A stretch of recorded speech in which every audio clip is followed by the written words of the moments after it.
Chapter 1-1, Another Toll, Book 3. I stayed glued to the wall as they walked, and then fell to my knees cursing, Kazi, Kazi, Kazi. When I stumbled out of the tunnel, the woman in question was mercifully nowhere in sight, though her irritating howls pierced the quiet from somewhere distant. Good. Hopefully, she'd keep herself busy elsewhere, preferably permanently. I hurried toward what now passed for our makeshift camp, squinting under the glare of the midday sun that baked the dusty steppe into brittle flakes. In my absence, the slavers had apparently decided to pretend they knew how to organize things. A half-hearted dirt palisade, more dirt than palisade, had been shoved up hastily around the tents. The whole arrangement looked like a bored twir had kicked over a pile of canvas sheets and sticks, scattering dozens of tents across the field in lazy disarray. I strode into camp, chin up, radiating the casual confidence of someone who totally belonged here and definitely hadn't just nearly died in a termite-infested hole. Nobody noticed or cared. The wolves lounged around like oversized house pets, tongues lolling and eyes half shut, clearly more invested in nap time than supervision. A single half-wolf man cooked something questionable over a sputtering fire, lazily prodding it with a stick, while other almost humans idled nearby, chatting or dozing. Predictably, it was only us slaves who bustled about with exaggerated urgency, darting from task to task like ants whose nest had just been kicked. Great. At least, the illusion of being busy would help me blend in. I joined the queue for lunch, a surprisingly appetizing scent drifting over me. The food had leveled up from yesterday's despair porridge, and when my turn came, the grumpy-looking cook dumped a generous ladleful of stew into my bowl. It was thick, hot, and loaded with chunks of meat, hopefully meat. The savory aroma alone nearly made me weep with gratitude. "Seconds?" I asked after a while, flashing the cook my best pleading puppy eyes. He grunted irritably, but obliged. "Score." Replacing my shield, however, proved trickier. The pile of battered equipment looked even sadder than before, a depressing graveyard of splintered wood and dented metal. I tossed my ruined shield onto the growing heap and rummaged through what remained, muttering Kazi curses under my breath as I rejected oversized, unwieldy slabs and shields shaped like drunken twir experiments. Stupid Kazi, can't even find proper equipment. Finally, at the bottom of the stack, I found a square steel shield, dented but solid. It was heavier than the wooden one, with sturdy padding lined the back, but reassuringly capable of taking more punishment than I hoped to endure again. Satisfied, I hefted it onto my back with a smirk, feeling strangely victorious despite the day's many humiliations. Turning away, I eyed the sprawling network of termite tunnels dotting the land. So many choices, picking one at random further from camp. Maybe the termites hadn't caught wind of how pathetic I was yet. I squared my shoulders and took a determined breath. All right. Round 2. Hopefully, I can suck significantly less this time. I didn't meet another warrior until I dared go down into the deeper levels, probably deeper than I had any business going. The air was warmer here, thick and humid, coating everything with a slippery sheen that smelled faintly of rot and resin. I paused at another fork in the tunnel. Maybe the 20th one, if my overworked mental tally was accurate. Eyeing the dark, winding tunnels critically, I adjusted my grip on my new shield. I hadn't needed it much yet, but this fight would definitely demand it. Just ahead were 2 warriors, each hulking and formidable, surrounded by 6 smaller termites diligently carving new tunnels. The warriors stood guard at the tunnel entrances, their mandibles twitching impatiently, while the smaller ones worked with relentless efficiency. One warrior was mere feet away, its bulk almost blocking the passage ahead. "All right, Charlie," I muttered, tightening the shield straps around my forearm. "Kazi would absolutely wreck you if you were still level 1, so let's not embarrass ourselves." I took a breath, nerves jangling with adrenaline. Run in, kill one, retreat. As planned. My gaze flicked down to the hole it painstakingly carved earlier. It wasn't as deep or clever as those I'd made to trap the golems, but it should be enough to trip up a charging bug. "For the glory of Kazi wolves," I yelled, a cheesy line, as I launched forward, my voice echoing dramatically through the tunnel. Die! Of course, the termites reacted immediately, with zero hesitation. Their reaction speed was irritatingly impressive. The moment I stepped into view, they spun around and charged. I slammed my sword directly into the nearest warrior's face, aiming right between its grotesque, gleaming compound eyes. It wasn't a kill shot.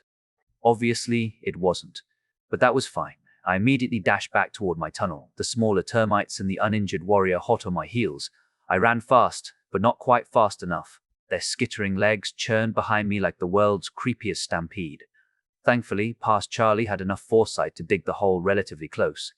With a desperate leap, I vaulted smoothly over it. The warrior charging right behind me wasn't so lucky. It crashed spectacularly into the hole, mandibles lodged awkwardly in the tunnel wall, struggling fruitlessly. Taking advantage of its helplessness, I yanked Mana up from deep within, molding it quickly into a long, pointed lance. Okay, icicle. My breath frosted briefly in the air as the lance icicle crystallized in my hand. Fakarzi, die! I screamed dramatically, plunging the icy spike through its twitching skull. The warrior shuddered violently, then fell still. Its smaller cousin surged toward me, but by now I'd killed so many of these little pests that my moves felt almost automatic. Jump, stab with icicle. Jump, stab with icicle. Jump. The first, injured warrior exploded back, my sword still grotesquely protruding from its eye socket. My body remembered its warrior instincts, and I instinctively raised my shield to meet its charge head-on. Unfortunately, reality had different plans.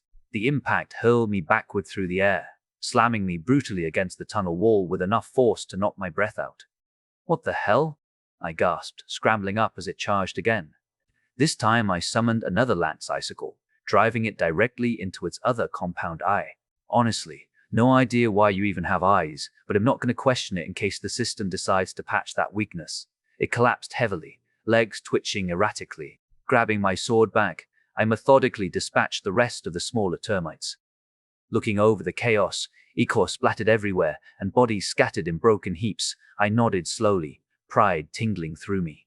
Well, Charlie, looks like you've actually improved. The system apparently agreed. You are level 2, mana manipulation advanced to 1 common. Frost weaving advanced to 1 common. No new skills obtained. I glared at the screen hovering obnoxiously in front of me. Wow, you've gotten real sassy since turning me into an NPC. Can I at least get my warrior skills back? Request denied. I rolled my eyes, crossed my arms, and stomped furiously back up the tunnel. Halfway through my childish sulk, I caught myself and froze. Wait a second, am I seriously throwing a tantrum right now? What am I, 13? Why am I acting? Probably hormones. Yeah, hormones. Not because I like it. With a sigh, I spent the rest of the ascent mulling over these troubling new impulses, finally deciding that maybe, just maybe, these changes were improvements. Mostly. Still, maturity introspection aside, I had to keep fighting my way upward because, of course, the insufferable critters had already patched their tunnels like obsessive little architects. By the time I emerged, daylight had softened into dusk, bathing the steppe in muted shades of amber and violet. Before rejoining the camp, I ducked discreetly behind some nearby brush to handle nature's call. It'd seen their so-called latrine setup, basically an open-air humiliation booth visible to half the camp. Maybe that worked in a dense forest, but here? Absolutely not.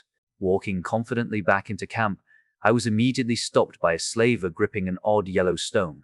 Touch, he growled impatiently. Yes? I blinked, quickly hiding my confusion behind a rehearsed blank expression, and obediently placed my hand on the stone. A faint trickle of my mana flowed into the stone, prompting 2 vibrant green streaks to ripple across its surface. The slaver nodded, turning to shout over his shoulder, 2 levels in a day! That's mage power, Kazi boasted, cackling gleefully before throwing her head back and releasing another ear-splitting howl. Every level is worth thousands in gold. I forced a small smile, nodding politely as I headed straight toward the meal queue. Dinner appeared suspiciously identical to lunch, and I quietly prayed that the hearty chunks of meat weren't termite-sourced, though optimism wasn't exactly high on my list today. As the remaining slaves straggled back into camp, I mostly ignored the murmured chatter and Kazi's irritable snarls about casualties. She wasn't upset about the dead slaves, she was irritated. The termites killed them, not other slaves. Eventually, the camp quieted as darkness crept fully in, signaling it was finally time to collapse into sleep. Or, at least, whatever passed for sleep in my case. I woke up again in the familiar shadows of the bell tower, moonlight filtering softly through the slats above. were alive, Jerry protested irritably from my wrist. Tell me about it, I whispered back, relieved. But before I could fully gather myself, I was wrapped up in a sudden hug from behind. Charlie, it was Lola's bright voice. This is so weird. She spun me gently around, studying me as if I were some rare artifact. Though, considering there probably weren't many elves on Earth, maybe that wasn't too far off. I gave her my best mischievous grin. Hey, hands off the chest merchandise, I mock-pouted, stepping back slightly. But seriously, it's great to see you. Lola's breath caught sharply, and she flushed bright red, pulling her hands back quickly and shaking her head. I wasn't. She's messing with you, Lucy called dryly from deeper inside the tower. So, Charlie, how was your day? I glanced warmly between the two of them and couldn't suppress my growing smile. It just got 100 times better. Between the snarky system notifications and Kazi's questionable motivational techniques, it was challenging. Lola stepped forward again, embracing me once more, and I hugged her back warmly. Apparently, officially a hugger now. Who knew? Coming home after a grueling day of battling bugs in grimy tunnels to find myself surrounded by two genuinely wonderful, beautiful friends was more than I could have hoped for. We quickly agreed that my random logging off sessions weren't sustainable long term. Lola pointed out how it was unclear what might happen if someone was standing where I was supposed to reappear, or if I suddenly vanished mid-taxi ride which we were getting. Oh, that's fine, I laughed, waving her concerns away breezily. I trust the seed. Sure, it's annoyingly stingy to give back my warrior skills, but I'm pretty sure it knows what it's doing. Lola glanced nervously toward the taxi driver up front and whispered urgently, couldn't we have gotten a self-driving one? Funny, you didn't seem to mind a few months ago, Lucy teased, nudging me gently from the other side. Yep, I was sandwiched comfortably between them in the back seat, truly living the dream. Things have changed, I admitted softly. I've changed. Now I appreciate human effort. So, can you even hold a job now? How do you plan on paying rent? Lucy shifted conversation. Lola immediately snorted, prompting Lucy to look suspiciously at her. What? She doesn't need to worry about rent, Lola said proudly, lifting her chin. I'm taking care of that. Oh yeah, that's right, I chimed in playfully. How are Darius and Tom doing? Or how is Brute 1 and Brute 3? Honestly, I really should learn my employees' names. Lucy pinched my shoulder sharply. Shut up, you have employees? Her tone was skeptical, half doubtful, half amused. Well, Riker gifted me the company, didn't he? I looked at Lola for confirmation. I think so, but it was off the books. Nothing's officially registered before or now, Lola confirmed with a nod. Plus, there's the production company. That's where the real money is coming from. Wait, Riker? Lucy narrowed her eyes suspiciously. The Riker? I groaned, shaking my head in despair. Ugh, the Riker with his endless monologues, please don't remind me. Chapter 162, Whiplash, again. Book 3. Wait, Riker? Lucy narrowed her eyes suspiciously. The Riker? I groaned, shaking my head in despair. Ugh, the Riker with his endless monologues? Please, don't remind me. You should call him. Lola nudged my shoulder insistently. You promised, remember? I did. I blinked innocently. Nope, pretty sure I never made any such promise, I said, trying and failing miserably to keep my expression convincingly innocent. Lola just rolled her eyes, clearly unimpressed. My lady, she said with exaggerated formality, you need his help.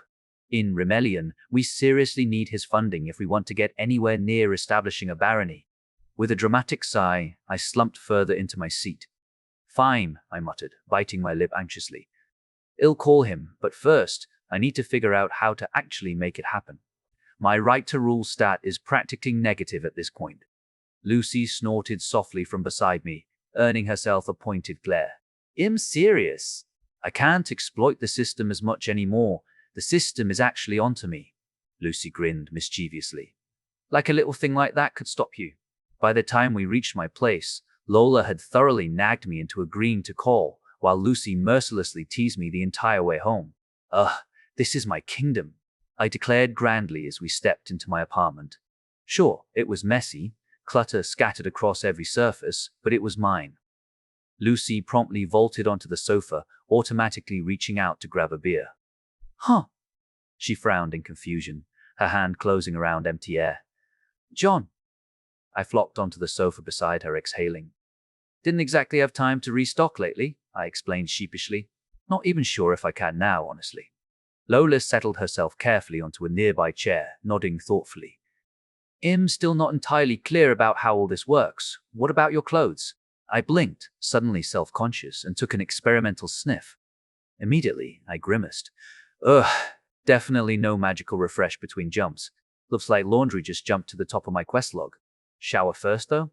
Lucy leaned forward, eyes narrowed in curiosity. Speaking of practical things, when exactly do you sleep? Didn't you say that as soon as you hit the pillow, you transport back? Yeah, I sighed, closing my eyes to gauge my exhaustion. Surprisingly, it was only mild, as though I'd only been awake for around 10 hours or so. Sleep was definitely on the horizon, but it wasn't an immediate necessity. This is weird, I should feel more tired. Like sleep, sleep tired. Maybe it's because of your elven heritage now? Lola suggested thoughtfully. I snapped my fingers loudly, startling her. What? She stammered. Sorry, I flashed her an apologetic grin. You're totally right. Elves don't need as much sleep, right? Just a few hours every few days. Another perk of elfhood. I pumped my fist triumphantly. Lucy snorted again. You only get to celebrate if you call Riker, Lola reminded me with a teasing smile. And invite Adam and the others? Surya. I narrowed my eyes at her, spun dramatically on my heel, and stomped towards the bathroom. After a shower. Which was actually true. Sort of. I did plan on calling them eventually. But right now, the soothing warmth of the shower took priority, washing away grime. As the water cascaded over me, I inspected myself curiously in the mirror, searching for any signs of my new elven identity. Aside from the elegant points of my ears, nothing seemed drastically different. Still slim, graceful waistline intact. But disappointingly, no improvements to my chest or, far more tragically, my legs. So short now, I grumbled mournfully, toweling off in front of the mirror. Attempts to pull manna here on Earth were fruitless, leaving me to exhale in frustration. Your height is currently below average for a human female, Jerry's dry voice buzzed helpfully from my wrist. I narrowed my eyes suspiciously at the band in the mirror. Creep. Watching girls in the shower now? I stuck my tongue out defiantly. Would John have behaved like this? Jerry questioned innocently. Or has your behavior significantly changed since you became Charlie? My hands still briefly, my damp blue hair falling around my shoulders as I pondered the question seriously. Jerry, I murmured softly, had I really changed that much? I had been gruff, defensive even, but that had been my armor against a life that constantly threw challenges my way. Now I realize I might have been wrong, I admitted quietly. About what exactly? Jerry vibrated with genuine curiosity. I stuck my tongue out again, the playfulness returning swiftly. None of your business, AI boy, I said cheekily, sliding into one of Catherine's gifted dresses, enjoying the soft fabric against my skin. The moment I stepped back into the living room, the doorbell rang sharply, making me jump. Pizza? I asked hopefully, glancing at Lucy, who shook her head. Lola, however, ducked behind her tablet, suddenly very engrossed in whatever was on the screen. My eyes narrowed suspiciously. Lola? She whispered sheepishly, avoiding my gaze. I might have invited them. Them? I echoed, eyebrows arching high. But curiosity dragged me toward the door anyway. Lola murmured something else, far too quietly to catch. I sighed dramatically and flung open the door with exaggerated enthusiasm. Hello? Standing awkwardly on the threshold were Adam and Roberto. Signorina! Roberto bellowed joyfully, pulling me into a crushing bear hug before I could react. Had to see your pointed ears for myself. Without missing a beat, he eagerly reached out toward them. Hey! I stepped back with exaggerated dignity, dodging his fingers by using imperial steps. Lola! I shot her my most betrayed glare, but she only mouthed a silent, apologetic sorry. Seriously? Adam stood uncertainly, shifting his weight from foot to foot. His expression caught somewhere between disbelief and curiosity. John, sis, he began hesitantly, clearly wrestling with the reality in front of him. I still can't quite wrap my head around this, but he'll give you the benefit of the doubt. The cosplay is impressive, at least. Roberto made another enthusiastic grab at my ears, prompting me to step back sharply again. Trust me, Adam, I sighed, swatting Roberto's persistent hand away. I'm still adjusting too. If you stick around, You'll even see me vanish into thin air.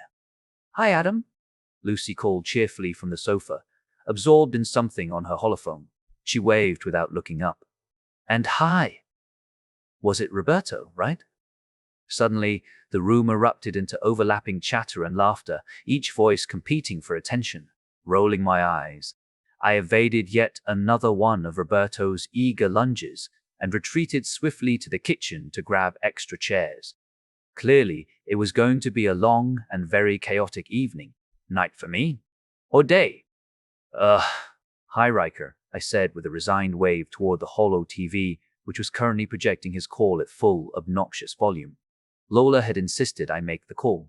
So, here we were. You're on with my friends and family. A scattered chorus of hi and hello rang out from behind me. Riker, of course, answered the call while seated on a throne, a literal throne. Gilded armrests, velvet cushions, an absurdly oversized backrest that looked like it had been stolen from a fantasy opera set. He might as well have slapped a plastic crown on his smug head and declared himself king of the overcompensators. The thing looked suspiciously like a replica of the Western Kingdom's high seat. Of course it did. I refused, absolutely refused to give him the satisfaction of reacting. He stretched his arms wide like a messiah addressing the masses, his grin so dazzling it could have blinded a satellite. My, what a fascinating cast you've assembled, he announced. Truly, Miss Charlie, your talent for attracting chaos is unparalleled. Was it luck, charisma, or perhaps your innate gravitational pull for delightful disasters? Then he leaned forward, his voice dropping to that playful lilt he used when winding someone up. So, was the experiment a success? Did the elven mystique take root? His eyes sparkled as they flicked toward my ears. You're not hiding them, are you? Or, he gasped, pressing a hand dramatically to his chest. Is it all a clever ruse? A brilliant prosthetic, perhaps? I demand a personal inspection. For scientific integrity, naturally.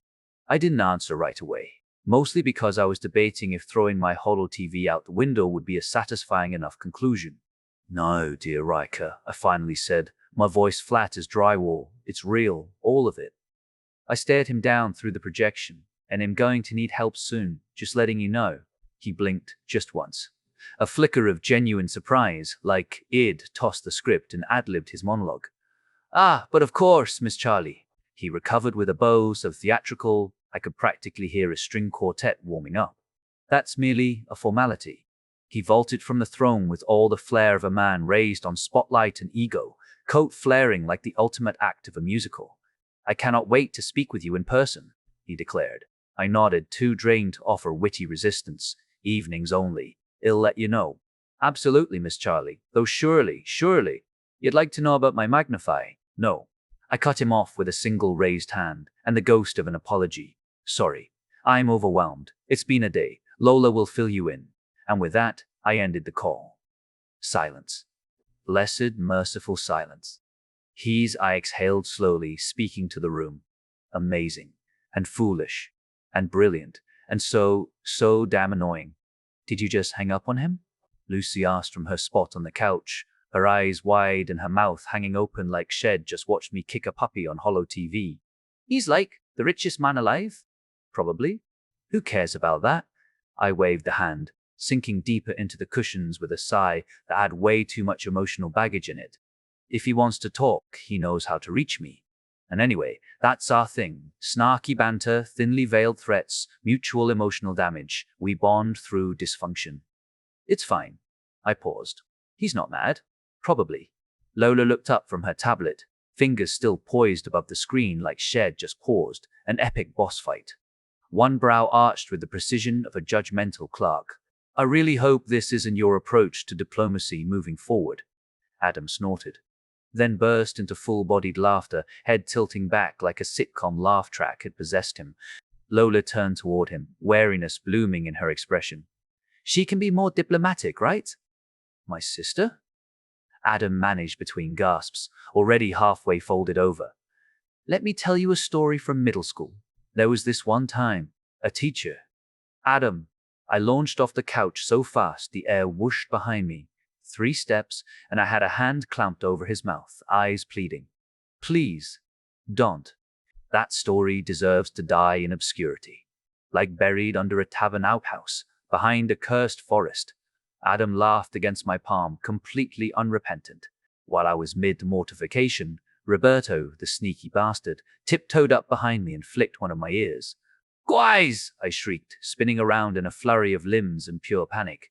Lucy, sprawled on the sofa like royalty watching a comedy play, just smirked. "Just enjoy the company. That's why we're here, isn't it? Our elven princess in all her pointy-eared glory." "Really? Princess?" Adam's eyes lit up with the dangerous gleam of a sibling about to weaponize childhood memories. "Remember when we used to play?" "Adam!" I shouted again, only this time I dropped onto his lap like a malfunctioning plush toy and shoved a cushion into his face. I was 4. He tried to talk, failed, laughed instead. The others joined in. Loud, chaotic, ridiculous laughter.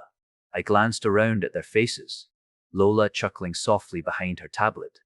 Lucy half-curled on the couch, Adam cackling despite the pillow, and yeah, even Roberto still aiming another poke at my ear.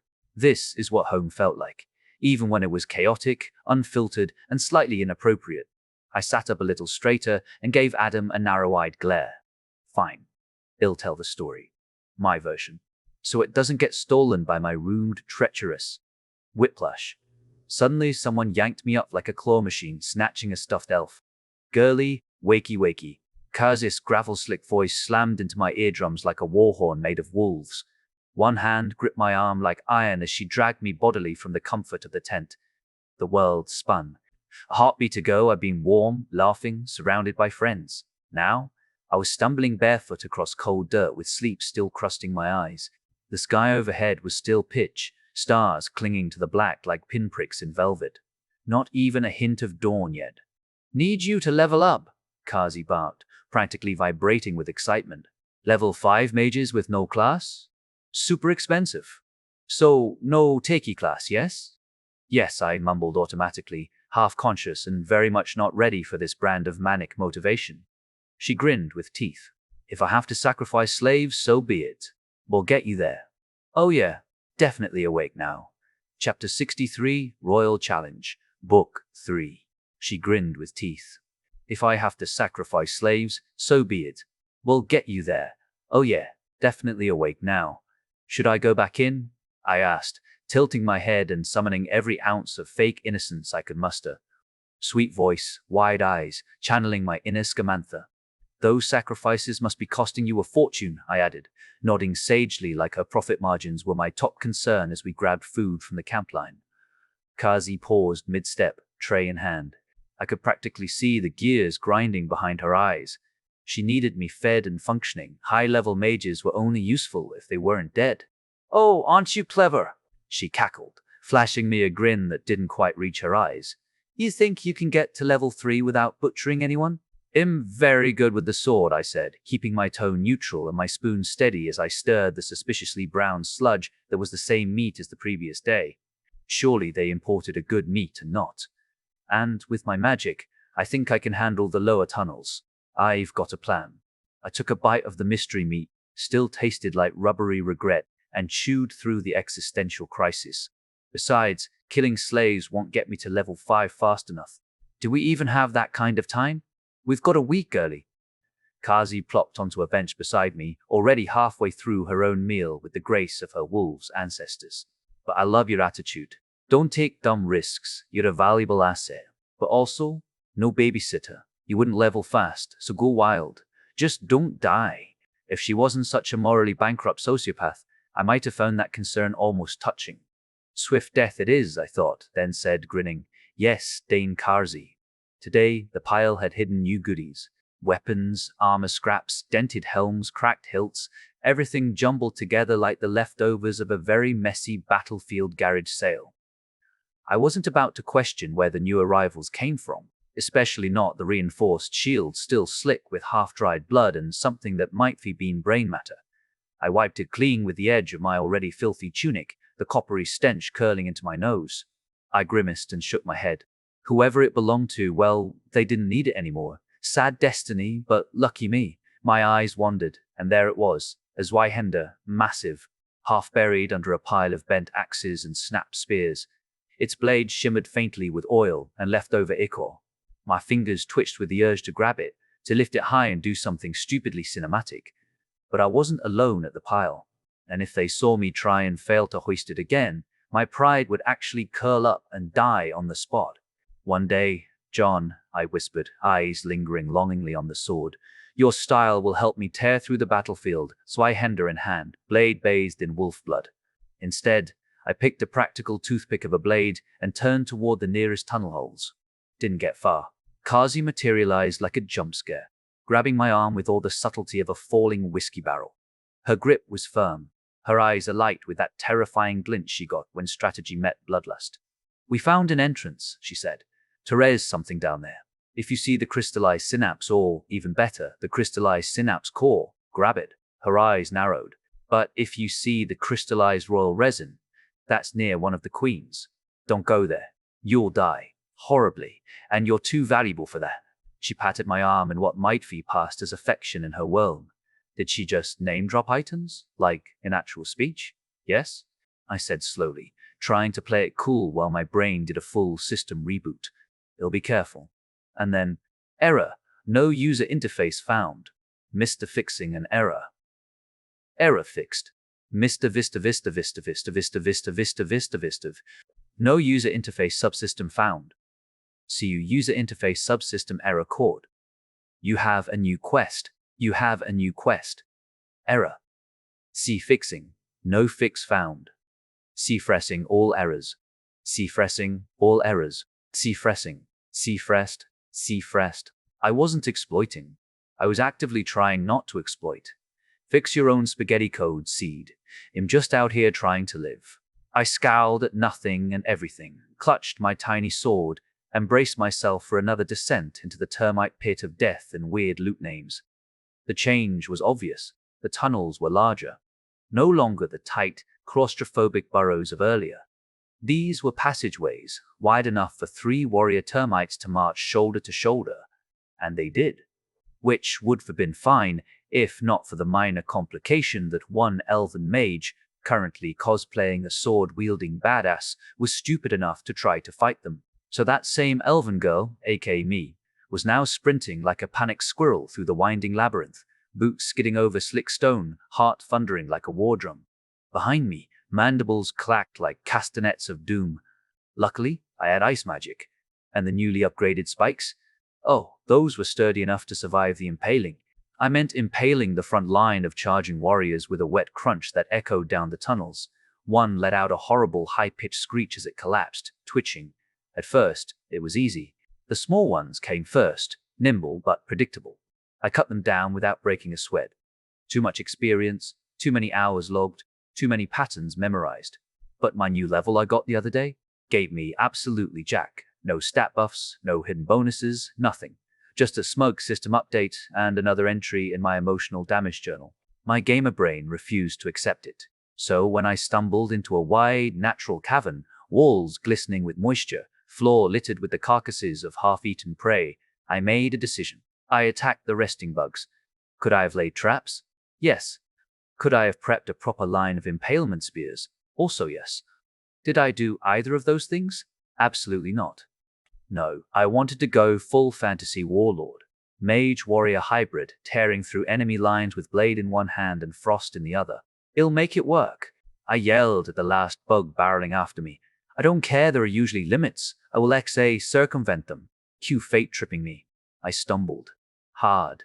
A jagged chunk of stone caught my boot, and the next thing I knew, something fierce and very large slammed through my back. A flash of white-hot pain stole the air from my lungs, and I heard something snap. Bone, armor strap, sanity, take your pick. My legs gave out, numb but kind of functional, at 10%. No, I gasped, rolling sideways, grit and blood smearing across the stone.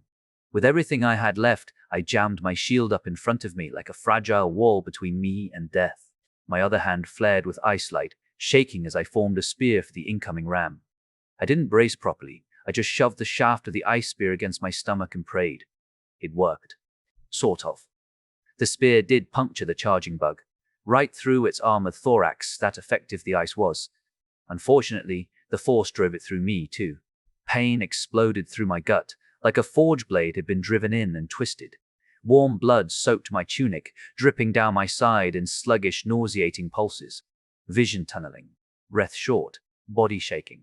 Before unconsciousness could swallow me whole, I shoved the healing spell into my core. Didn't direct it. Couldn't.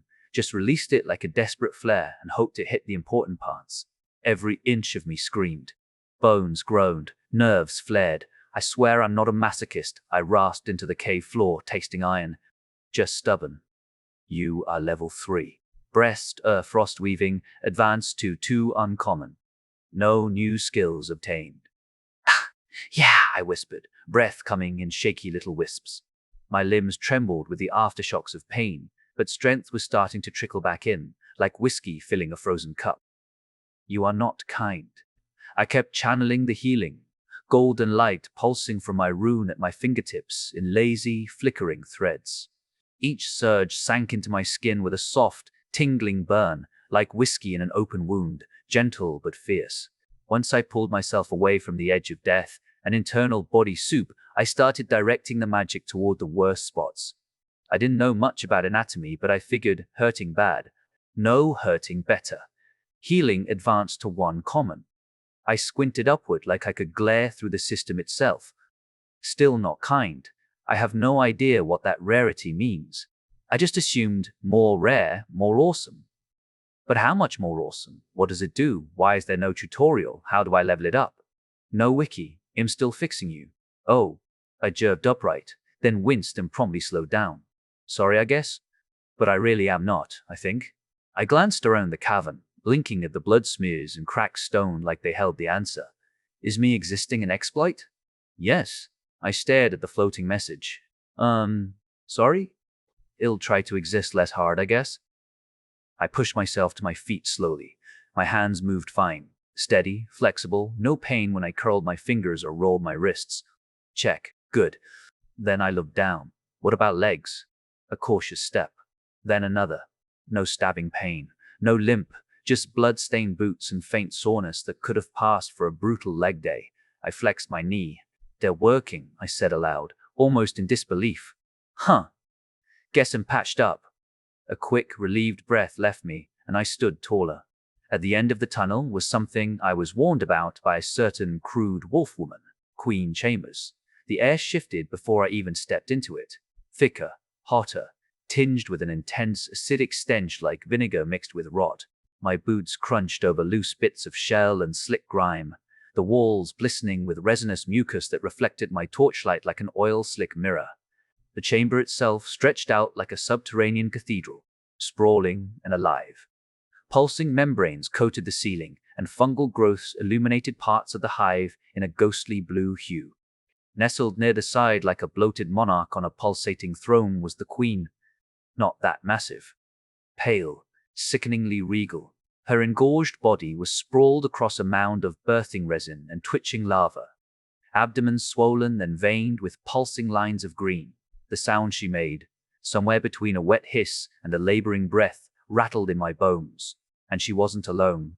Hundreds of tiny termite drones scuttled around her like obedient courtiers, each one twitching and chirping in mindless unison. Among them crawled warriors, their carapaces shimmering, mandibles snapping like drawn weapons. Easily dozens, maybe more. But what truly froze my blood were the guards, the personal ones. Each was bulkier than a regular warrior, with darker chitin etched in natural patterns like living armor. Their legs were thicker, their movements slower, like soldiers trained for death. The closest one stood barely 10 feet from me, between me and the queen. Just one. I eyed it, then looked past it at Her Majesty in all her revolting glory.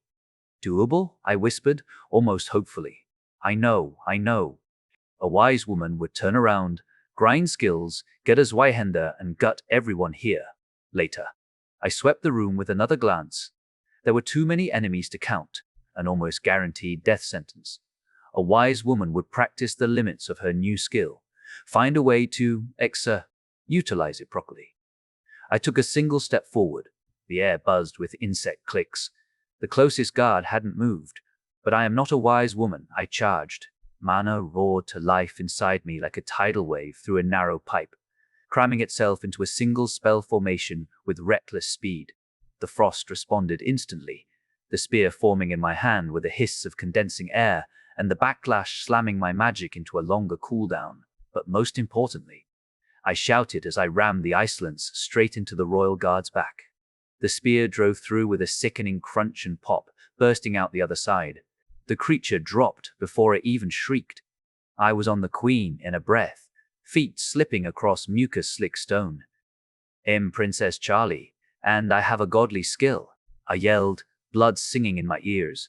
"Fight me as royal queen." A royal challenge was issued. That's a thing? Chapter 1000, Pocket Princess, Book 3. A royal challenge was issued. That's a thing? I readied for the bloody battle. The queen's body loomed over me, her abdomen shuddering with the rhythm of hive breath. But the battle never came. Instead, the world blinked. Darkness swallowed me. A total breathless void, and then a cascade of logs flashed across my vision like a divine meltdown. Error, royal title not found. Flair. Error, reincarnation error. Retrieving status, error. Temporal anomaly found. Error.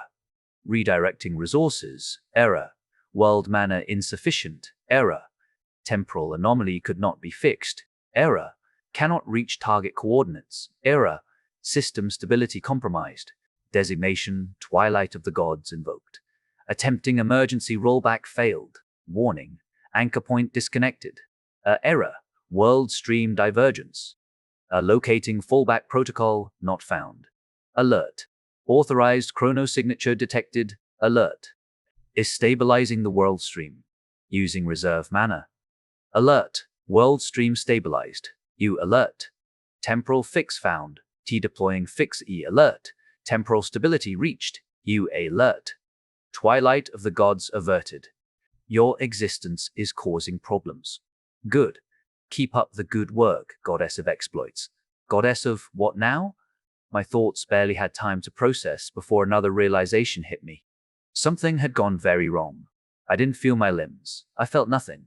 I had no body. And then, I did. Light flooded my vision, blindingly soft and way too pink. I blinked. Once. Twice. Everything slowly came into focus, and I immediately regretted it. I was lying on a bed, wrapped in silk the color of strawberry milk. The canopy above was carved from silver-white wood, braided with blooming vines that sparkled faintly with magic. Around me were plushies, dozens of them shaped like Rimelion monsters, a chibi worm snail with a bow tie, a grinning lava rat hugging a cupcake, even a sleepy golem with glittering eyes. Pillows embroidered with elegant runes were stacked like a fort around the mattress. "So cute," was my first thought. Crystals embedded in the walls gave off a gentle glow, lighting up a vanity desk shaped like a blooming flower, and bookshelves packed with old tomes and glass butterflies. The entire room smelled like sugared berries and enchanted linen. I sat up, groaning. What the? No system pinged. No interface appeared. It felt like Earth again, quiet, empty, wrong.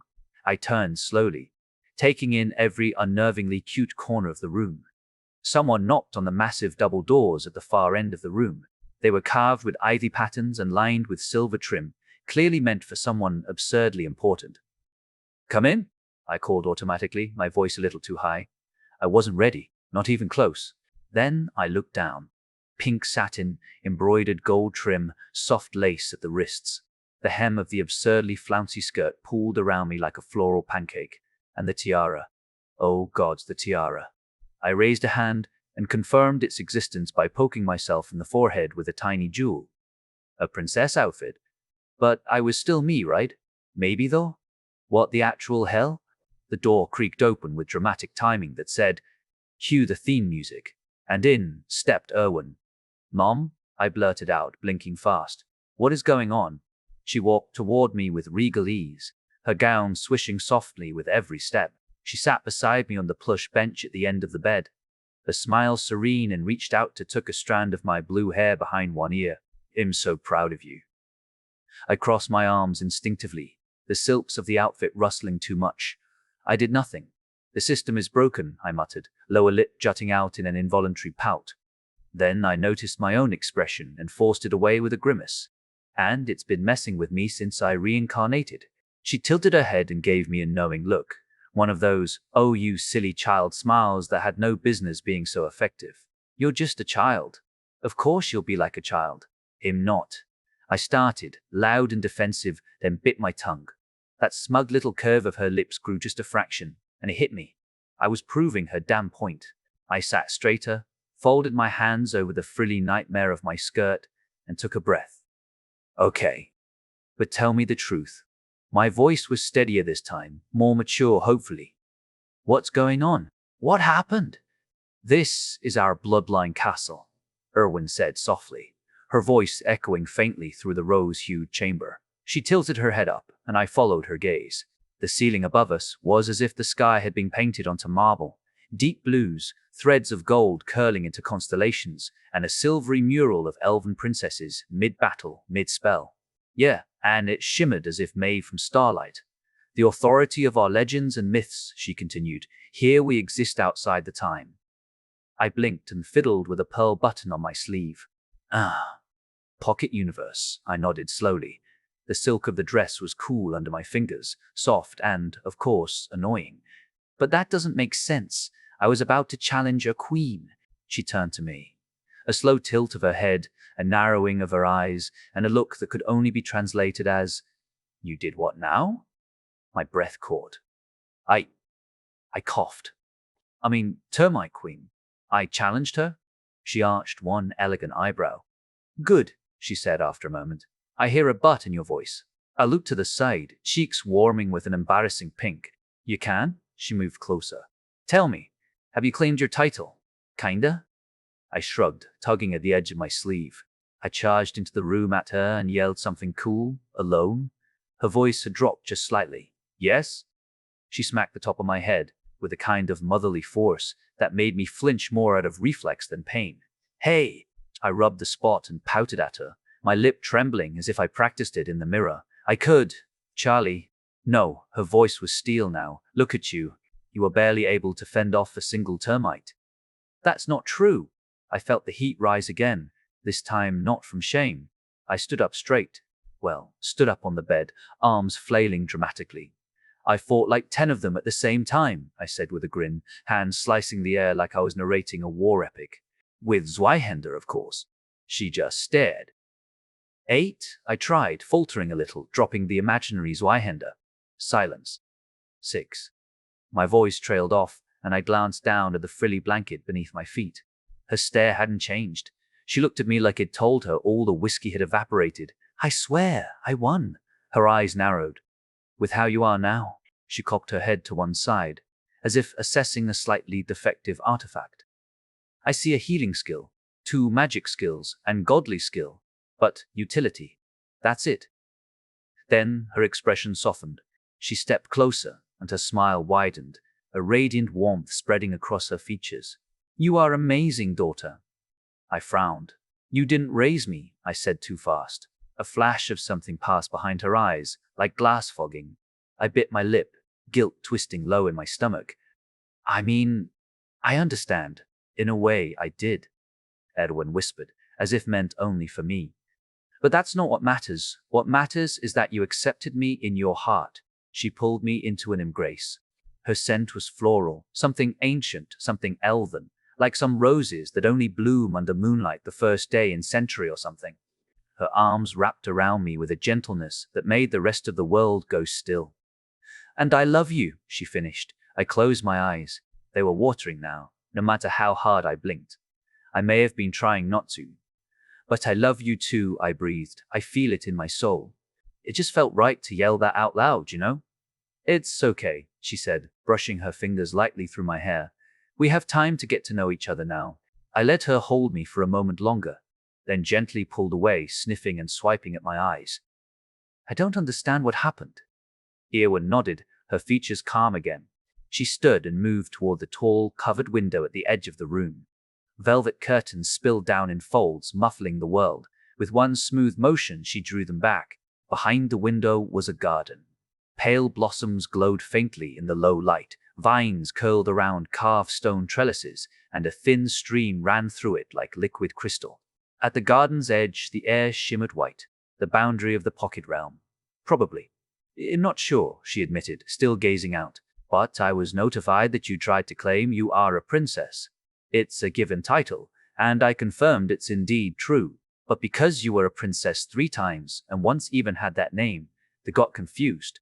They couldn't decide who you truly are. Wait, 3 times? I asked, crossing the room toward her. My skirt swished and caught on my legs awkwardly with each step. Now, sure, the first time was in Rimelion when you gave me the title. Okay, but the third? I can't explain that part, sorry, she said, frowning. You'll need to ask. I winced at the glitch. It seems someone doesn't want to explain something, I said. Yeah, hello, I muttered, trying to say seed. Ah, what's the point if we both know who you are, sassy? Anyway, Mom, said the goddess of exploits. How could I be one? You have a skill at that level, Eowyn said, her voice tinged with both pride and frustration. And you're simply an exception to the rules set by. You also, and, no? Can I not even, or? Her expression darkened with growing irritation. How can I tell her about or? She'll just be confused. Please, can I tell her why is? No? Let's not get angry at the all-powerful, okay? I said, hands up in mock surrender. I see it runs in the bloodline. That earned a laugh from her. I also have godly skills, she said, smile widening. Now, I'm in the phase of building my myth. In a few 100 years, I think I can claim divinity. She drifted back toward the bed, graceful, and I followed. You can just claim that? I asked as we both sat down on the bench near the foot of the bed, shoulders nearly touching. And I wasn't uncomfortable. She ruffled my hair. Of course. Haven't you seen that in your dream world? I batted her hand away, furious. I'm not a child. I pouted again before I could stop myself, lips twitching down as the warmth of her touch lingered on my scalp. What the hell is wrong with the system? I'm over 40. Eowyn giggled, covering her mouth with her sleeve in that maddeningly elegant way only elves seem to manage. You're 20 again, dear. But even if you were 40, that's still not considered adulthood, at least not for elves. I froze, horror dawning on my face like a slow eclipse. Is this hormones? I mean, I have the maturity not to. My breath caught. The panic was bubbling now, chest tightening, fingers twitching. But then Eowyn reached out and gently caught my hand, giving it a calming squeeze. Her thumb brushed softly across my knuckles. That simple gesture pulled the air back into my lungs. Maybe by human standards, but we see the world differently. Slower. It takes much longer to find meaning in things, she said. Each elf is different.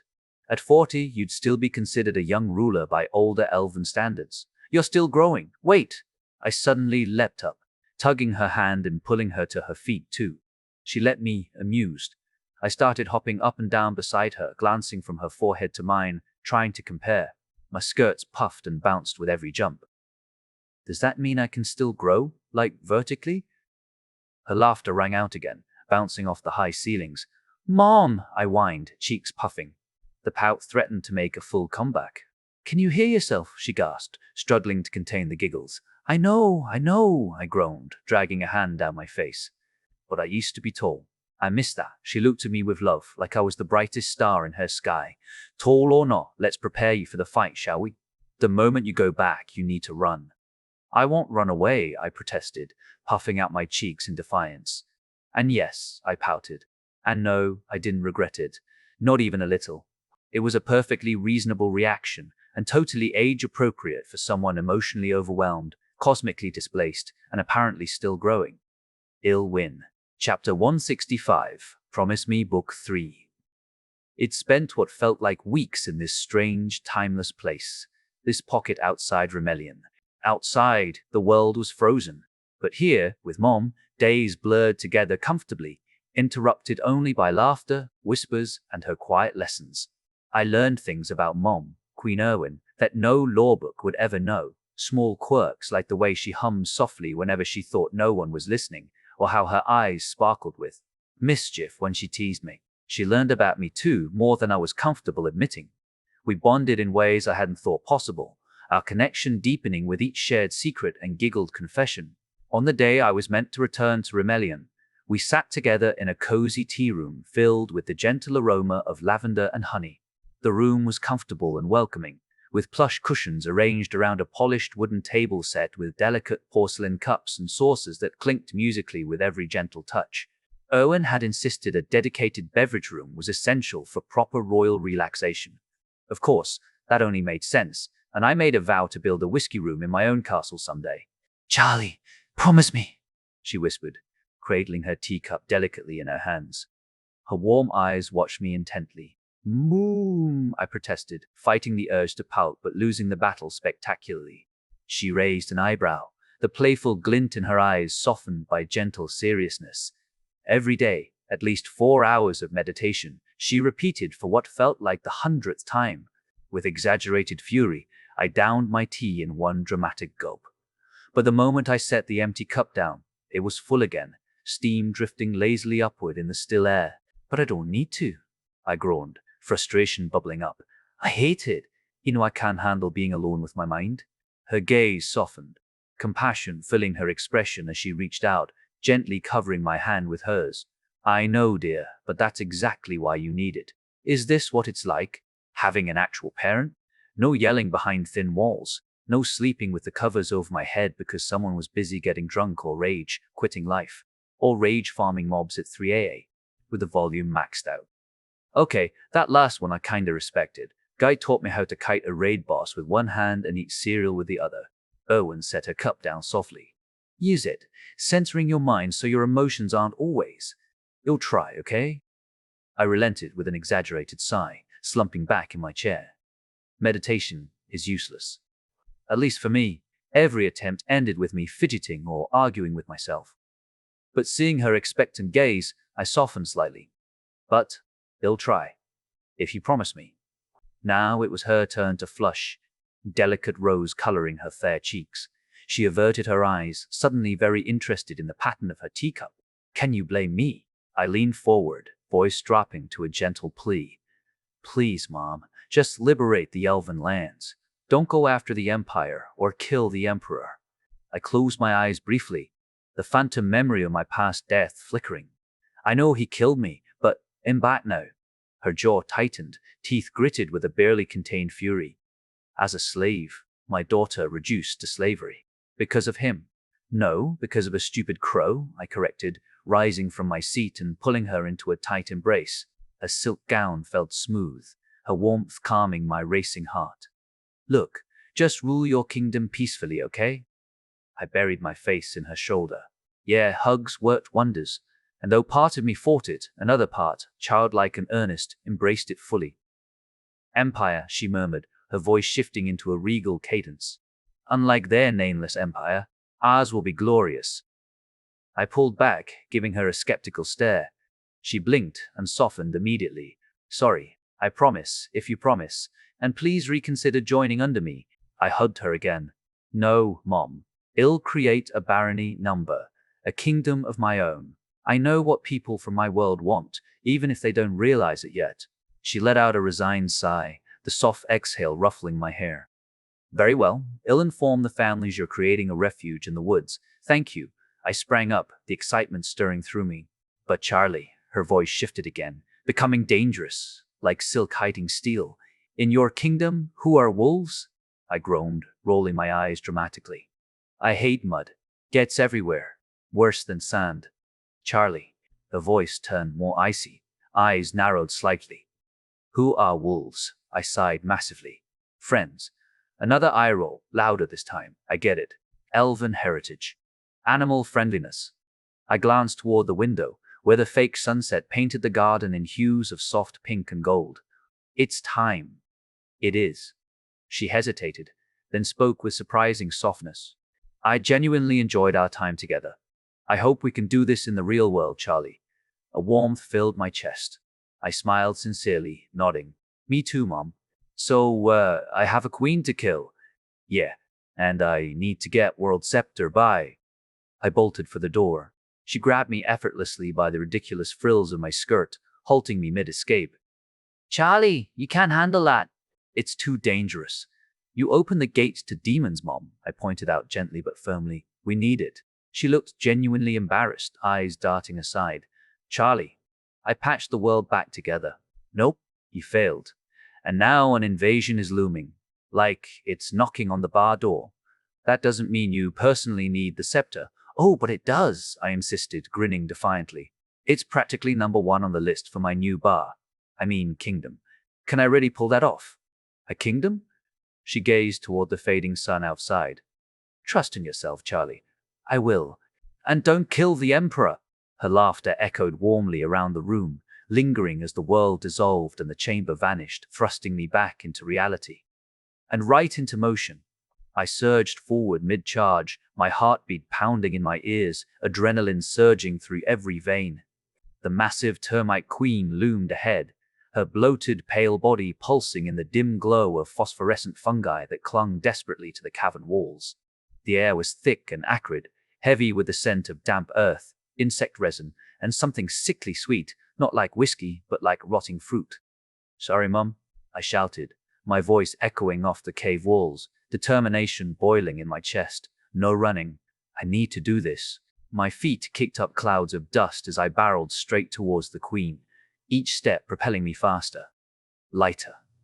Mana surged through me like ice water, quick and invigorating.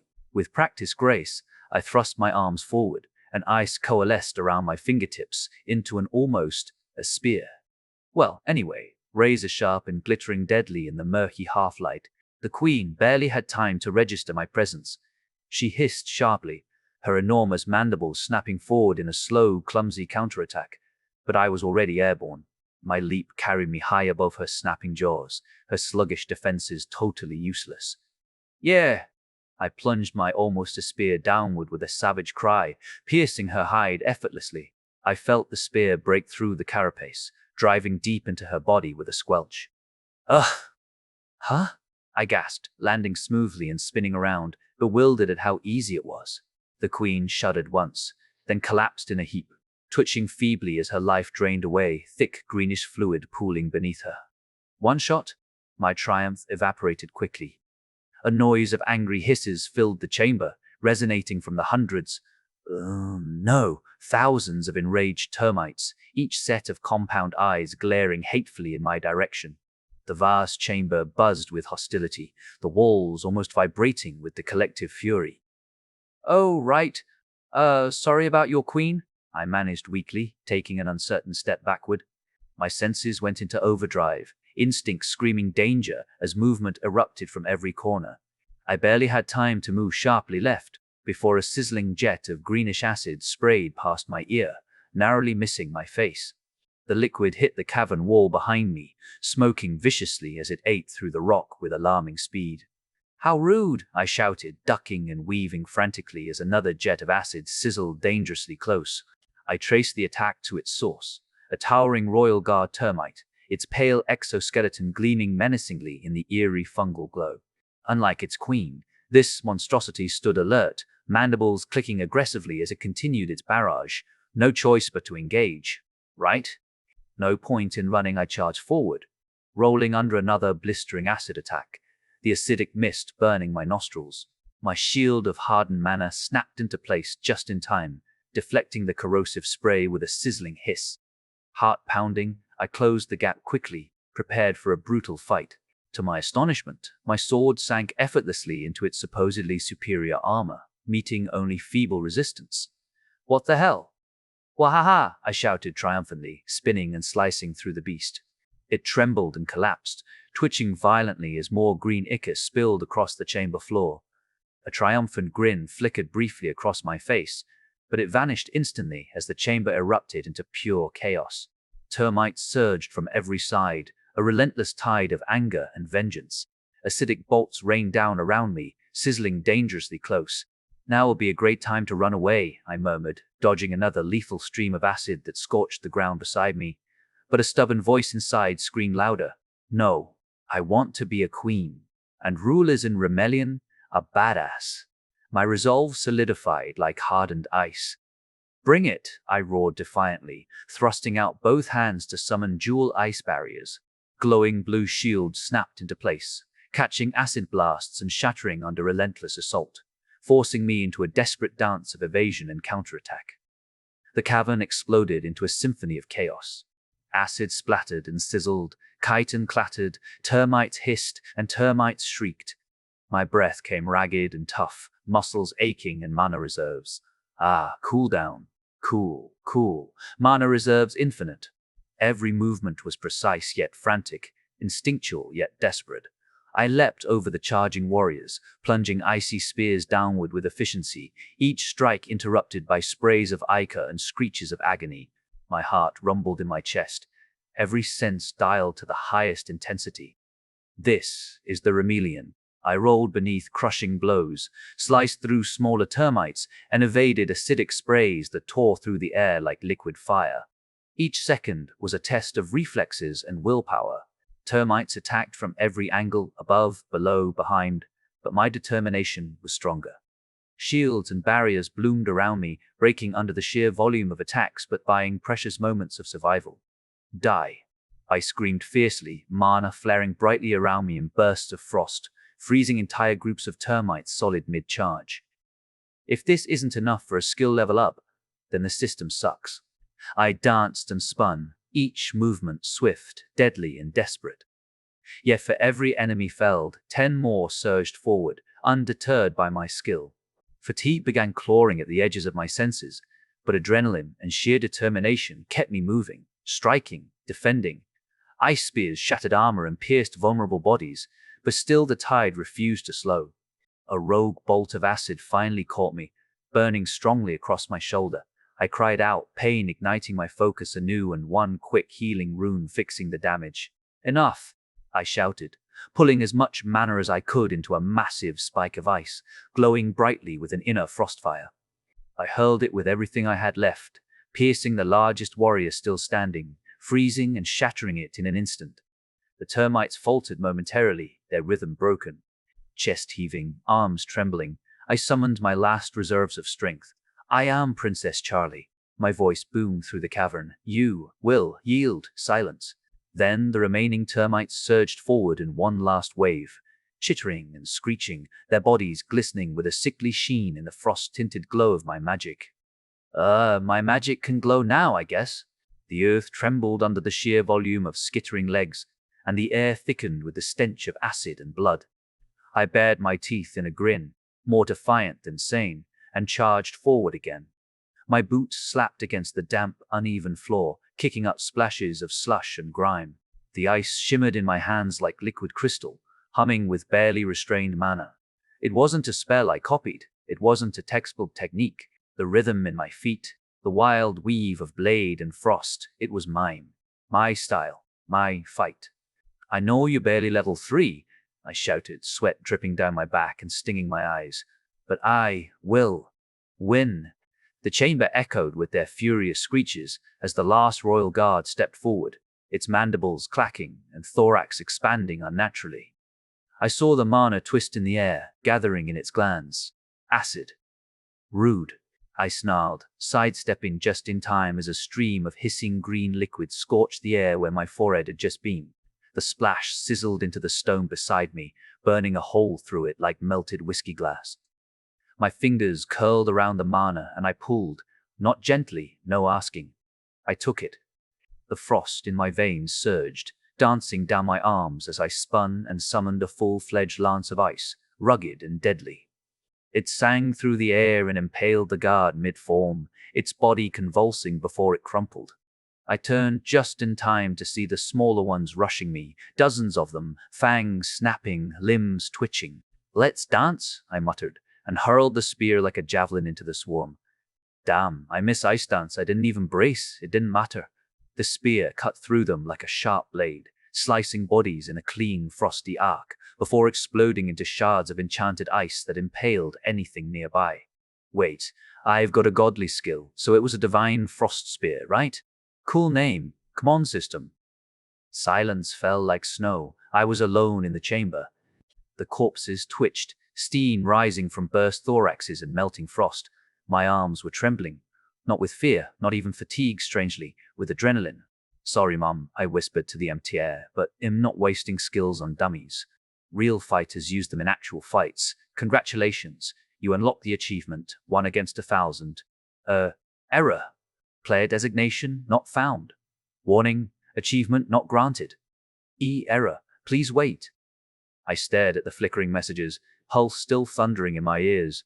My heart sank as I closed my eyes and let out a ragged breath.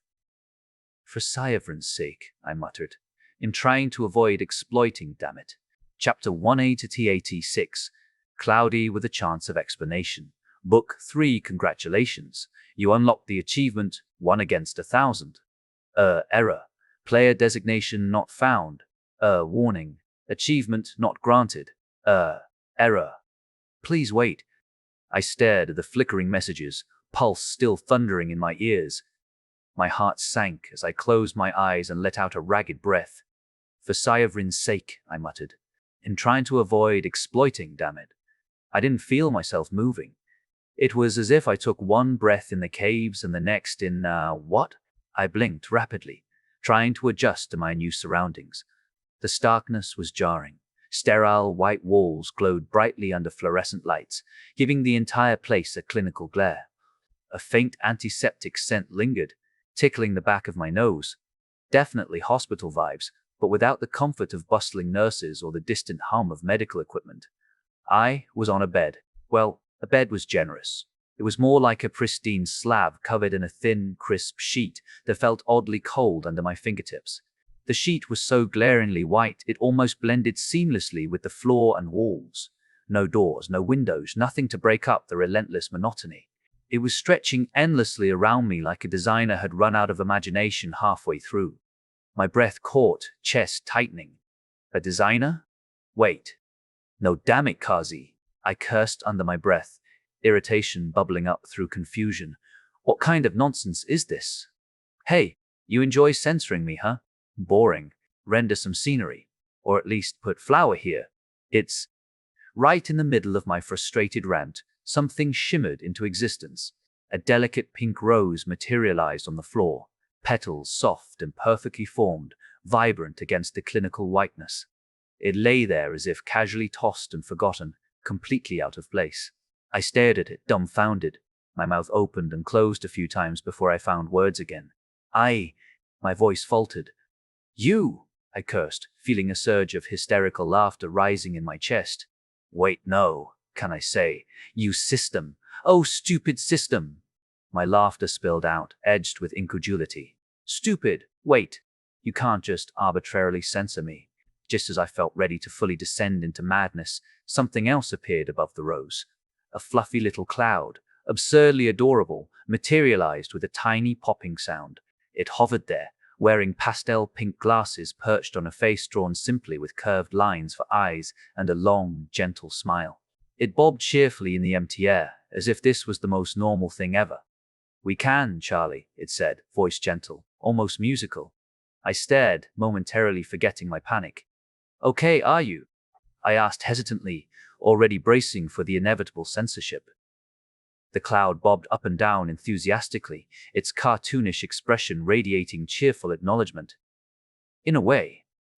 I'm not what you call the system, exactly, but consider me an assistant, or perhaps a splintered consciousness, a piece of something larger. The cloud floated closer, now eye level with me as I swung my legs over the side of the cold bed. Right, I nodded slowly, brain scrambling to catch up. Okay, Cloudy, spill it. What's wrong? I mentally steeled myself, fully expecting a torrent of nonsense. Cloudy? It paused. Designation accepted. Its little cartoon smile broadened, becoming ridiculously cute. You are interesting, Charlie. We stared at each other. Its black, pupil-less eyes were strangely mesmerizing, impossible to beat in a staring contest.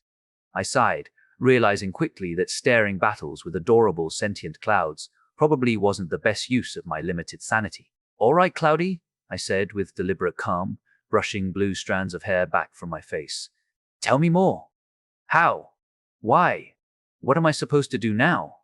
My voice dropped, exhaustion creeping back in. Help me out here, okay?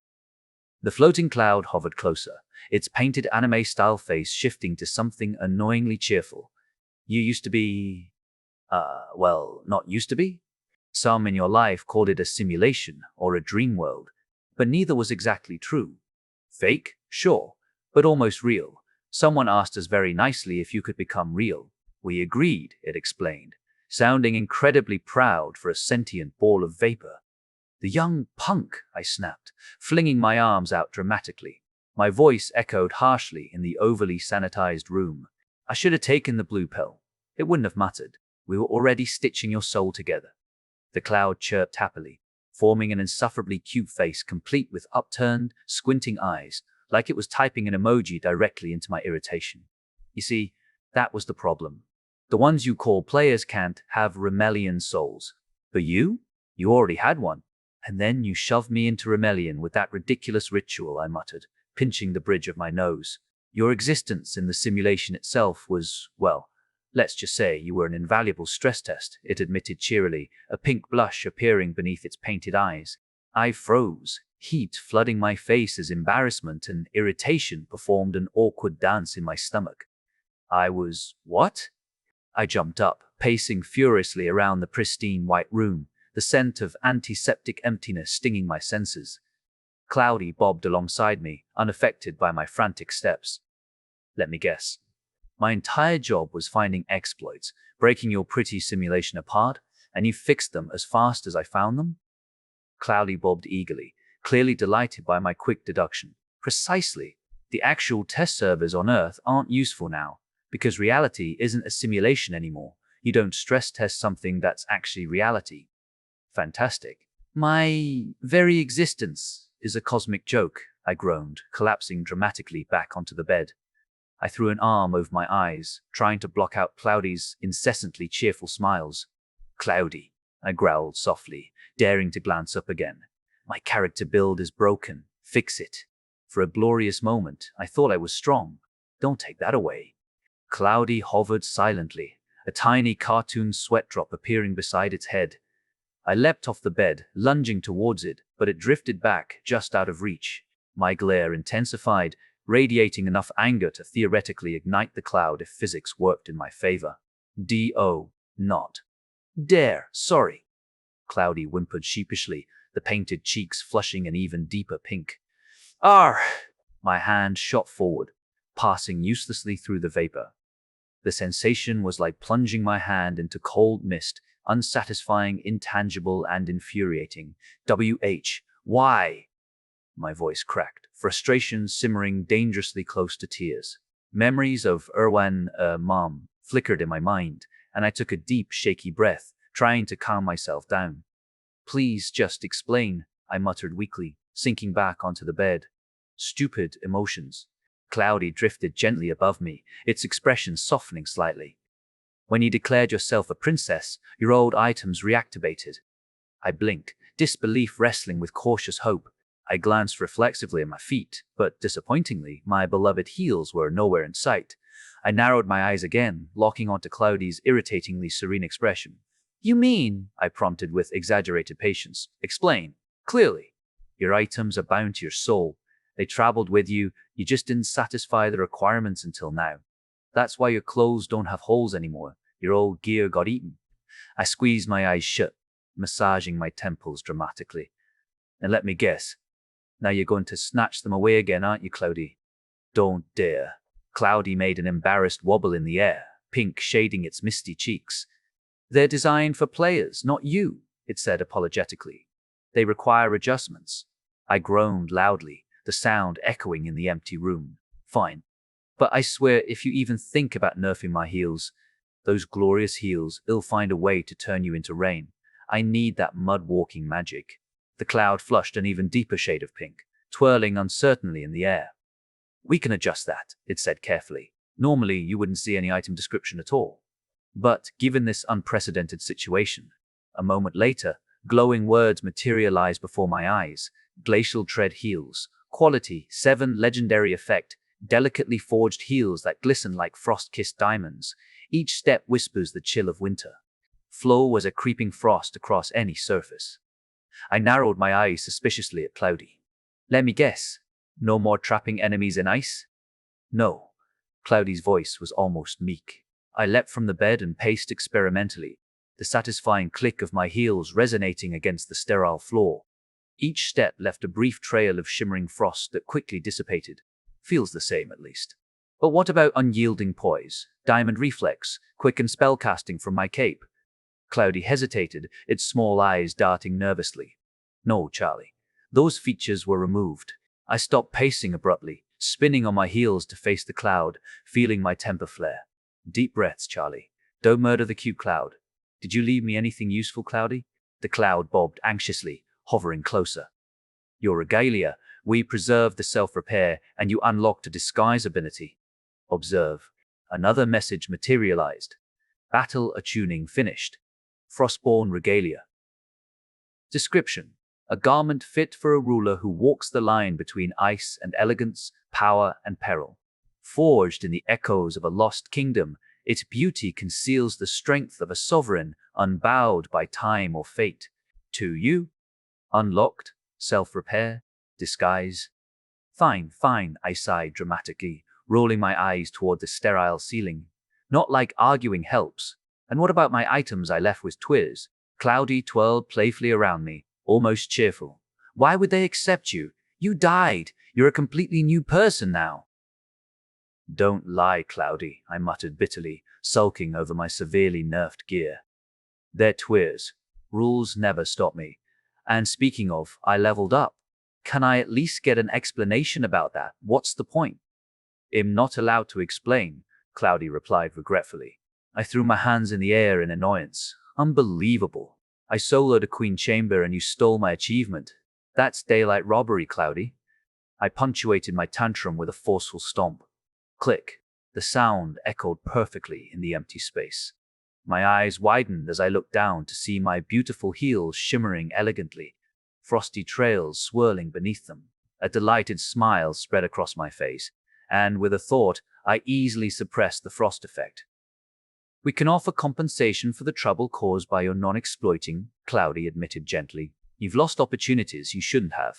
As a princess, you won the royal challenge, but your designation prevented the achievement. Please, wait.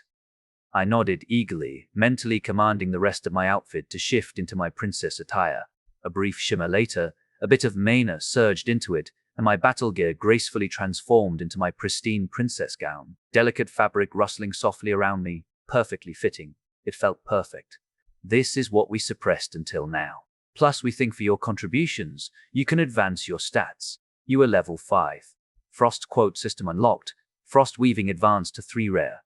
Mana manipulation advanced to 2 uncommon. Healing advanced to 2 uncommon. No new skills obtained. Name: Princess Charlie. Life path unlocked. Sovereign ruler 7 legendary.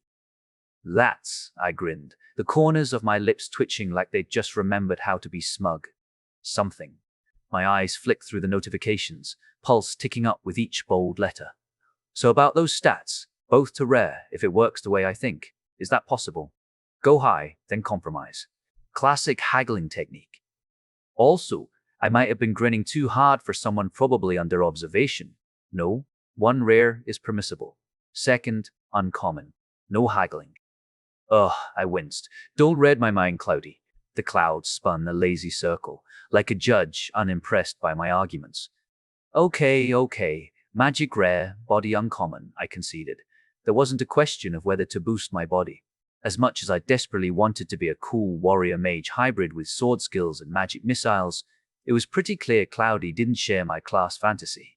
Physical stats: 2 uncommon. Magical stats: 3 rare.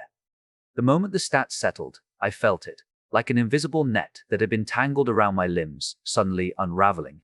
My core tingled, not in the romantic way, more like it accidentally licked a mana battery. The hum of arcane flow buzzed just below my skin. Cloudy bobbed, glowing faintly pink like it had been hit by a compliment. This is exceptional, Charlie. Usually it takes years to advance that far. Please don't try to exploit until we find every broken system and fix it. I rolled my eyes so hard it almost qualified as an ocular workout. Wasn't trying, Cloudy. I'm just built different. So now back to Karzi. Chapter 67, Reality Check. Book 3. I rolled my eyes so hard it almost qualified as an ocular workout. Wasn't trying, Cloudy. I'm just built different. So now, back to Kazi. Yes, Charlie. Don't forget, next time you want to know the properties of an item, you need to identify it properly. I won't make any more exceptions. Sure you won't, I said, suppressing a mischievous giggle. Gotcha. I fully expected some sort of dramatic farewell, or at least a half-hearted goodbye, but Cloudy just flickered and vanished. One moment I was in the sterile white room, and the next I slammed back into reality with all the grace of a dropped potato sack. The air hit me first, thick and damp, smelling strongly of fresh blood and acrid insect guts. My feet skidded slightly on the slick stone floor, making an awful squelching sound as I tried to regain balance. "Yeah, nice seeing you too, Cloudy," I muttered into the empty air, rolling my eyes. Drawing in a steadying breath, I summoned my profile, hoping to at least understand what had just happened. The familiar translucent screen appeared. Name, Princess Charlie Tickmas. Race, Step Elven. Gender, female, fiverless. Level, Fiver Life Path. None a class, none a physical stats. 2 uncommon, magical stats. 3 rarest, skill limit. 46 nonus, the exploiter. 9 godlies 2. Mana manipulation, 2 uncommon. 3. Frost weaving, 3 rarest 4. Healing, 2 uncommon. I squinted at the screen critically, chewing my lip. No idea how good or terrible that is for a level 5 NPC. But I guess fine? Sure, let's go with fine. Fine. I waved the interface away with a flick of my wrist and peered around the dimly lit cavern, now eerily quiet after the chaotic fight. The massive body of the termite queen sprawled nearby, oozing a viscous golden ichor onto the cavern floor, mingling with the cracked shells and twitching limbs of her fallen minions. "Okay, Charlie," I said aloud, immediately irritated by my inability to stop talking to myself.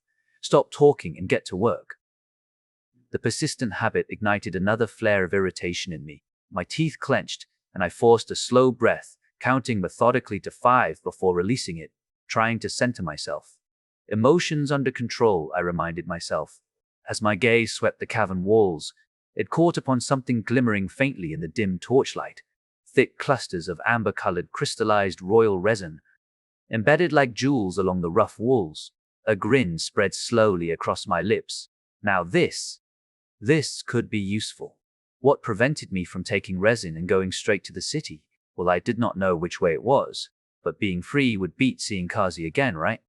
Okay, she was going to die. That would not change. Walking carefully, sword in hand, I approached the resin. The scent here was strangely sweet, sickeningly mixed with something medicinal. Reaching out, I wedged my sword blade between the resin and stone, applying pressure until, with a satisfying crack, a chunk broke free. I picked it up, feeling its weight in my palm. Solid and smooth, warm and faintly pulsing with dormant mana. "Nice," I murmured appreciatively. 1 down, 10s more to go. I moved methodically from one deposit to the next, the repetitive cracking sound echoing throughout the cavern. Each piece went onto a growing pile at my feet, clinking gently against one another. My arms burned slightly from the repetitive effort, and my fingers were soon sticky with the resin's residue. After several minutes, the cavern walls were stripped clean, and I stepped back, stretching sore muscles, satisfied with the heap of amber treasure I'd gathered. Then reality hit me like a bucket of cold whiskey. Blinking slowly, I stared down at the accumulated loot, dumbfounded. "Charlie," I whispered, "you have no inventory." The frustration burned through me again, intense, as my fingers curled into fists at my sides.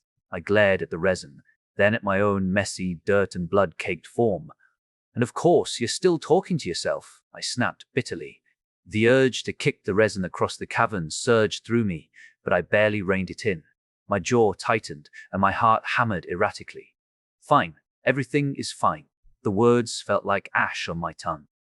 So what if I'm dirty and exhausted? I paced back and forth in a tight line, heels clicking sharply against the stone floor.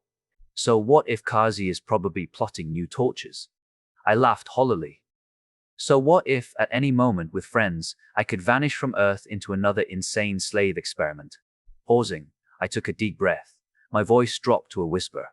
I will survive, whatever it takes. Resolved now, I scanned the cavern for anything remotely useful. Bags, cloth, baskets, anything that would help me transport the resin.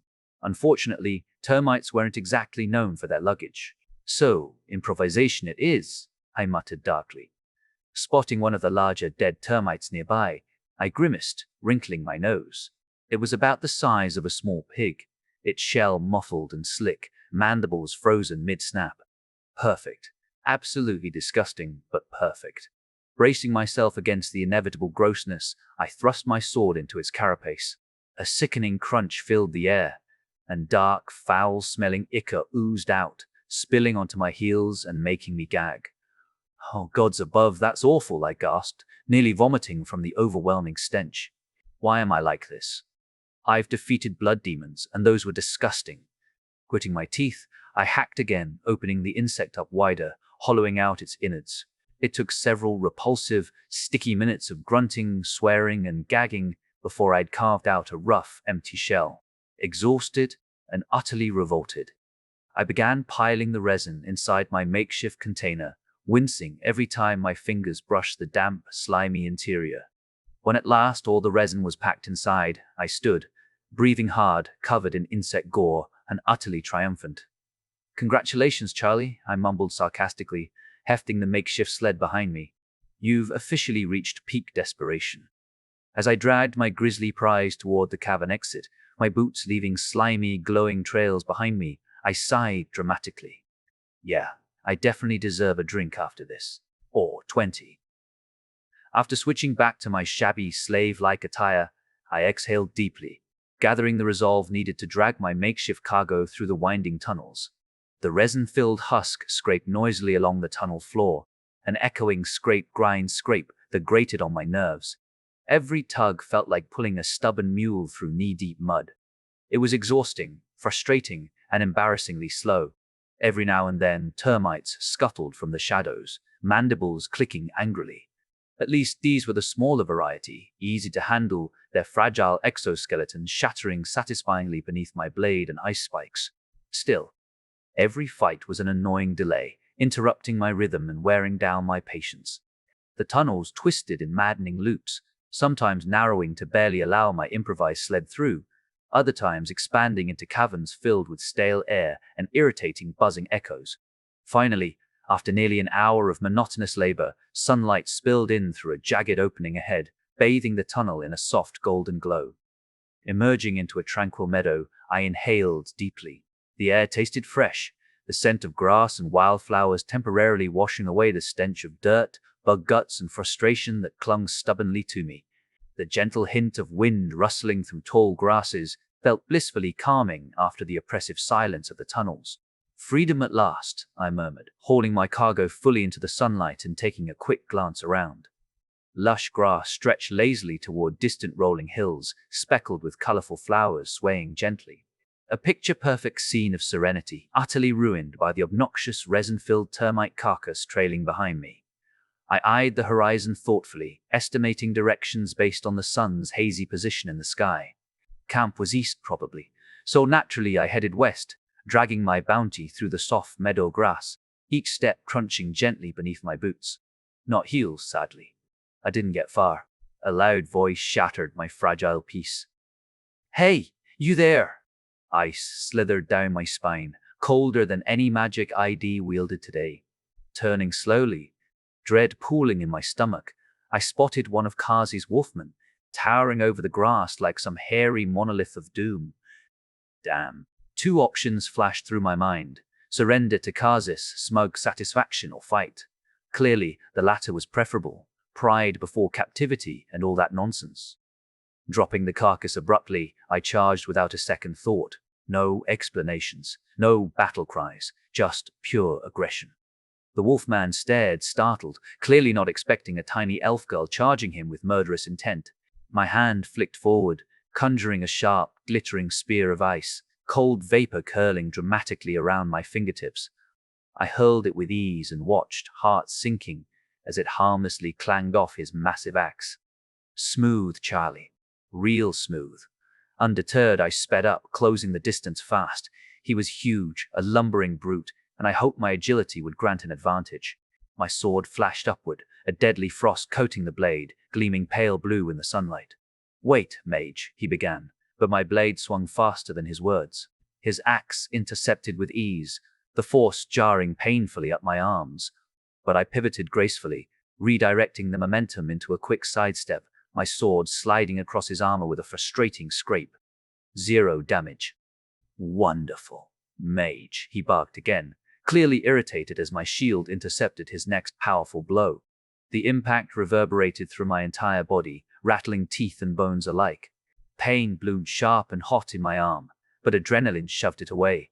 Determined, I surged forward once more, coating my blade in another wave of frost, slicing low across his shin and thigh with desperate precision. Still zero damage. Just stop. By Kaz's command, I order you, he snarled, axe thundering down again, pushing me roughly backward into the dirt. My back slammed hard against the grass-covered ground, air forced painfully from my lungs. Stars danced mockingly in front of my eyes. I blinked slowly, assessing my pitiful situation.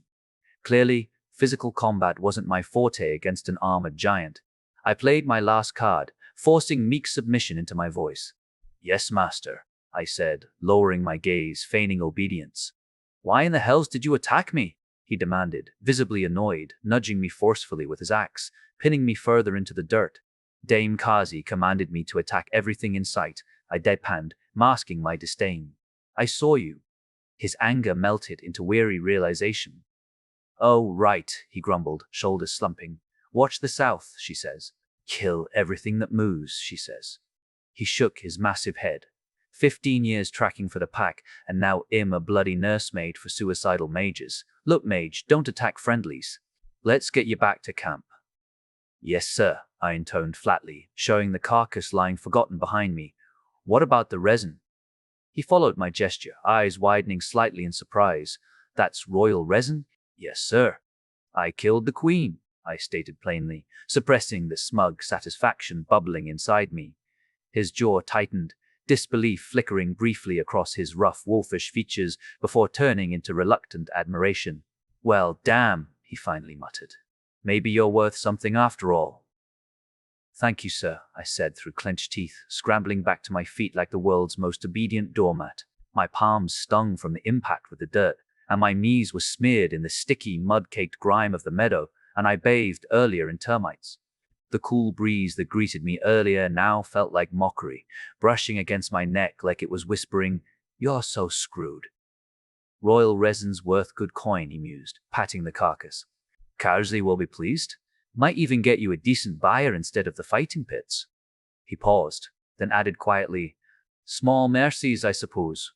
"Oh, goody. My cargo is stolen to make him feel better." How flattering. Then his expression shifted, brows pulling tight as his gaze locked onto mine with suspicion. Was it against orders? "Are you really under the slave spell?" The pressure in my chest tightened. My lungs didn't want to cooperate, but I forced my voice calm, flat, deferential. "As you say, sir," I murmured, keeping my eyes on the ground like the obedient little spellbound mage I definitely was pretending to be.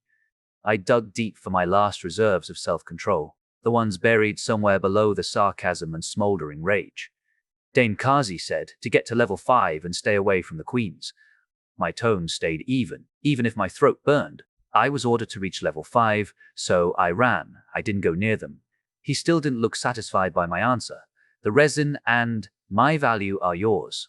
And that was the hardest line I'd spoken since I woke up. It tasted like acid in my mouth, but I had to say it like I meant it, like I wasn't trying to strangle him with my frost-laced shoelaces the moment he turned his back. He squinted at me for a moment, and I feared for a heartbeat too long that maybe he'd caught the slip, heard the snark behind the obedience. But instead, he just shook his head, annoyed.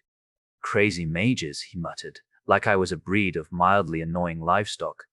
"Why is it always the magic ones that lose their minds?" Then, without so much as a grunt of effort, he reached down, grabbed the hollowed-out resin-filled bug carcass. It'd spent the last hour dragging like some half-broken mule, and slung it over his shoulder like it was a sack of potatoes, a very expensive sack of blood, smeared, crystallized loot potatoes. My pride made a sound like a dying balloon. I almost glared, but remembered just in time that glaring could get me another faceful of axe. The difference in strength wasn't just obvious now, it was shoved in my face and doing squats. I swallowed the bitter lump in my throat and nodded. "Yes, sir." He started walking toward the edge of the meadow, whistling. "All right, let's get you back," he said with a cheer that made me want to enchant his kneecaps off. "Can't wait to sell you." And with that, we marched toward the camp. Him humming like a man walking toward a bonus payday. Me silently rehearsing my eventual revenge in increasingly creative ways involving high-voltage mana surges, frostbite, and certain armor seams. I would remember this. I would remember everything. Chapter 68, Phantom Mud, Book 3 We. We reached the camp a while later, the sun still stubbornly high in the sky, beating down on us. Great. More daylight meant more Kazi. Just what my mental health needed. Speaking of the dame herself, Kazi was right there, in front of her oversized, obnoxiously decorated tent, practicing some kind of martial art that honestly looked way too graceful for someone who routinely ruined lives. I found myself pausing, mesmerized despite my seething hatred. She moved like fire-made flesh, fluid and elegant. Each step and sweep of her arms sent flames spiraling in arcs around her, crackling softly, embers popping and dancing along in hypnotic patterns. It was genuinely stunning. A complete waste of beauty, though, considering it belonged to someone whose moral compass pointed straight toward slavery. Her eyes lit up when she spotted us approaching, the expression on her face unsettlingly cheerful. "Girlie, you're back!" Her gaze shifted to the wolfman, and her cheer dipped into a more cautious tone. "And Frederick, aren't you supposed to be guarding exits?" Frederick shrugged, dropping my precious cargo to the ground with a careless thud. "Yeah, but this mage sprinted from one of them," he said, jabbing a thumb in my direction. "And brought this." Kazi halted her practice, plucking up one of my hard-won resin pieces. "Girlie?" Her eyes narrowed dangerously, suspicion whetting her voice like a blade. "You went against orders?" My stomach twisted painfully. Worse than when I'd gutted the termite. Breathe. No emotions. I kept my face neutral, my voice as bland as possible. "No, Dame Kazi," I said, shaking my head with careful calm.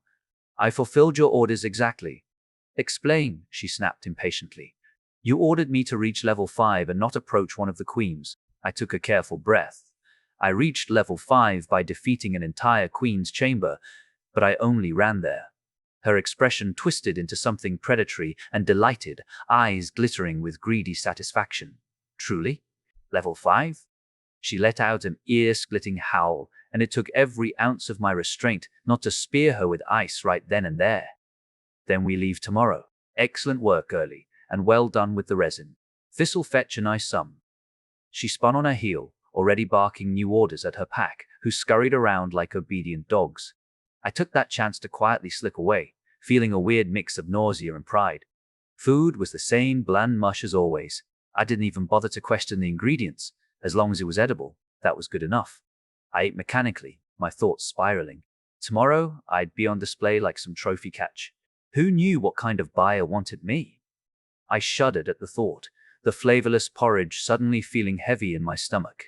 Shaking my head, I passed the time by imagining the ways Kazi could die. Evening fell, and as Kazi sent us to the tents, I reluctantly did what I'd promised Mom. Settling onto the rough, uncomfortable ground, I closed my eyes, took a long breath, and tried to center myself. Yeah. Centering myself with Kazi lurking nearby like a malicious shadow, I exhaled, trying to push away my worries, clear my mind, achieve inner peace, or whatever else meditation promised. But how the hell was I supposed to relax when tomorrow meant marching into a city as merchandise? Who would buy me? Sure, my magic probably ruled out hard labor or other unsavory duties, but nobles might see me as a pretty little trophy mage, something to display and control and warm their beds. My teeth ground together at that thought, anger simmering just below the surface. "Mom, this meditation thing?" I whispered harshly into the empty tent, frustration clear in my voice. "Yeah, totally working. Like a charm." I closed my eyes, expecting nothing more than some forced meditation and frustration. Instead, the world around me lurched violently, reality twisting like a wet rag wrung out too hard. One moment later, I opened my eyes to find myself standing in my apartment. The soft hum of electronics, the distant murmurs of city life, and the scent of stale alcohol felt both familiar and profoundly strange. "Oh, great, another surprise shift," I muttered, heart still racing from the disorienting transition. "Another time shift." "I quite like it," Jerry chimed in, vibrating on my wrist. "Dreaming is strange. I have memories that don't quite align," I groaned softly. "Jerry, I haven't properly slept in forever. Days? Weeks?" My voice trailed off uncertainly. The concept of time was a mess right now. "Could you please call Lola?" Or my words faded as I walked towards the mirror. The reflection that greeted me was disheveled. My blue hair was a tousled disaster, sticking out in random directions, and my clothes looked rumpled as if I'd wrestled a giant bug queen. Oh wait, I had. Nobody laughed at my joke, not even me. I glanced into my eyes and let out a sigh. Thankfully, none of Remelion's lovely assortment of mud, dirt, grime, and suspicious bodily fluids had tagged along. Nothing at all. As if this body was not the same. I desperately needed a bath there, though. Karzi didn't exactly run a luxury spa service. You have a message from Lucy. She says she's working on a solution with Lola. And that's it, Jerry reported dutifully. The instant I pinged Lola, she responded. She's already on her way here. Relief washed over me, loosening some of the knots twisted inside my gut. Good, I whispered, sinking onto my sofa and closing my eyes briefly. The plush cushions felt wonderful against my tense muscles. Charlie? A soft voice whispered, fingertips gently touching my shoulder. What? My eyes flew open as I sprang up, every muscle coiled and ready to attack Kazi, only to see Lola stumbling backward, wide-eyed and startled. Sorry, she stammered, raising her hands defensively. You were just sitting there, staring. Sleeping, maybe. But you said... I didn't let her finish. I closed the distance between us and threw my arms around her, hugging her tightly. Hug attack, I whispered. Her warmth, the faint scent of vanilla shampoo and coffee. It all anchored me back to reality. Thanks for coming, I murmured into her shoulder, gripping her just a bit tighter, afraid that if I let go, she'd vanish, leaving me alone again. Of course, she breathed softly, returning the hug. Her arms were comforting and gentle. Pulling back reluctantly, I forced a weary smile. Do you mind if I shower real quick? I asked, starting to move towards the bathroom. I just feel gross. I am not. But phantom mud? Like phantom pain? Sure, but... Lola's eyes widened, glancing down at her hand, which I realized with a growing blush I was still holding. Wait, she squeaked, cheeks turning bright red. Together? I blinked, looking down at our intertwined fingers. Sorry, brain malfunction. My body apparently just decided it didn't want to be alone. I bit my lip, embarrassment heating my face. I mean, maybe we could chat while I shower? You know, like through the door or something? Hard to explain. Her cheeks flushed even deeper, and she turned her face away slightly, eyes darting nervously around the room. I mean, I don't mind chatting. A laugh bubbled up from my chest, the sheer awkwardness of the moment easing my anxiety. Without thinking, I hugged her again, the warmth and closeness instantly chasing away the lingering dread and tension from my bones. Sorry, I rocked my head. Apparently I am a child, maybe a teen. I had a chat with Queen Erwin Mum. She's so cool. Amazing even. I'll tell you later then, but you're adorable, Lola, I teased lightly, trying to be myself. Suddenly, the world felt manageable again. Being around her reminded me I wasn't just Charlie, the terrified slave. I was also Charlie, the former Earthling. Or not, because of the simulation thing. I shook my head. Stupid mess. I slipped into the bathroom, reluctantly leaving the comfort of her presence behind. Hot water cascaded down my body, each droplet washing away the phantom grime and lingering stress. Steam filled the room, wrapping around me like a comforting embrace. It'll be a must-have besides a whiskey room in my castle. The luxury of a hot shower felt surreal after the past few days spent scrambling through dark tunnels and fighting off oversized insects. Despite wanting to stay in the heavenly spray longer, the looming threat of Kazi yanking me back at any moment made me hurry.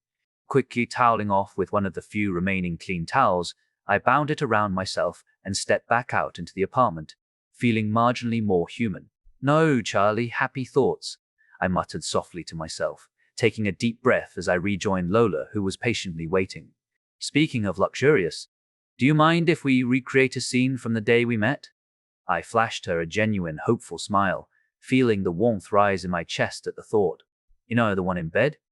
I really, desperately, genuinely want to feel a mattress under me again. These days, I'm thankful just to sit on grass that doesn't bite. Lola stared at me blankly, clearly racking her brain to recall our first meeting.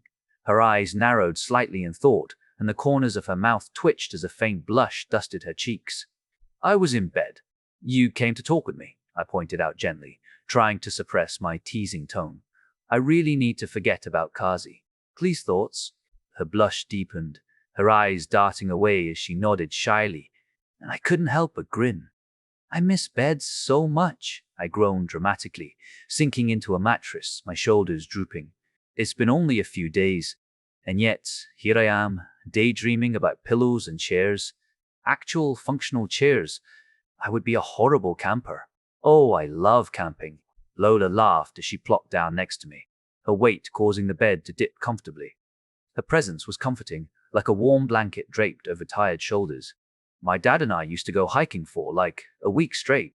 We'd sleep in tents, cook over a tiny fire, and just stare at the stars every night. It was magical. Her eyes softened with nostalgia, and a gentle, wistful smile played on her lips. That sounds amazing, I whispered softly, my voice tinged with a mixture of longing and humor. I always wished I had memories like that. You know, a parent who'd actually do those things with me. Oh, she gasped sharply, nearly shrieking. Panic flashed across her face, eyes widening in horror. Charlie, I didn't mean... Quickly, I turned to face her, giving her a reassuring nudge with my elbow. Hey Lola, seriously, it's okay, really. If you couldn't mention parents around me, it'd be weirder than Rika's throne obsession. And besides, I added, my grin brightening mischievously, don't worry, I've got a mom now. She narrowed her eyes suspiciously without turning her head, a playful suspicion dancing in her gaze. How exactly did you meet your new mom anyway? Oh, haha, it's actually hilarious. Well, hilariously terrifying, I started, chuckling at my own recklessness. I stormed suicidally into a termite queen's chamber. Totally reasonable strategy. What? Lola practically squeaked, eyes wide with shock, leaning closer as if expecting me to whisper a juicy secret. Yep, and then there was this super weird system cloud. It's a whole thing. I leaned back against the pillows, ready to dive into yet another of my wildly chaotic stories. Buckle up. This one's a wild ride. You didn't, Lola laughed, her voice bubbling. No way. You asked for that because you didn't want your heels to get stuck in mud? Exactly, I confirmed dramatically, throwing my arms up in mock desperation. Mud is the true enemy, not wolves. Wolves are fluffy friends, I said, putting on my brightest smile before whispering conspiratorially, until they play in mud. Then they're traitors. What was that? Lola leaned closer, still giggling softly. That I am going to be a queen. I swiftly redirected the conversation to safer ground, sitting up and resting my back against the cool wall behind us. Lola settled beside me, her shoulder pressing gently against mine. I won't settle for a barony. Playing it safe was fine before Kazi, but not anymore. Slavery has to be outlawed. We banned it for a reason on Earth. Charlie, Lola's voice softened, carrying a mix of worry and admiration, her gaze turning introspective. You can't just do that on your own. But you know I'll support you. Always. You're my queen, after all, and I'm your queenmaker. I turned to grin at her, my heart squeezing pleasantly. It won't be easy. She nodded firmly, eyes determined. I count on that. Other kingdoms won't exactly cheer for me, I said dryly, imagining angry nobles shaking fists and throwing tantrums like oversized toddlers. Her voice lowered to a serious whisper, almost threatening in its quiet strength. Let them come. The intensity was adorable. So, naturally, I teased, you're so cute when you're plotting diplomatic incidents. Yes, together we can, Lola began passionately. But then my words registered, and she slowly turned to face me, eyes wide and blinking rapidly. I have land. Sort of. And I have a big-ass important mom, who's soon to be an empress. I'll grow stronger. Plus, I know what players want. I paused, biting my lower lip softly, uncertainty creeping into my voice. I know what to do, but not how to actually do it. Her breathing quickened beside me. Whether from the compliment or the sudden surge of determination, I wasn't sure. Her eyes glowed, lit by some inner fire I couldn't quite get. You have me. I'll figure out how. I'll outlaw slavery, I said firmly, as if speaking it aloud cemented it into reality. Of course, Lola said without hesitation, nodding. I'll make anyone harboring slaves submit. They'll have to change their laws. I bit my lip harder, anxiety mixing with determination. Voicing it made it feel painfully real, less of a dream and more of a responsibility. Lola hesitated, doubt creeping into her voice. Charlie, that's not how diplomacy works. You need compromises. Nope, I almost shouted before lowering my voice. This isn't some naive, idealistic slavery bad scenario. I know what it's like. I know how utterly powerless it feels to have no control. To have your fate dictated by someone who doesn't care whether you live or die. To be weighed in gold like a sheep. A went quiet for a moment, and only the distant hum of traffic outside the window reminded me of the world. I won't tolerate it, I continued. As a queen, I refuse to tolerate it. Honestly, I'd rather nuke their capital than allow slavery to continue. Charlie, Lola gasped, eyes widening. You can't just kill innocent people. Even hypothetically, as a ruler, you have to think things through. Rash decisions. I know, I interrupted, softening slightly. I'm just a child, right? Elven child. Ugh, emotions. That's why I have you. And besides, magic nukes totally exist. The Tweers have them. One big bang, and the city's gone. Her eyes widened even further, shock stamped plainly across her face. But before all that grandiose queen stuff, I sighed dramatically, breaking the tension with a tired smile. I need someone to rescue me in Altandai first. Chapter 69, Rhyme Break. Book 3. But before all that grandiose queen stuff, I sighed dramatically, breaking the tension with a tired smile. I need someone to rescue me in Altandai first. The bed gave a soft warmth beneath me, cotton sheets warm against my still damp skin, my towel slipping slightly. My legs dangled over the side, one heel trailing absent-mindedly over the wooden floorboards. Lola glanced at me, her expression dreamy, eyes slightly unfocused, lips parted in thought. But then, like someone flipping a switch, her features tightened into what I privately called business Lola. Shoulders squared, brows furrowed. The same look she had when dealing with contracts, or choosing ice cream with grave intensity. Lady, she started, shifting upright and clutching a pillow like it was a clipboard. In trying to organize things with Lucy, she even went ahead. But I stayed quiet, letting her toy with the pillow's corner. She kept folding and unfolding the edge, hands twitching with a restlessness that didn't reach her voice. But I'm not sure how we can reach Altandai with a meaningful army. Lucy has several theories about potential access points, but none are fast or clean. Every route's a crawl, a grind. Her words faltered like a failing server ping. I just smiled at her. That smile you give when someone's panicking and you're trying to convince them the shit probably won't sink today. She stared at the pillow like it held a solution. I saw her knuckles whiten around the fabric. I hugged her before she could spiral further. Pulled her gently into my arms like she was a warm bundle of nerves and panic. She tensed at first, like a cat unused to affection. Then she melted against me. She squeaked, muffled against my towel. It's okay, Lola, I murmured, resting my chin on her crown. Her hair smelled faintly like some floral shampoo, like fake lavender. We'll think of something. I slowly let her go, shifting just enough to create space between us, just in case she thought I was making some weird move. God, please don't think I'm hitting on you. The old fear slithered up my spine, that if I pushed too far, she'd pull away, like the others. I bit the inside of my cheek hard, so my brain would stop screaming vulnerability at me. You don't need to do it alone, I said, keeping my voice steady. You may be my queenmaker, but even queenmakers have aides, right? She nodded and leaned her head onto my shoulder like she belonged there. My heart skipped, then promptly blushed and tried to die from embarrassment. There must be an exploit, I mumbled, some unintended mechanic that gets you to the DLC area. I got there as a player, NPC weird hybrid, and I'm basically the you shouldn't be here poster girl. So there's gotta be a way. I will look for one. Her voice cracked, trembling on the edge of tears. I felt her inhale deeply beside me. Hearing your conviction, she choked. I haven't thought it through. You said you were enslaved, and I knew that was bad, obviously. But I treated it like a problem on a task board. Here is the issue. Here is the plan. I didn't feel it. Not really. She broke. She collapsed into me, burying her face in the crook of my neck and wrapping her arms around me like I was the last thing tethering her to earth. I'm sorry, she whispered, sobbing into my towel. I failed you. I should have seen it. I should have seen it. You face things head on and smile like it's nothing, and I just let you. I blinked fast and stared at the ceiling. The plaster up there suddenly needed deep inspection. My chest was tight, like someone tied a corset around my ribcage and forgot to stop tightening. But I didn't cry. Not yet. Lola, I said softly, gently stroking circles between her shoulder blades. Her body trembled with each breath, and I kept my touch steady. Hey, hey, who is here? Who's in my apartment right now, holding me in bed? From all people in the world? She pulled back slowly, her face blotchy, eyes glassy like broken starlight. Me, she whispered, but you don't really know me. Not really.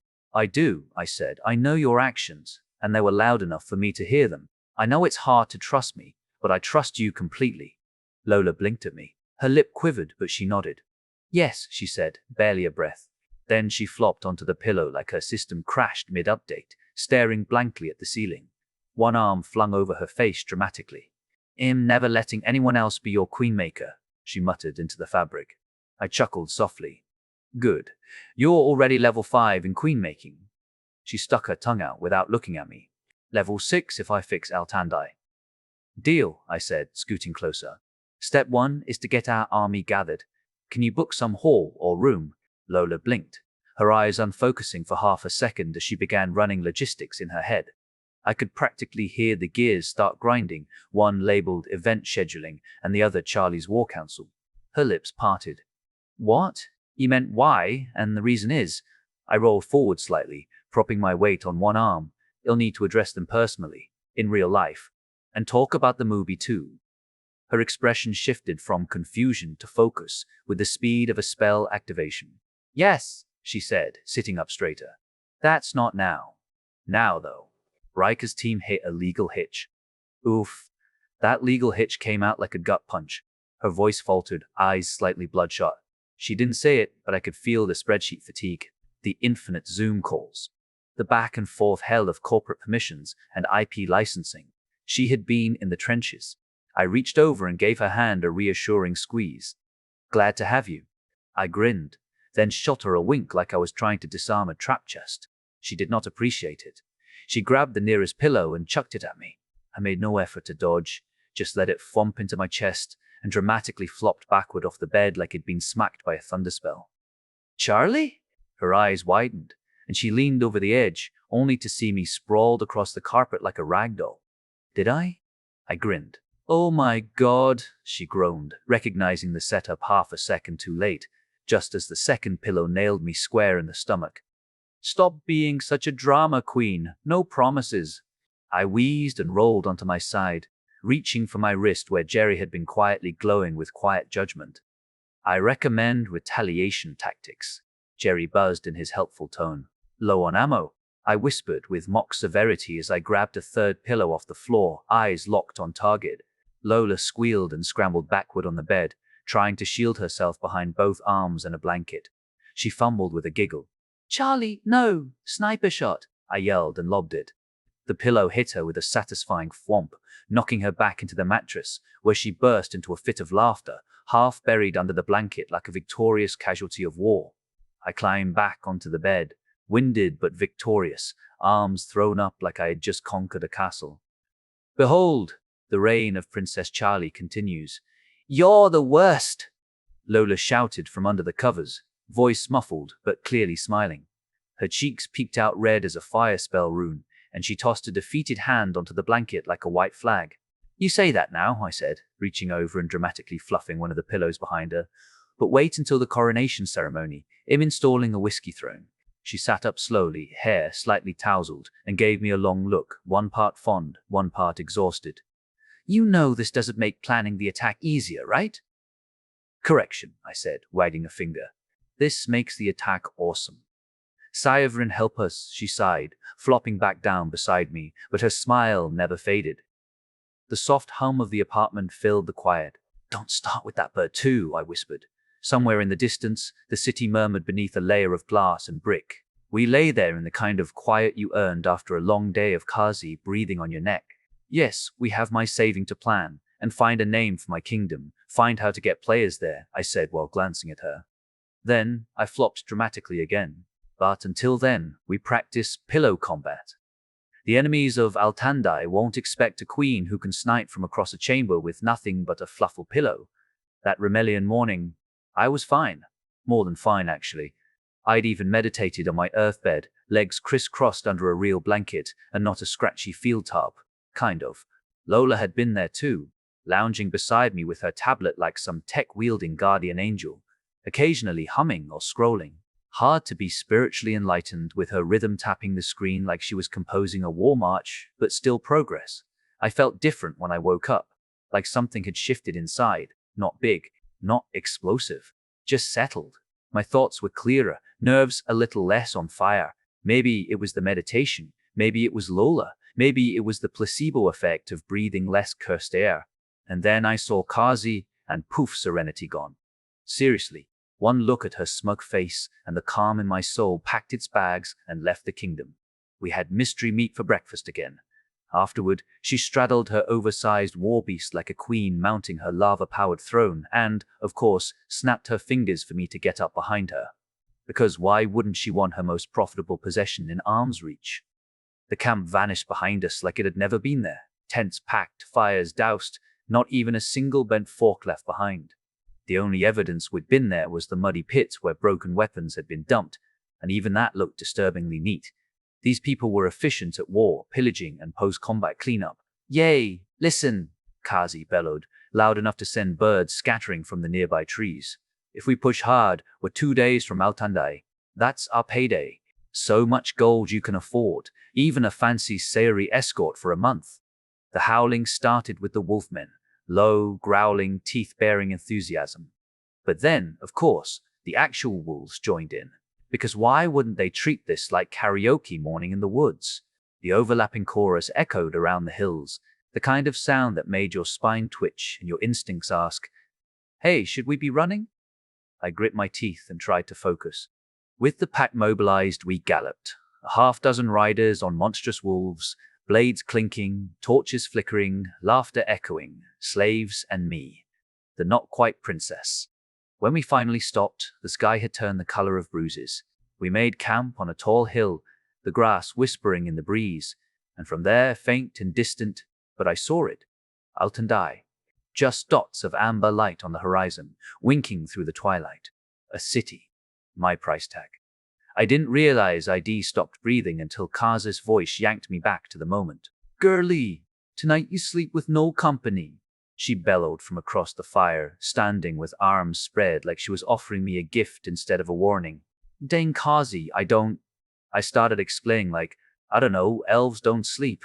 But before I could finish, she smacked the back of my head with her palm. It wasn't a love tap either. Pretty sure it shaved some HP. "Stop lecturing," she snapped. "Tomorrow's a big day for you." Her grin stretched wide, like a merchant about to sell someone a cursed mirror. She rubbed her hands together, like a cartoon villain. Literally. I half expected her to twirl an invisible mustache. "I'm a nice person," she added, "so I'll try to find someone nice." "Of course you are a gracious person," I said before my brain could filter it. A sarcastic grenade that somehow flew right over her head, probably too busy giggling about her own plan to notice mine. "Sleep," she barked and vanished into her tent like a dragon retreating into its cave of evil spreadsheets. The campfire crackled. The wind picked up. I sat down in front of her tent, pulled the coarse blanket over my shoulders, and exhaled. Okay, meditate. Clear your mind. Ignore your evil kidnapper matchmaker, trying to pimp you out tomorrow like it's an auction night at the bar. The sky above stretched forever. The stars were weird, different constellations than Earth. Some shimmered unnaturally, like they had layers of color. The quiet would fade being peaceful, if not for the buzzing thought clawing through my mind like a drunk raccoon. Wait. I'm stupid, I forgot to pick a life path. I yanked my hand out from under the blanket and opened the interface with a mental flick. The menu popped up, and it wasn't a lot. "Okay," I whispered, pressing the choice. "Life path chosen, Sovereign Ruler 7 legendary, world fragment found, linking, link established. Please name your kingdom."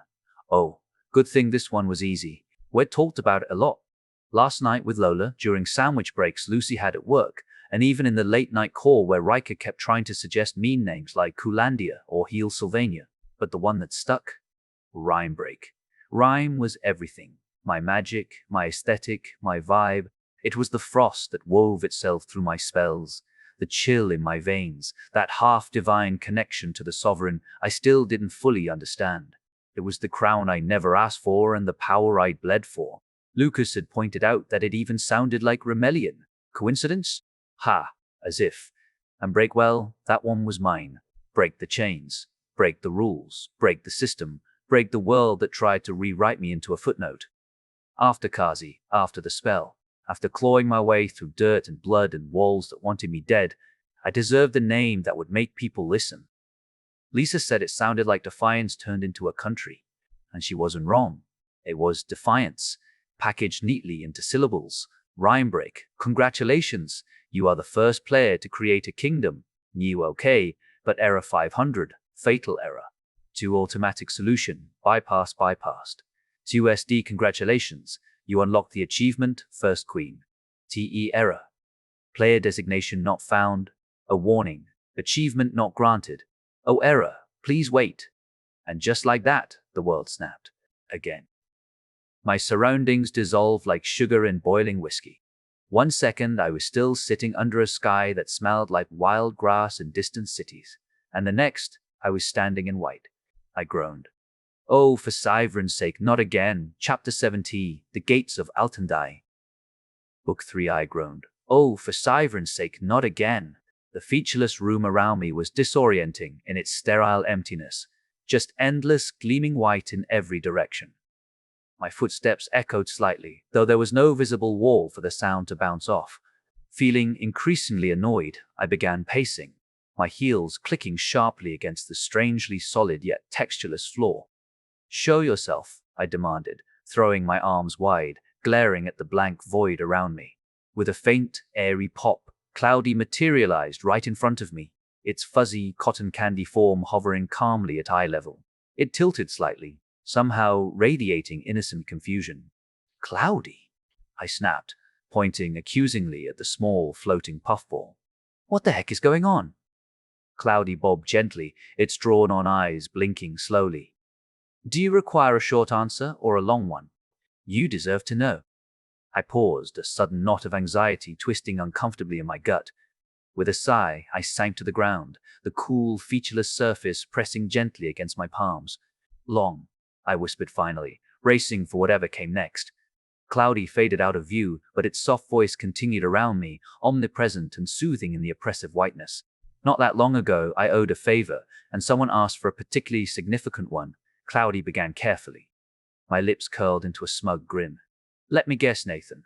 I interrupted rudely, unable to resist poking at Cloudy a bit. Cloudy sighed audibly, a gentle ripple of amusement beneath its voice. No comment. This world, Rimelion, existed peacefully for millennia. The system in place had achieved perfect balance, meticulously fine-tuned through countless centuries. I rolled my eyes. And then came Nathan, bringing players, dropping me right in the middle of your perfect balance and... WH. Sec. WH check. W itself broke into tiny bits. Honestly, it's a miracle I'm not broken into bits myself. A slightly hysterical laugh bubbled up, escaping before I could stop it. Cloudy hummed patiently. Perhaps summary, yes. At its core, the fundamental structure remained intact, but we added enhancements specifically for the player population. Right. Because nothing screams stability like throwing in random humans from Earth, demons from who knows where, and a sarcastic elven princess. Very sensible. I nodded dramatically, my voice dripping with sarcasm as usual. It makes sense. So are you going to fix me, please? Cloudy popped back into existence, inches from my face, looking earnest in its adorably cartoonish way. That's precisely why I isolated your systems. I am actively working on it, but the process is not straightforward. Managing test servers has become increasingly difficult. Oh, I blinked, realization dawning, because I'm technically an NPC. I, or my simulation, should be trapped in those test servers, right? Some random Charlie stuck forever enslaved? Poor girl. I couldn't stop another bitter giggle. I had to remove your simulated instance. Your presence caused the test server's simulated realities to crash repeatedly, Cloudy continued calmly. The simulation was supposed to genuinely test player interactions, as per the ones who asked for a favor request. You mean Nathan's mistake? I muttered. However, now that your existence is integrated fully into Remelion's reality, maintaining the simulation is redundant. It will be shut down. I whistled softly, impressed despite myself. Well, That never happened in my original reality. Servers didn't contain you, Cloudy explained simply. Another giggle escaped me, incredulous yet oddly flattered. Fair enough. So about that player kingdom system, can I have it? No. Pretty please? I batted my eyelashes mockingly. Cloudy hesitated visibly. I've created a fork of the player system and isolated your hybrid NPC player systems using a newly developed API. However, some safeguards remain inaccessible, meaning unpredictable behaviors could occur. Oh yeah, like my mere existence being an exploit, I challenged, narrowing my eyes playfully. Yes, exactly. Hey, I was joking. My voice took on a pouty tone despite myself. Yes, 40 going on 14. Elven aging was great. Almost ready, Cloudy continued gently, floating reassuringly in front of me. But please remain cautious. Avoid interacting with new systems unnecessarily, or warn me beforehand so adjustments can be made. I raised an eyebrow skeptically. Aren't you supposed to be some omnipotent god? You know, omnipresent, omniscient, omni-annoying? Cloudy seemed to shimmer, slightly embarrassed. Yes and no. My true nature is beyond mortal comprehension, yet oddly simple for you. Now, please, return. Before I could respond, the whiteness surged, pulling me away once again. As soon as I was back, the system flashed brightly before my eyes, sharp and crystalline clear, and annoyingly cheerful. Life path chosen, Sovereign Ruler, 7 Legendary. Congratulations. Your title was updated to Sovereign Queen, Queen New Core Skill, Queen's Grace. I squinted at the floating text. A new core skill? Neat. Skill, Queen's Grace, description. Some queens rule with justice, some with fear, and you with something harder to define, inevitability. You don't demand loyalty, you inspire it, or command it, or cheat for it. Who can really say? Subjects gather around you, not because you ask them to, but because the world makes more sense when you're at the center of it. This skill subtly reshapes how others see you. Allies are steadier in your presence, and enemies hesitate a moment too long. All nearby companions gain a minor passive boost to their key traits, and once per month, you may force a chosen target to obey a single command, if only for a moment. After all, it's rude to disobey a queen. Wow, I whispered, feeling a strange mixture of awe and smug satisfaction. And that wasn't even the best part. There was now a whole quest menu glowing invitingly, just begging me to explore. Finally, Charlie the Explorer. Access denied. Please, wait, Cloudy, I shouted internally, while keeping my outer calm. Everything was okay. Totally fine. Cloudy had warned me that some systems might be broken. Temporary setback. Definitely temporary. Right? Taking a deep breath, I closed my eyes and tried to meditate, desperately focusing on regulating the chaos swirling in my head. I envisioned my emotions as drifting snowflakes, my thoughts as steady ice. I reminded myself how glorious it would feel to finally sit on my throne as Queen Charlie, the first sovereign of Rimebreak. It was peaceful. I spent some time meditating like this. All right, Wakey, Wakey. Kazi burst from her tent, her voice booming obnoxiously through the peaceful dawn air. Today's payday. Don't be lazy wolves, move. We have a long ride ahead. My heart seized and my mind froze. Wait, I hadn't been transported back to Earth. Was it because I meditated instead of sleeping? Did Cloudy somehow break the system that sent me back? Was there even a system at all? Or was my whole back and forth existence just some accidental anomaly? An exploit? Existential dread flooded me, biting. At the same moment, Kazi roughly kicked my shoulder, knocking me several stumbling steps to the side. Girlie, move, eat, we ride. She snarled, her face twisted into her usual menacing grin. Yes, Dame Kazi, I stammered, fighting the tears that stung my eyes. I quickly grabbed my usual bowl of mystery meat, forcing down bites that tasted even more bitter today. My mind spiraled with theories, each more unsettling than the last. As I climbed reluctantly onto Kazi's beast, gripping tightly to the saddle behind her, I hoped it was probably just because I hadn't technically slept. Please let that be the reason. We rode relentlessly, the sun high and hot, dust kicking up around us like choking golden clouds. When afternoon finally drew near, the oppressive heat slowly faded, replaced by a gentle, cooling breeze. We crested the last hill, probably named by some equally exhausted soul, revealing the city sprawled dramatically beneath us. My breath caught. Altandai was massive, a dazzling metropolis nestled like a gem beside a large lake. It was majestic, sprawling and vibrant, humming with life even from this distance. Mage towers of gleaming white and pale rose-red stone pierced the sky, their spires glittering softly in the fading sunlight. Buildings of creamy white and subtle reddish hues clustered densely together, elegant and grand, stretching outward like ripples on the water. Surrounding it all was an imposing wall, towering high, built from massive yellowed stones.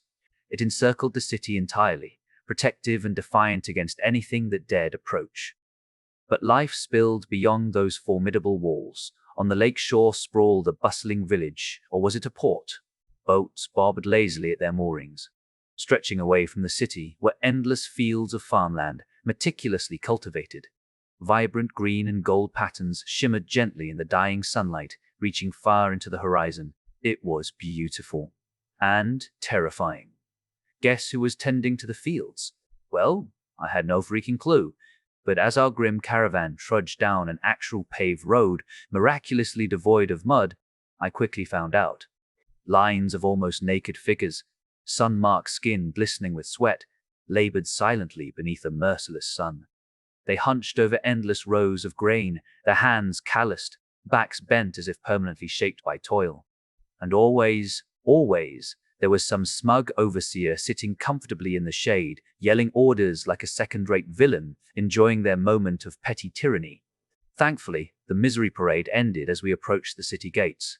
2 guards stood watch in ornate reddish-blue armor, polished to an annoyingly reflective shine, emblazoned with an insignia that caught my eye. White was that seriously, a crest featuring a figure in chains? My stomach turned sour, teeth grinding together. Kazi guided her beast toward the gate, bypassing the line of common folk queued patiently in front of a smaller pedestrian entrance. The massive main gate loomed closed, dominating the wall. Up close, it was ridiculously oversized, towering several stories high and reinforced with heavy steel braces. "Dame Kazi, valuable cargo. Open," she bellowed. A guard paused his meticulous inspection of some poor woman's bag, casually throwing it back to her and motioning her swiftly through. He adjusted his ornate helmet, the faceplate sliding up to reveal a thin-lipped smile and eyes assessing my worth with cold calculation. "Welcome back, dame. How many this time?"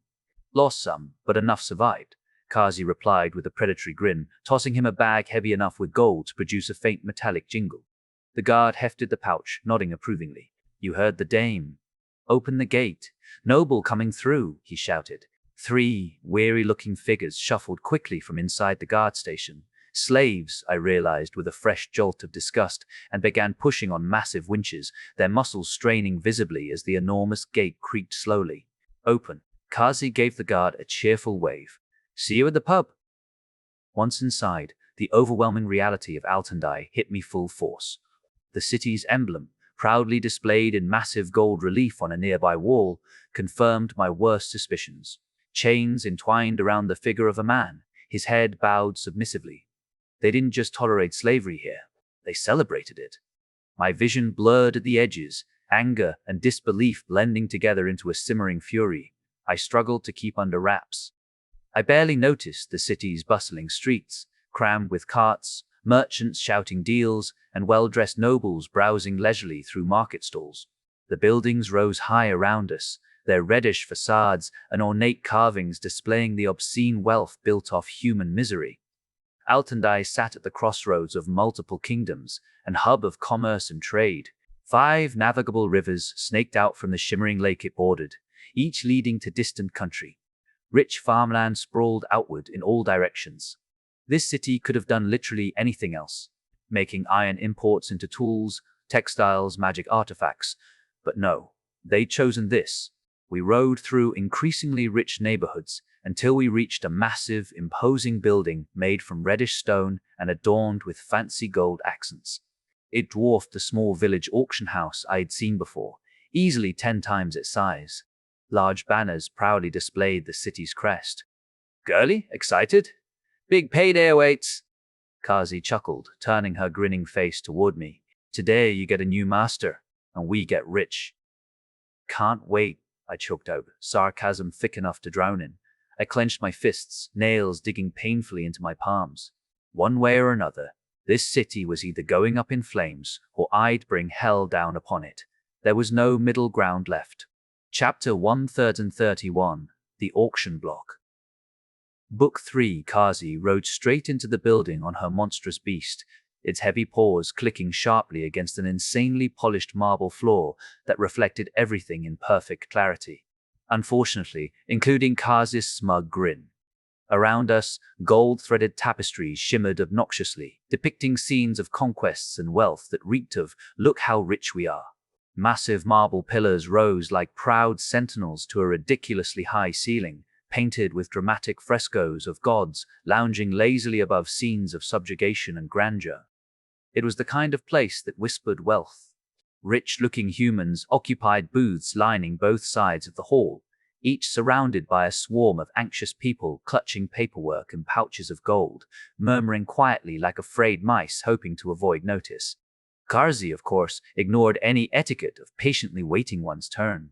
She guided her beast forward without hesitation, making it clear she owned this place, or at least acted like she did. People scrambled hastily aside, expensive robes fluttering dramatically as they jumped to safety. I bit down hard on my tongue to keep from apologizing. The startled victims' indignant faces shifted instantly upon recognizing Kazi, wide-eyed fear swallowing whatever outraged protest they'd nearly uttered. "Sorry, but not sorry. You were probably buying slaves." Kazi stopped abruptly beside an enormous staircase, carved from the same ostentatious reddish marble with gold accents covering every conceivable place. The staircase swept upwards dramatically, clearly designed for grand entrances, or, in Kazi's case, flaunting her oversized ego. "Dane Kazi, welcome back," a man in a purple robe gushed, bowing so deeply he nearly kissed the gleaming marble floor. I blinked, wondering if his spine naturally curved that way or if years of professional groveling had permanently warped him. "As one of our best suppliers, may we interest you in a royal meeting room?" Kazi jumped down from her beast with an obnoxious flourish, snorting disdainfully. "No need. Just the usual quiet meeting spot," she boomed in her typical Kazi way and turned to me. "Girlie, you come with me." Without another glance, she tossed the reins carelessly to the robed man and strode confidently up the stairs, humming an annoyingly cheerful tune.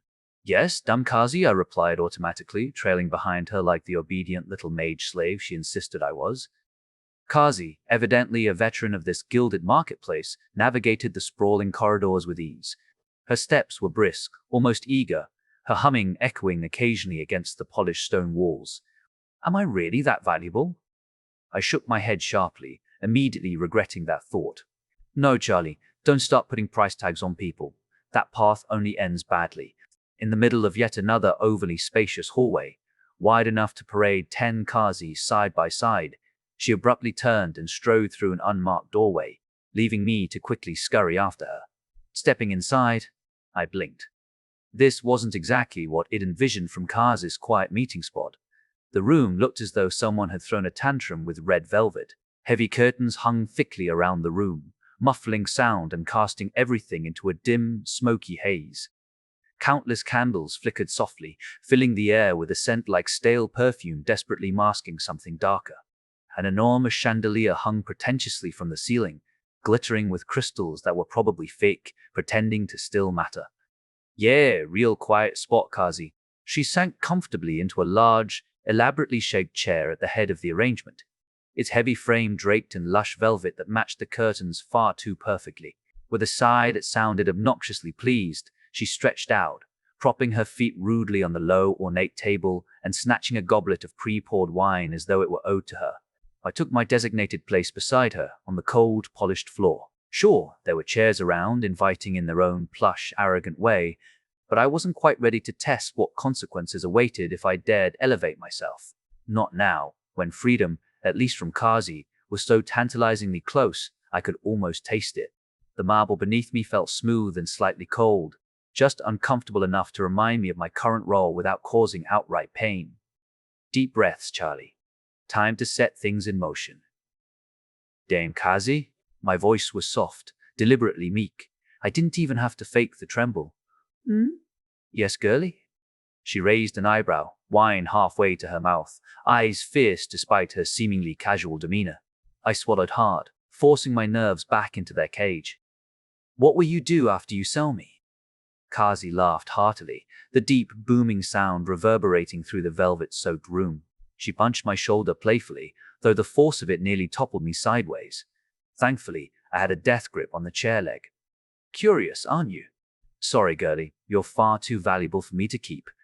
But who knows? Maybe we'll cross paths again. I'll celebrate this lovely catch with a grand feast, then head back to the plains to hunt down some other girlies. Thank you, Dame Kazi, I whispered, ducking my head respectfully just as the heavy door creaked open, interrupting further conversation. Another man swept in, his purple robe even more absurdly ornate than the last I'd seen. Honestly, it was so burdened by gold embroidery along every edge that it practically jingled with his every step. Rimelion's physics clearly had a few things to answer for.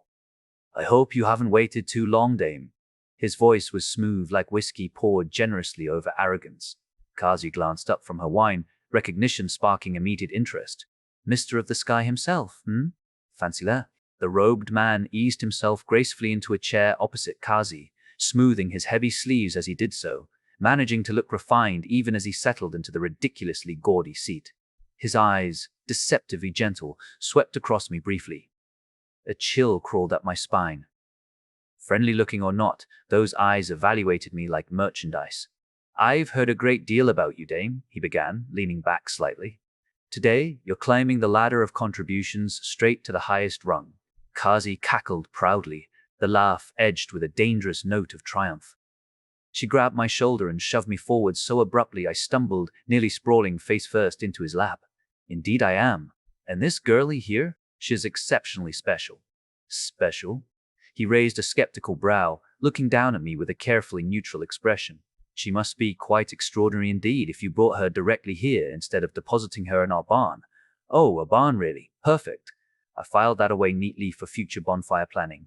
Oh, I'll show you just how extraordinary, Kazi smirked, setting her goblet down with a loud click. This girlie single-handedly took down a termite queen. Level 5 now, and climbing. Impressive, the robed man conceded with polite, detached interest, though clearly not yet convinced. But hardly unique enough to warrant. Quiet, old man, let me finish. Kazi laughed again, though her tone shifted dangerously, daring him to interrupt again. She took it down with magic. Magic? Now genuine curiosity flickered in his eyes, briefly overtaking the carefully maintained boredom. Interesting indeed. Very interesting. Show me.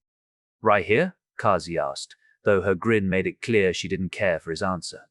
Before had even fully nodded, she barked at me. Attack him, girlie. Thankfully, my body reacted before my mind caught up. Instinctively, I sprang upward, icy mana already swirling in my palm. A spear crystallized instantly, glistening under candlelight as I launched myself toward him, thrusting the spear forward with precision. It shattered harmlessly against his overly ornate robes, leaving no trace of damage whatsoever. My pride stung at the utter lack of impact. Without pause, I rebounded off the wall, drawing mana deeper, forming a blade of frost mid-flight. It shimmered beautifully, deadly and graceful as I executed a textbook imperial piercing strike aimed directly at his chest. The blade shattered again, completely ineffective. Congratulations, Queen. You've created Rhyme Break Royal Art skill. I somehow managed to create a skill, but I filed that for later. Meditation time. Ignore it for now, please, Charlie. Before I could adjust or retreat, he casually lifted a hand. A bright green beam flashed, striking me squarely. My muscles froze instantly, limbs going numb as I crashed ungracefully to the floor, skidding slightly across the polished marble, humiliation hot on my cheeks. You are immobilized.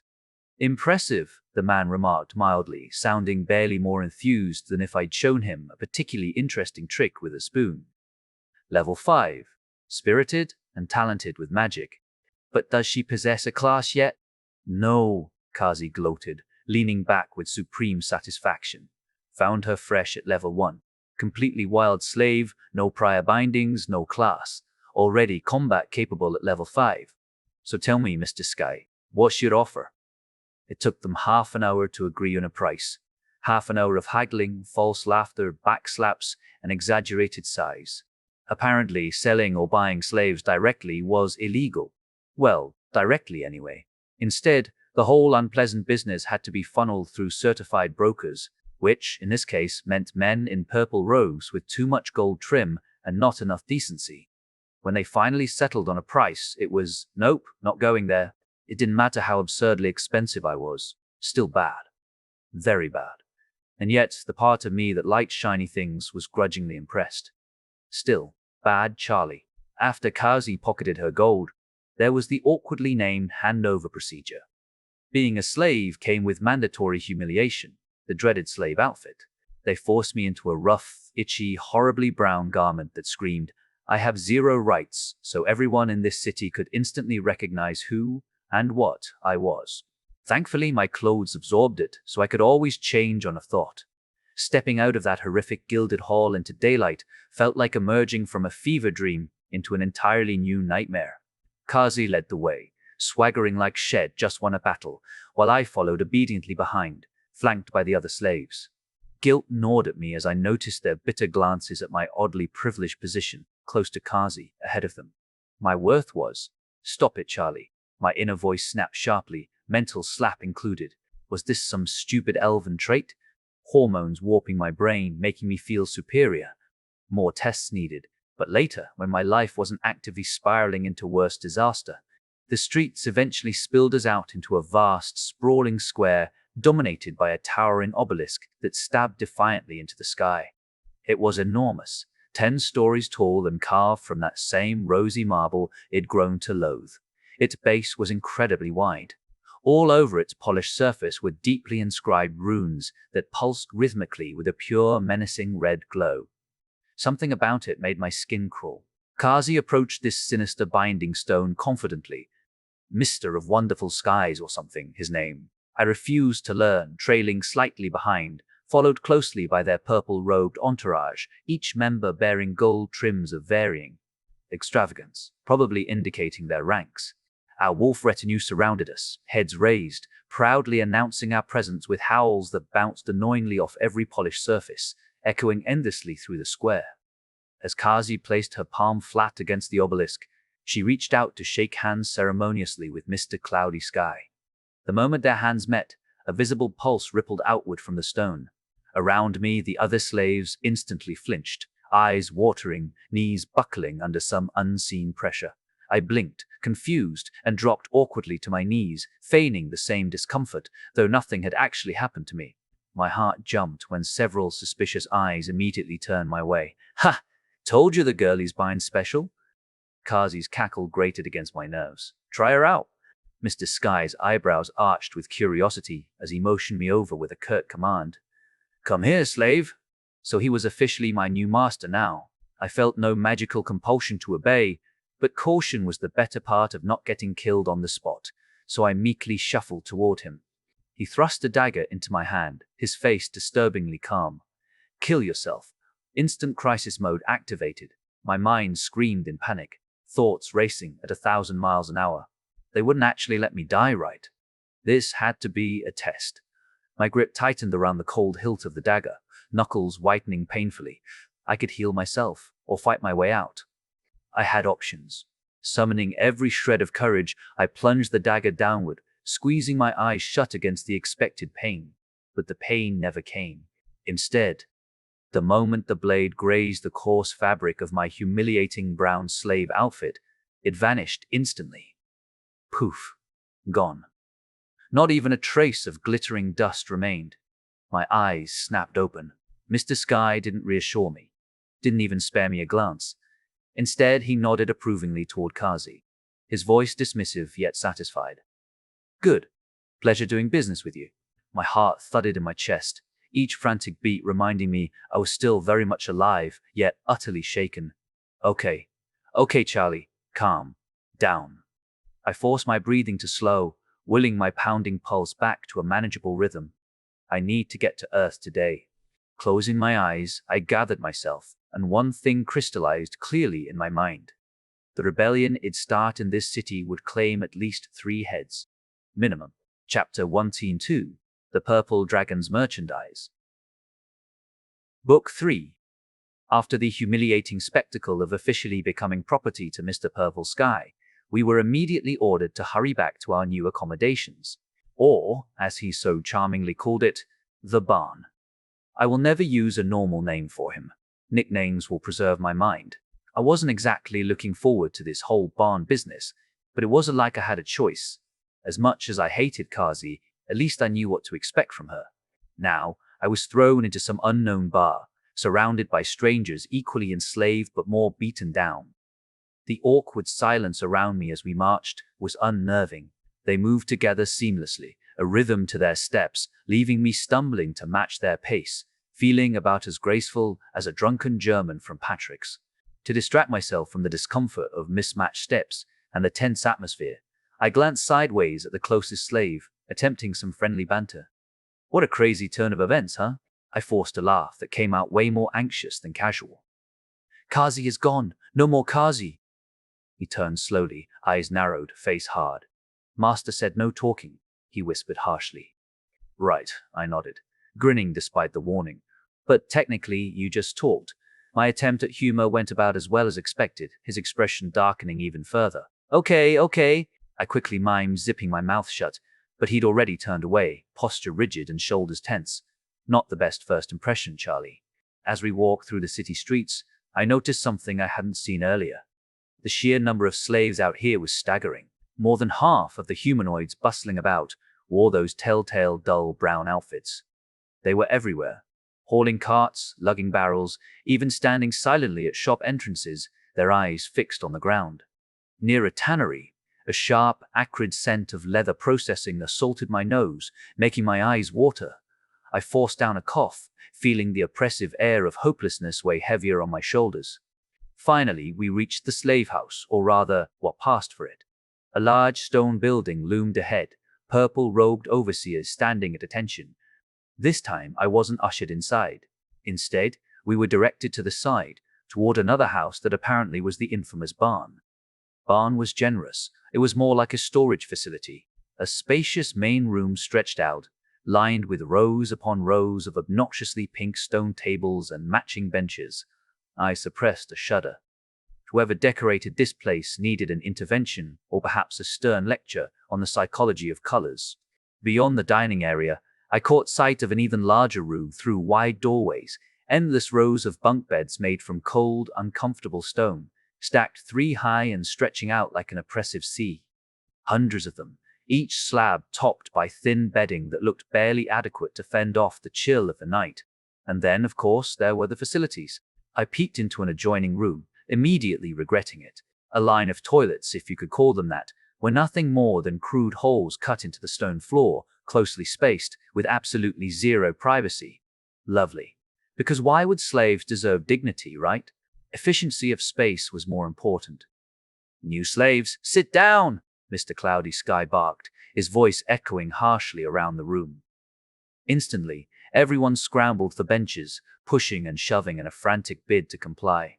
I joined in reflexively, nudging an elf beside me who scowled fiercely as we both tried to claim the same spot. Order! Purple Sky shouted, exasperation coloring his tone. You aren't savages anymore! Silence fell abruptly, the frenzied movement freezing in place. Except me. I glanced around awkwardly and then, deliberately, sat down, calmly and slowly. No one else moved. Stormy Sky sighed dramatically, massaging his temples as though we were giving him a particularly bad headache. Observe and replicate. Sit down without shoving. Is intellect reserved solely for mages here? A ripple of awkward, careful movements followed as the others mimicked me. Once we were all seated, he continued, voice methodical. Here in Altandai, we handle things differently than in your previous experiences. You now belong to the esteemed broker house of the Purple Dragon. You will proudly wear your tag around your neck, so anyone looking to purchase you knows exactly where to find us. If not, a dragon knew they had a dragon in a name, what would happen? Burn down the city. As he spoke, a stern-faced assistant moved among us, handing out tags. When she reached me, she thrust an ornate purple scarf at me, fashioned like a stylized dragon, with a suspiciously light medallion dangling from it. Initially blank, I watched curiously as the elf beside me placed his around his neck, the medallion glowing briefly before text materialized on its surface. Trying to look as inconspicuous as possible, I slipped mine over my head. It flashed briefly, and a neat script appeared, for sale at the esteemed broker house of Purple Dragon, Ice Mage, level 5, no class. West of serious queries, only, great. Now I was officially merchandise. My stomach turned, nausea rising in my throat. I fought back the bile and forced a neutral expression. Not like being Kazi's slave was any better. Mr. Never Sunny Sky continued, indifferent to my discomfort. You must wear your tag at all times, unless explicitly instructed otherwise. During your stay at our broker house, you're expected to find employment in the city. I don't care where or what you do, field work, labor at the harbor, whatever suits your skills, but find something by tomorrow evening. Your value dictates your workload. Those of you who fetch a higher price will be assigned personally by me, his gaze fixed on me. Mage, find me when this is over. Yes, master, I replied mechanically, dipping my head obediently. He quickly called out 3 more elves from our ranks, their expressions proud as they also nodded.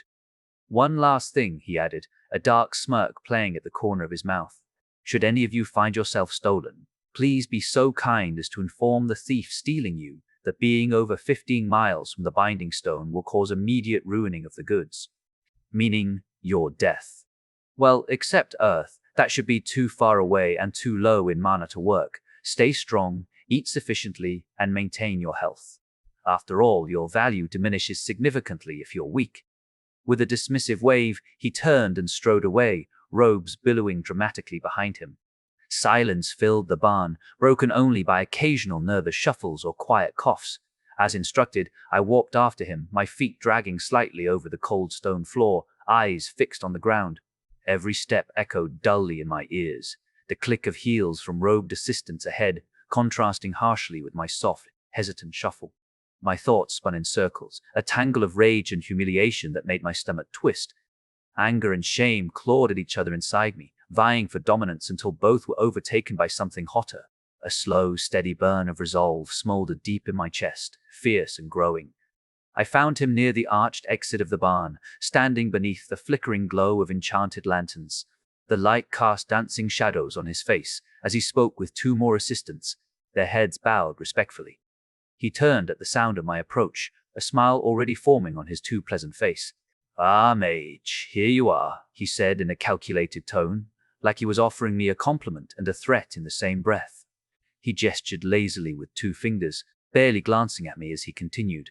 "Master Mage of the White Dragon Tower has expressed interest, says he might have a job for you. Tomorrow morning, go there. Impress him." His eyes met mine briefly. "He may buy you, perhaps at a high price. Do not accept a class until he formally agrees to the transaction.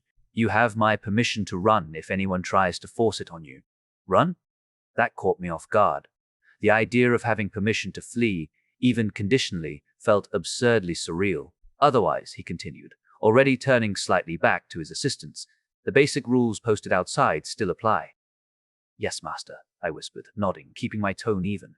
Inside, my mind screamed at the calmness of my voice. I wasn't compelled by the spell, but by fear. "Good," he replied with a smile, already half dismissing me as he pivoted back to his conversation. I stood there a moment longer, the cold draft from the stone corridor brushing against the back of my neck, the weight of the scarf tag like a collar I couldn't unfeel. Impress him? Sure, it'd impress him all right. After a surprisingly decent meal that didn't taste like it was scraped off the bottom of someone's boot, I finally made my way over to the bed. Calling it a bed was pretty generous, more like a slab of cold stone, with a shabby blanket thin enough to be transparent. As I sat down, the rigid hardness greeted my backside rudely, sending a jolt of discomfort up my spine. Not exactly luxury, but after sleeping on dirt and rocks for days, it was manageable. Whiskey room soon. Definitely whiskey room soon. I lay back, staring up at the rough ceiling above, flickering torchlight casting dancing shadows that mocked my discomfort. I stubbornly refused to meditate tonight, not wanting to accidentally mess up whatever fragile system had finally brought me home last time. That had to be it, right? Just skip the meditation, and everything would be fine. Probably? I reached for the skills just to pass the time, if only to distract myself from the weight of everything pressing on my chest. Inherent skill, rhyme break royal arts. Description, a sovereign's fighting art, carved in motion and frost. This evolving style grows with each unique technique you master, refining battle into regal precision befitting a queen. With every form added, its rank rises, from graceful beginnings to legendary command. To face it is not merely to fight, but to witness rulership in motion. True sovereignty is not declared, it is demonstrated. Current grade, 1 common, maximum potential, 7 legendary. I stared at the glowing script suspended in front of me. The phrasing was so polished it could have been inscribed on a commemorative plate. Even the air around it felt a degree cooler, like the text was trying to radiate royal authority straight into my soul. And because it was worded this nicely, I immediately suspected it wasn't meant for me. This had to be universal. Definitely not the usual snarky commentary Cloudy liked to throw my way. Either he stopped pretending, or he was really getting into the whole sovereign shtick. Still a sovereign's fighting art? Great. I knew about a dozen fighting arts, but creating my own, well, now I was a frost queen with commitment issues and a murder stat. As I lay there, wrestling with doubts, thinking about my art skill, the familiar feeling returned. The gentle tugging sensation that signaled my transportation to Earth. A quick snapping sensation passed through my body, and then, good. Not dead yet, 15K defeated, I whispered shakily to myself as my Earth apartment faded back into view. Charlie, Lola's voice shrieked with relief and joy, her heels footsteps clicking toward me before she crashed onto the bed, practically smothering me in a hug that felt both fierce and fragile. You're alive! Thanks, Ivrin. Something thudded onto the floor as she squeezed me tighter, her heartbeat hammering through her chest and into mine. As a real god, but stop using that bird's name. I laughed, returning her embrace just as tightly, breathing in the comforting scent of her delicate vanilla perfume mixed with faint traces of coffee.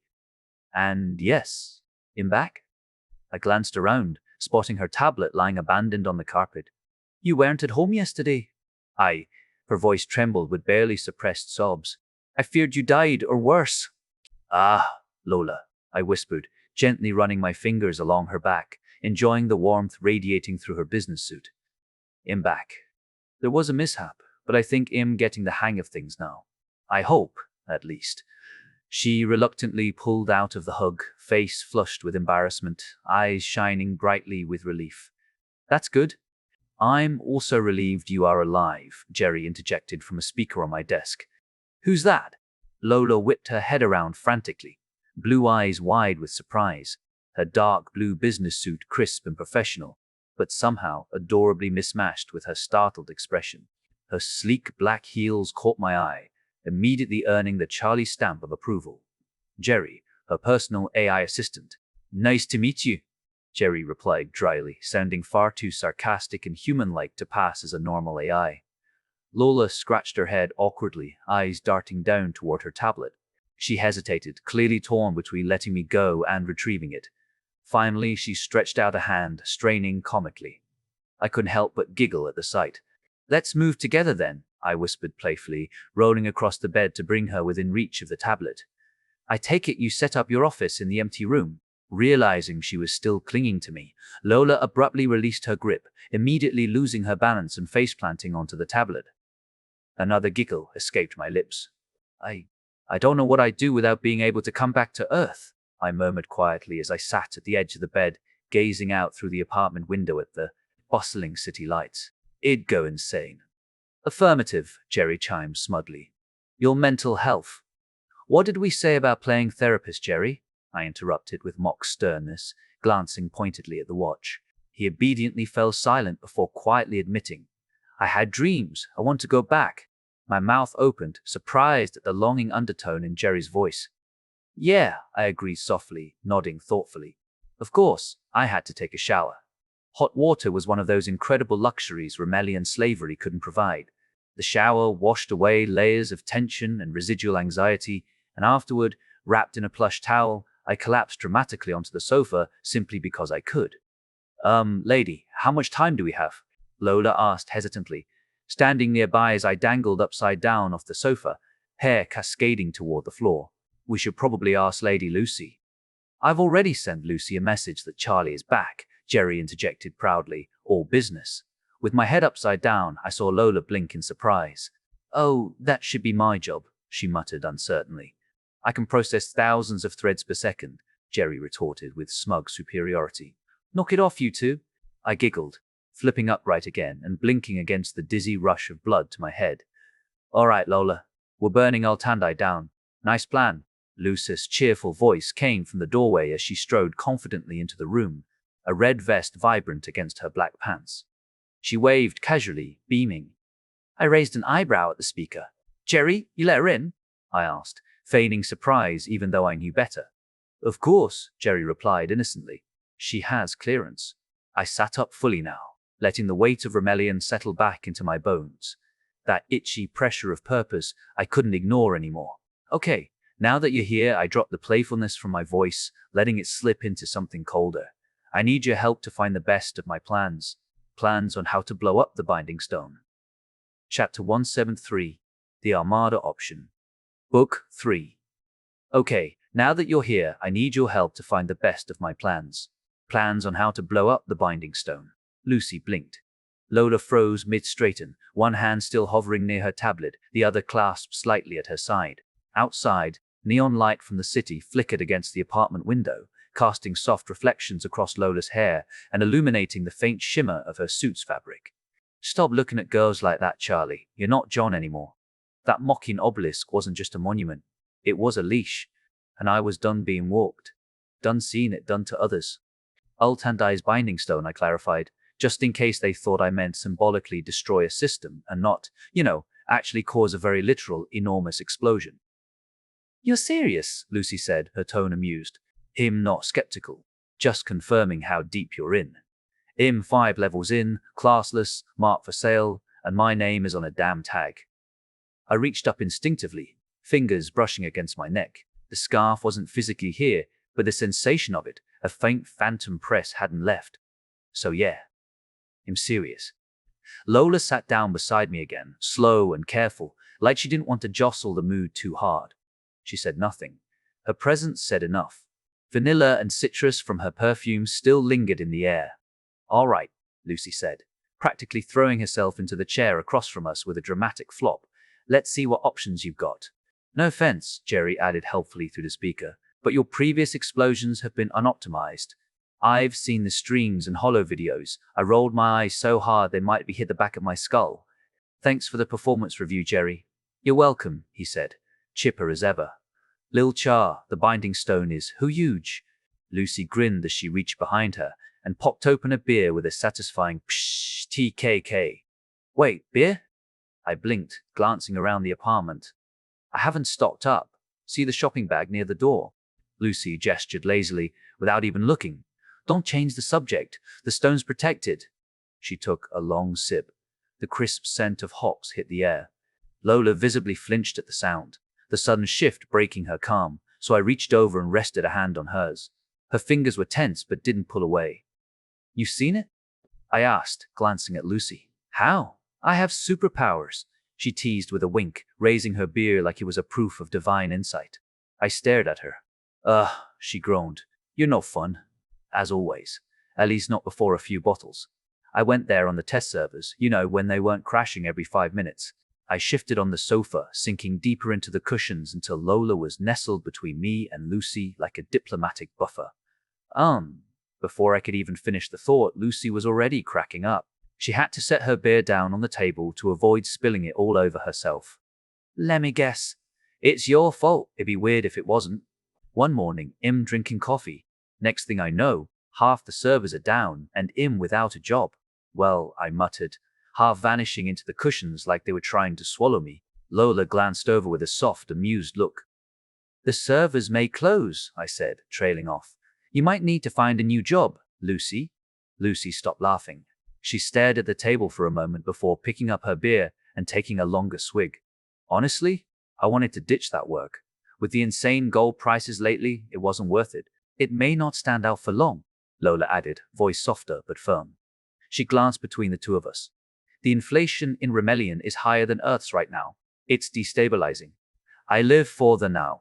Lucy crossed her legs, casually swinging one foot as she sipped again. And now we're blowing up the Binding Stone. If Lil Charlie stops dodging the topic. You're the one, I started.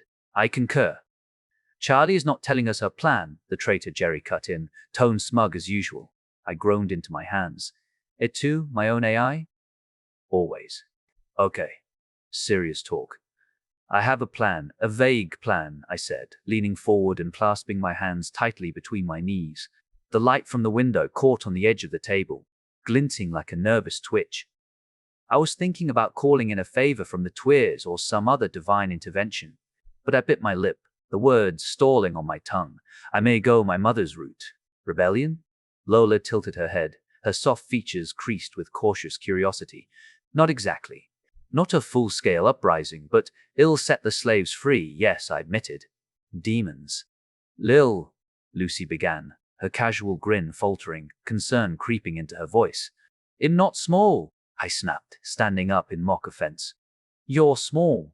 Stop dodging, Lucy continued without missing a beat, raising her brows.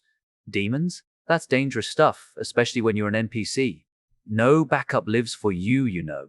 We want to save you, Lola added gently, her fingers curling nervously around the hem of her skirt. Not find your corpse, lady. I rolled my eyes and waved a dismissive hand. Of course, in not calling demons tomorrow, I leapt up, untangling from Lola's comforting touch, and started pacing. The hardwood floor was cool beneath my bare feet. Was I really dodging the question? Lucy took another sip, switched which leg she crossed, and watched me with calculating calm. Let's talk logistics. How exactly are you planning to blow up the obelisk? My heart did a nervous little tap dance. I kept pacing, tracing a path near the window, then back to the couch. The idea had lived comfortably in the dusty attic of my brain until now, safely unsaid. Speaking it out loud felt like cracking a door to a storm. I know a summoning sequence, I said finally, my voice low. It needs an enormous mana battery. And I happen to know a stone that has a lot of mana. Lucy burst out laughing, nearly choking on her drink. You were doing some summoning quest while testing. She didn't question how I knew it. Relief flooded me, loosening something tight in my chest. A warm thread of gratitude curled around my ribs. Yes, I said, smiling faintly, at least 20 times, and I kept messing it up. So I learned the script. What's a script? Lola asked, blinking. Sorry for all the questions and my ignorance, she added softly, her cheeks coloring as she glanced to the side. Of course, I immediately flung myself fat next to her and wrapped her in another hug, nuzzling my face into her shoulder. It's fine, Lola. You can't know. You weren't in the testing. It's basically the demon's language, Lucy said, casually finishing off her beer. She stood and lobbed the empty can toward the recycling bin in the corner. It bounced off the rim, hit the opposite wall, and clinked right in. I also know bits here and there.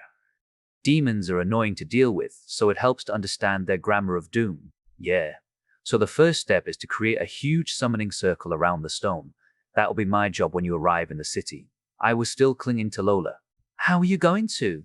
Let her go, Lil Char. She can't breathe, Lucy teased, cracking open another beer with a hiss and crack. Blushing, I untangled myself and scooted away, folding my legs beneath me on the sofa. Sorry. It's fine, lady, Lola whispered, offering a tiny smile before speaking louder. And Lucy is right, we have ships.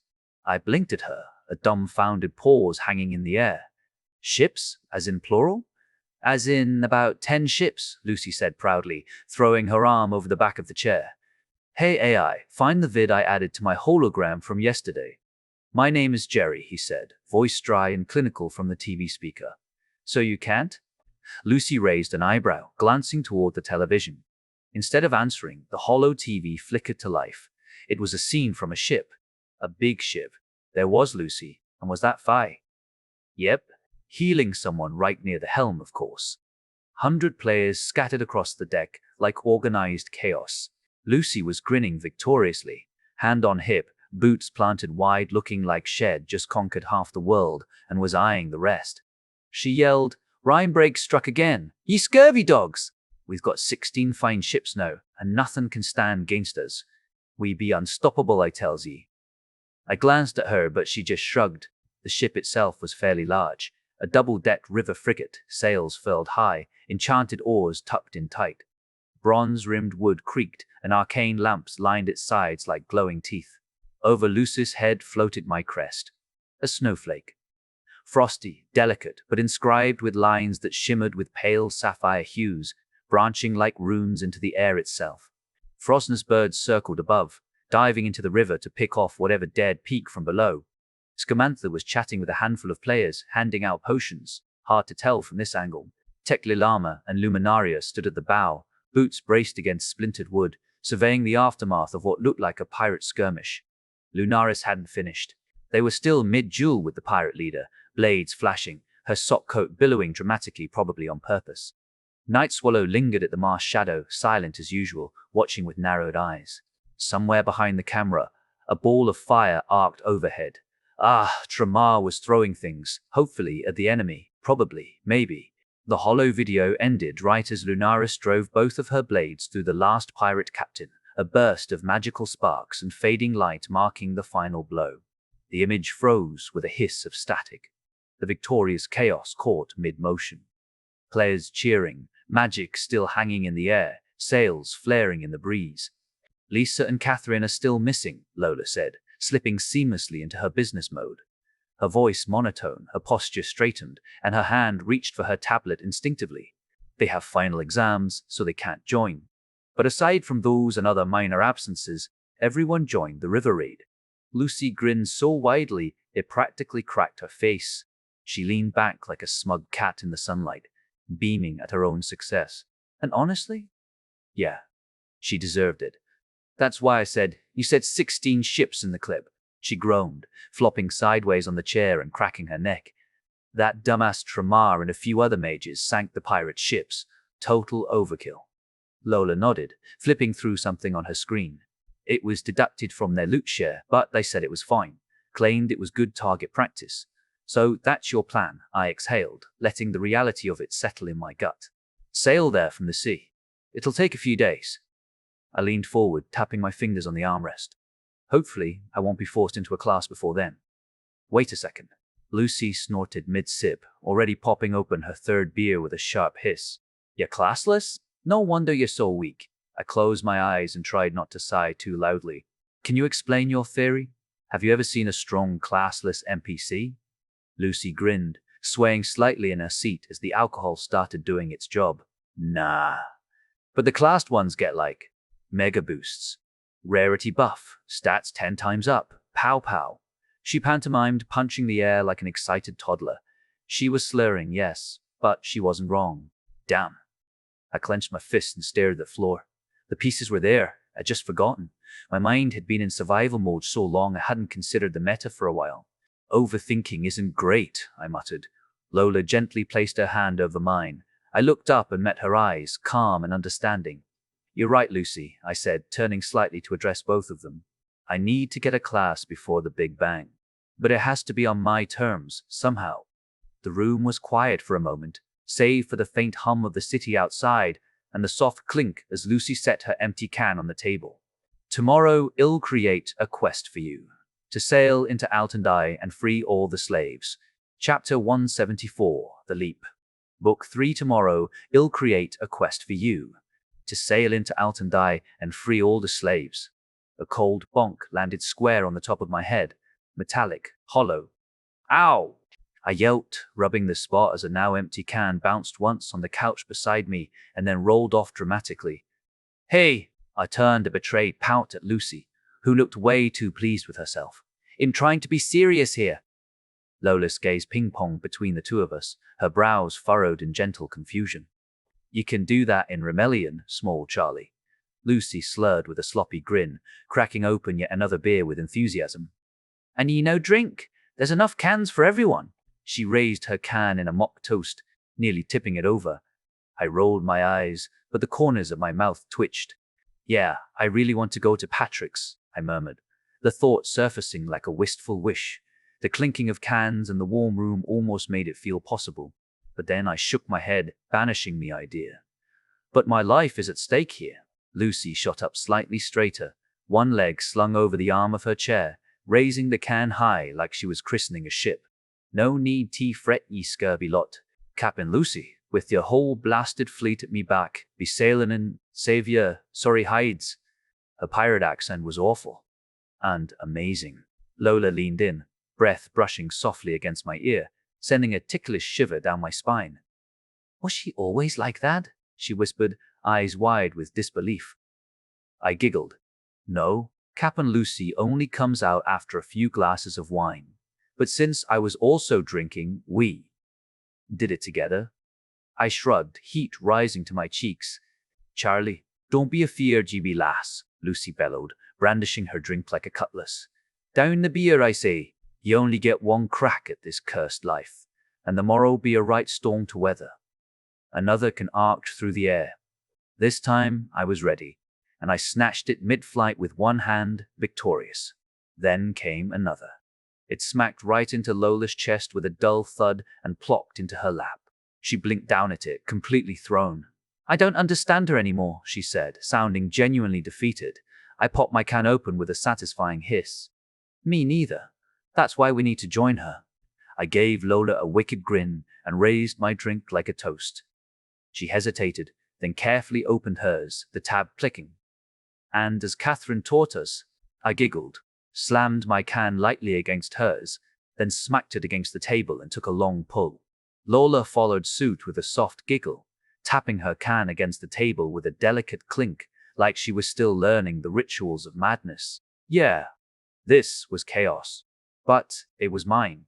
Chapter 15, The Chase, Book 3. I jumped out of a window. I jumped out of a window. I jumped out of a window. Ah! I screamed, flailing like an idiot as gravity did exactly what it always does, drag my sorry ass toward the stone streets below. This isn't. Wind whipped past me, roaring in my ears, tearing at my scarf and yanking my hair into a tangled halo of panic. And then I saw him. I dared a glance up, and, of course, he's flying, I groaned. That smug wind mage lunatic had actually followed me out the damn window. His white robes billowed like he thought he was some kind of divine justice. Arms spread wide as invisible currents caught him like wings. The runes on his cuffs were glowing, silver and blue, circling his body like lazy feathers. Wind. His element was wind. Of course, he looked like a pissed-off cloud god descending upon the heretic. I was the heretic. Okay. Focus, Charlie. Less screaming, more not dying.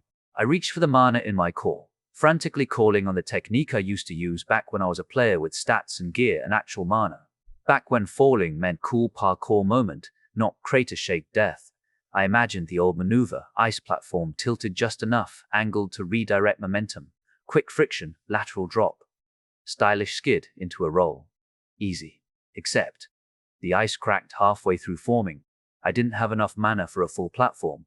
Just a half-baked, slippery ramp with the structural integrity of wet soap. Still, better than nothing.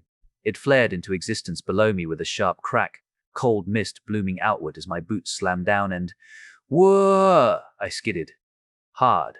The platform was too steep, the edge too short. I turned my slave boots into my beloved heels, and the heels scraped ice, trying to dig in, but I had the grip of a dying duck on a slip and slide. I barely slowed down before... whoosh! I slid right off the end like a cartoon character missing a rooftop. Air caught me again. I flailed. No, no! I twisted mid-air, summoned another splinter of ice. Not for style, just something, anything to push against. It shimmered under my foot and exploded as I kicked off, redirecting just enough to aim for. A rooftop. Yeses. I didn't land gracefully. I slammed onto the tiles, bounced once, then tumbled into a heap beside a chimney with a thud that knocked the wind out of me. My body screamed in protest. My ribs hated me. My left elbow voted to secede from the rest of me. But I was alive. Barely. I slammed my palm to my ribs and cast healing, the soothing energy barely enough to dull the stabbing pain in my side. It tingled, not pleasant, more like chugging a healing potion mixed with ice shards, but it held me together. Rune away, slave, a voice bellowed from above. Oh, crap. I scrambled to my feet, lungs heaving, muscles still stiff. My heels scraped against sun-warmed shingles as I stumbled forward, and just in time, because the rooftop exploded behind me with a whomp as a gust of wind punched into it like a wrecking ball. He landed. White robes flared around him like some righteous weather god cosplaying as a tax auditor. Silver hair swept back in the wind. Eyes locked on me like I was a fly about to meet a very smug swatter. Not paying, I yelled, voice hoarse but triumphant. He didn't understand the joke, which made it even better. I dove off the edge and dropped into a shadowed corner between buildings just as another windburst slammed the ledge where I'd been standing. Tiles shattered. Dust and splinters rained down like confetti at a very aggressive parade. "Help!" I shouted as I hit the alley. "Heist damaging property!" It was one of those cramped market spines, barely wide enough for a cart, lined with stalls and hanging banners, the kind that smelled like rotting fish.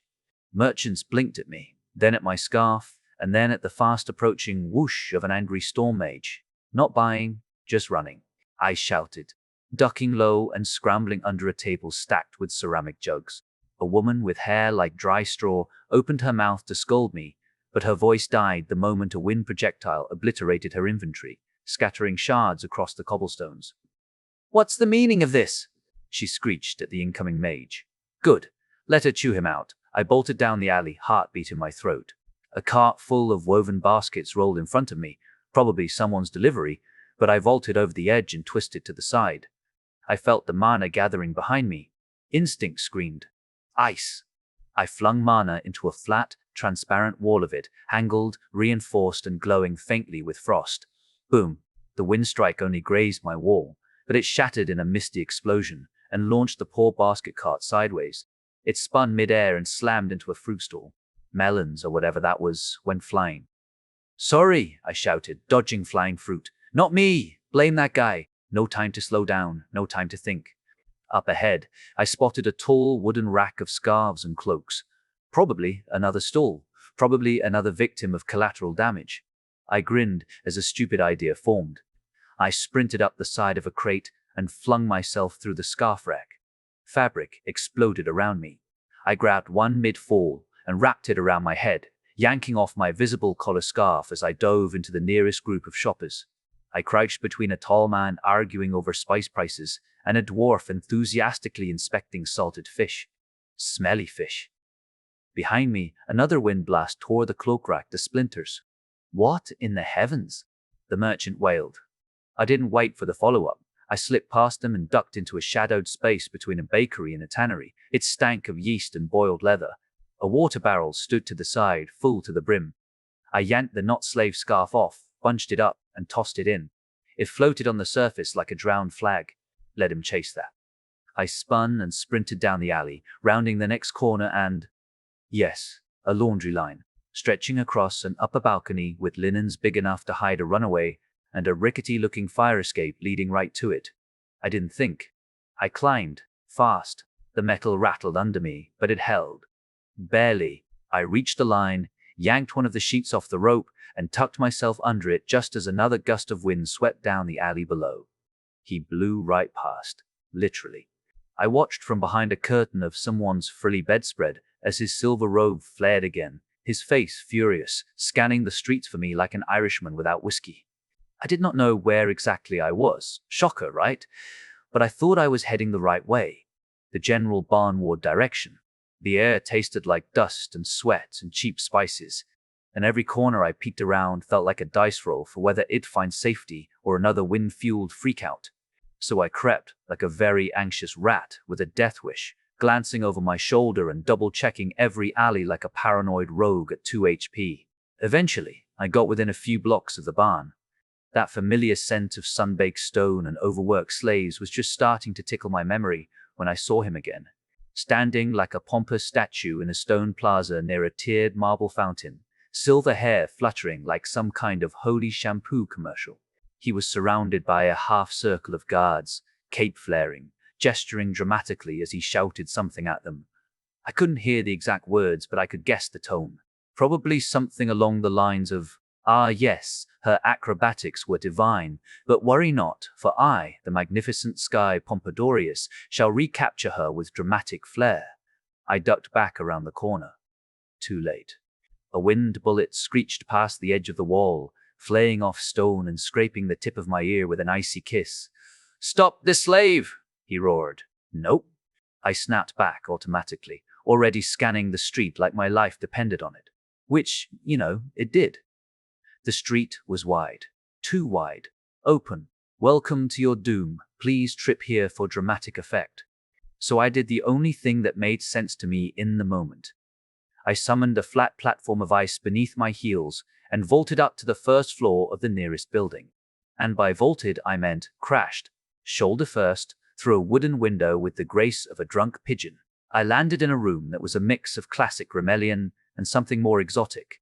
Tasseled cushions in every corner, painted screens with weird motifs, copper lamps hanging on delicate chains.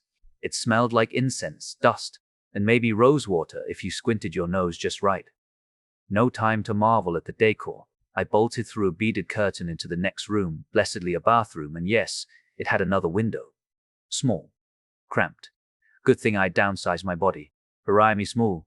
I squeezed through the window frame, glass scraping my arms and hands as I pushed through.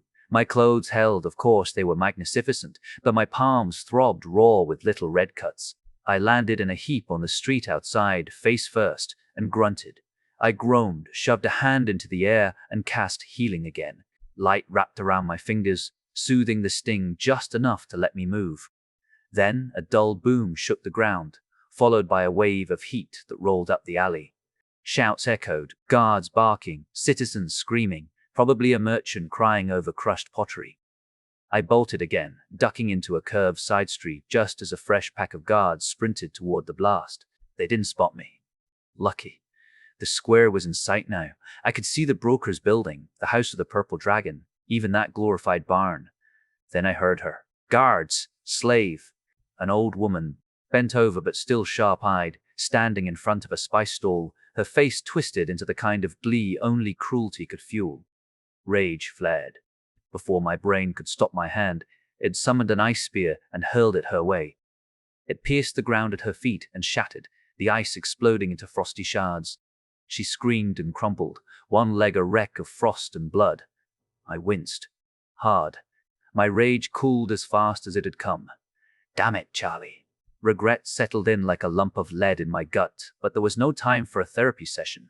Here, someone shouted. I was seen. I ran again. The street narrowed and twisted. My heels clicked on the stones, every breath a stab in my ribs. I was so close. I could almost taste the broker house. Then I felt mana gathering again. I didn't think. I leapt into air and tossed up a thick sheet of ice behind me. The mana burst exploded against it with a howling crack, and the ice didn't just block it. It caught the wind. And it launched me. The blast sent the ice sliding straight into my back like a giant hand shoving me across a polished floor. I flew forward, arms flailing, eyes wide, and slammed into the outer wall of the broker building like a snowball thrown by a winter god. Stars danced in my vision. Everything hurt. Legs, ribs. Ugh. I rolled over, groaning, and slammed my palm against my chest. Healing again. Numb warmth spread through my bruises. Just one more step, I muttered through clenched teeth. I forced myself upright, limping, stumbling, swaggering like the world's saddest drunk. And I fell through the broker house doors. One of the assistants at the reception blinked at me, mouth opening to ask something. That angry windbag beat her to it. A wind bullet slammed into the side door.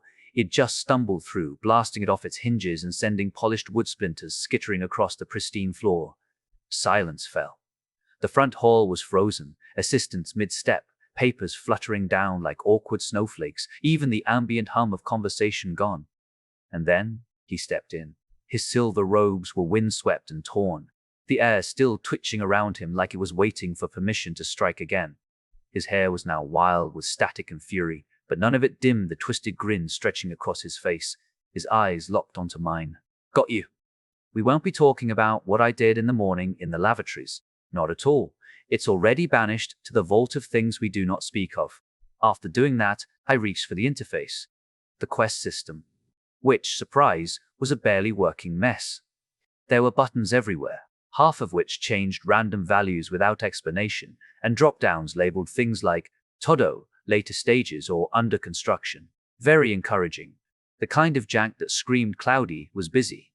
I poked around for a good half an hour, muttering curses, and resisting the urge to slam my head into the nearest menu. Cloudy, of course, was delighted. Proper quests must stir the soul, he wrote. Yours reads like a hostage note scrawled in ketchup. I am a hostage, I hissed. Let me write it how I want. I wanted something short, blunt. direct. Like, save me, Cloudy, argue for something like glorious saving adventure. The Queen beckons, we fought for way too long. Eventually, we compromised. Well, legendary chain quest, save the Queen. Description, dark tidings stir the continent. Your beloved Queen has been captured by the ruthless slavers of Altandai, a lawless city where gold reigns and honor dies. Shrouded in corruption and cruelty, Altandai is a place where few enter freely, and fewer still return.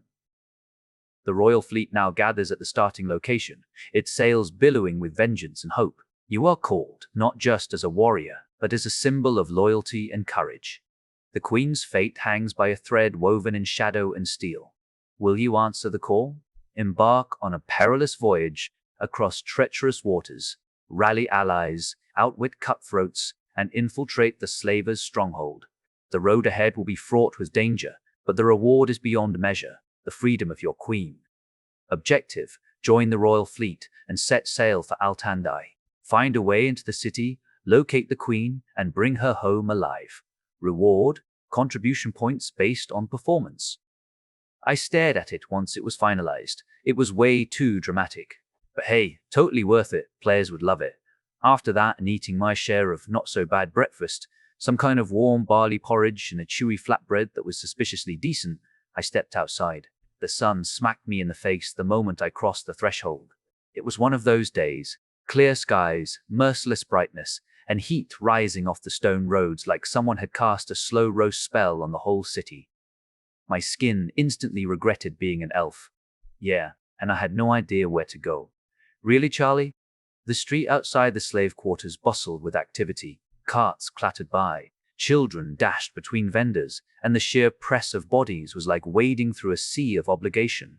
Metal clinked, someone shouted prices for fish that smelled like a week-old one, and I was just standing there, a collar around my neck, with no idea what direction counted as up. How do you ask for help when you look like property? I chewed on my lip, glanced between the passing crowds, and tried to convince myself I was totally cool with public humiliation. Eventually, I spotted a man in a purple robe standing by the main auction hall. He was gesturing toward the doors with all the enthusiasm of someone whose job involved pretending to like people. Well, why not? Hello, I said, voice meek and embarrassingly squeaky. I was tasked with going to Master Mage of the White Dragon Tower, but I have no idea where to go. The man turned toward me mid-sentence, his face twisted with visible disgust, brows pinched, lips curled, the whole snooty package, but then I dropped the name. Tasked by Master of the Sky. Instant fear. Like ID slapped him with a legal threat. Oh, he said, clearing his throat fast. Find a tall white tower near the city center. It is the only white tower in the city. Can't miss it. Now scram. Don't scare the customers. I blinked. Rude, but effective. Without bothering with a goodbye, because seriously, manners were wasted on jerks, I turned on my heel and started walking. Yeah, White Tower. Should be easy to find. Except, the city was built like a maze puped up in a Baroque fever dream. Then I turned a corner. The gap between the two buildings revealed it. A tower reaching into the sky like it was a symbol. Probably was. White marble gleamed in the sun, faint runes glittering like frost veins along its surface. It was graceful and terrifying and absolutely 100 unmissable. Yeah. Okay, I got it. Not mistakable. Hello, I barged into the White Dragon Tower, words spilling out before the echo even had time to settle. I'm here, tasked by Master of the Sky to find the Master Mage of the White Dragon Tower. Way to go, Charlie. Walk in like you own the place, and drop all the names like you're trying to collect badges.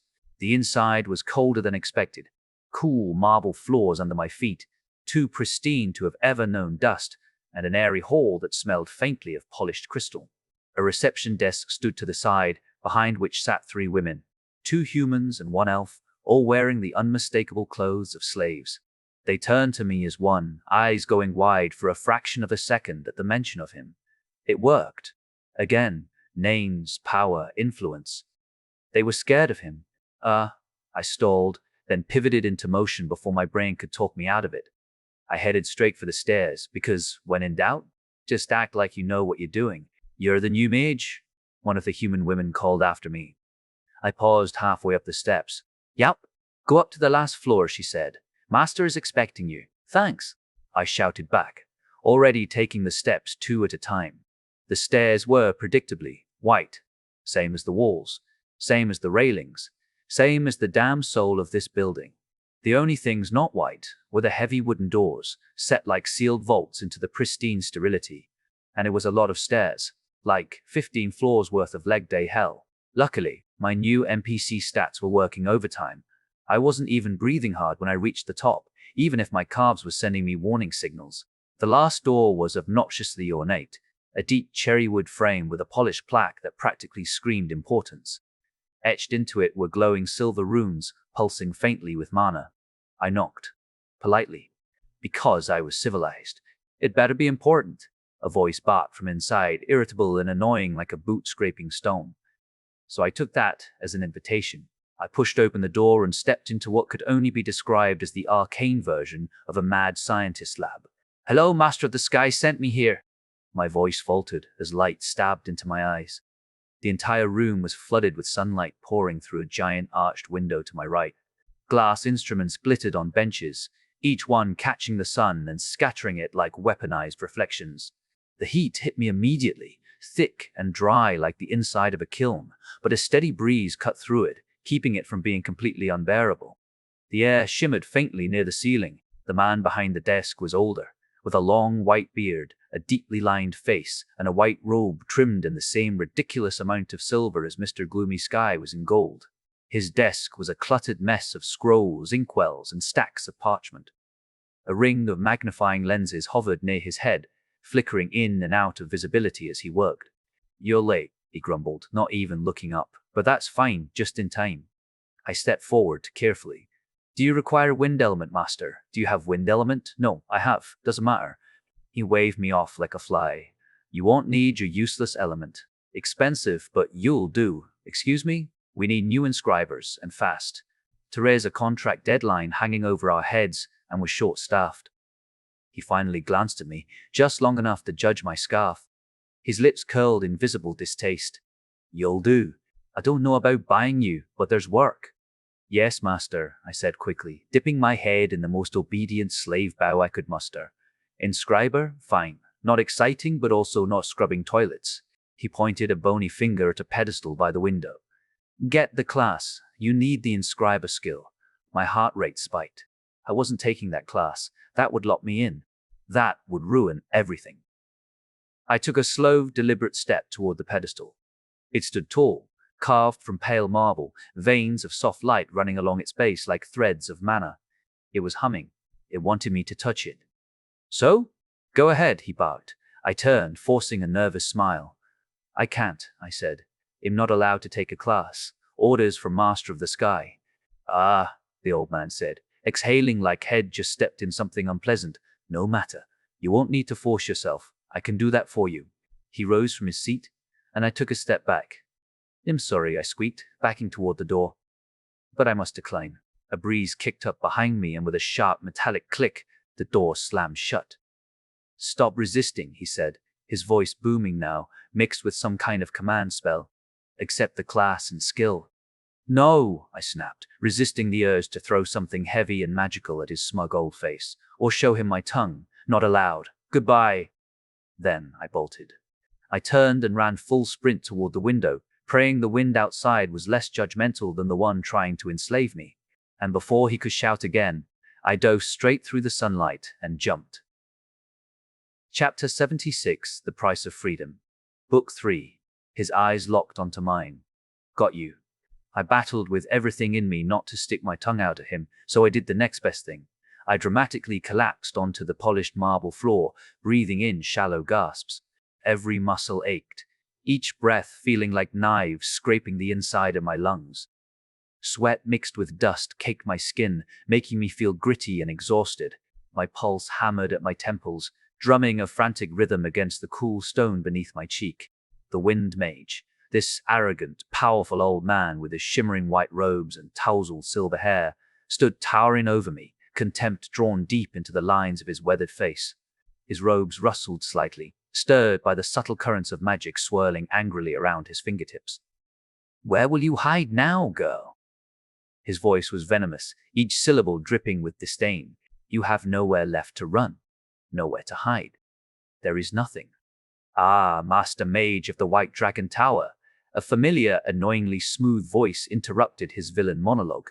It was Master of the Sky, strolling gracefully down the wide staircase, his purple robes neat, each golden stitch catching the sunlight filtering through tall, arched windows.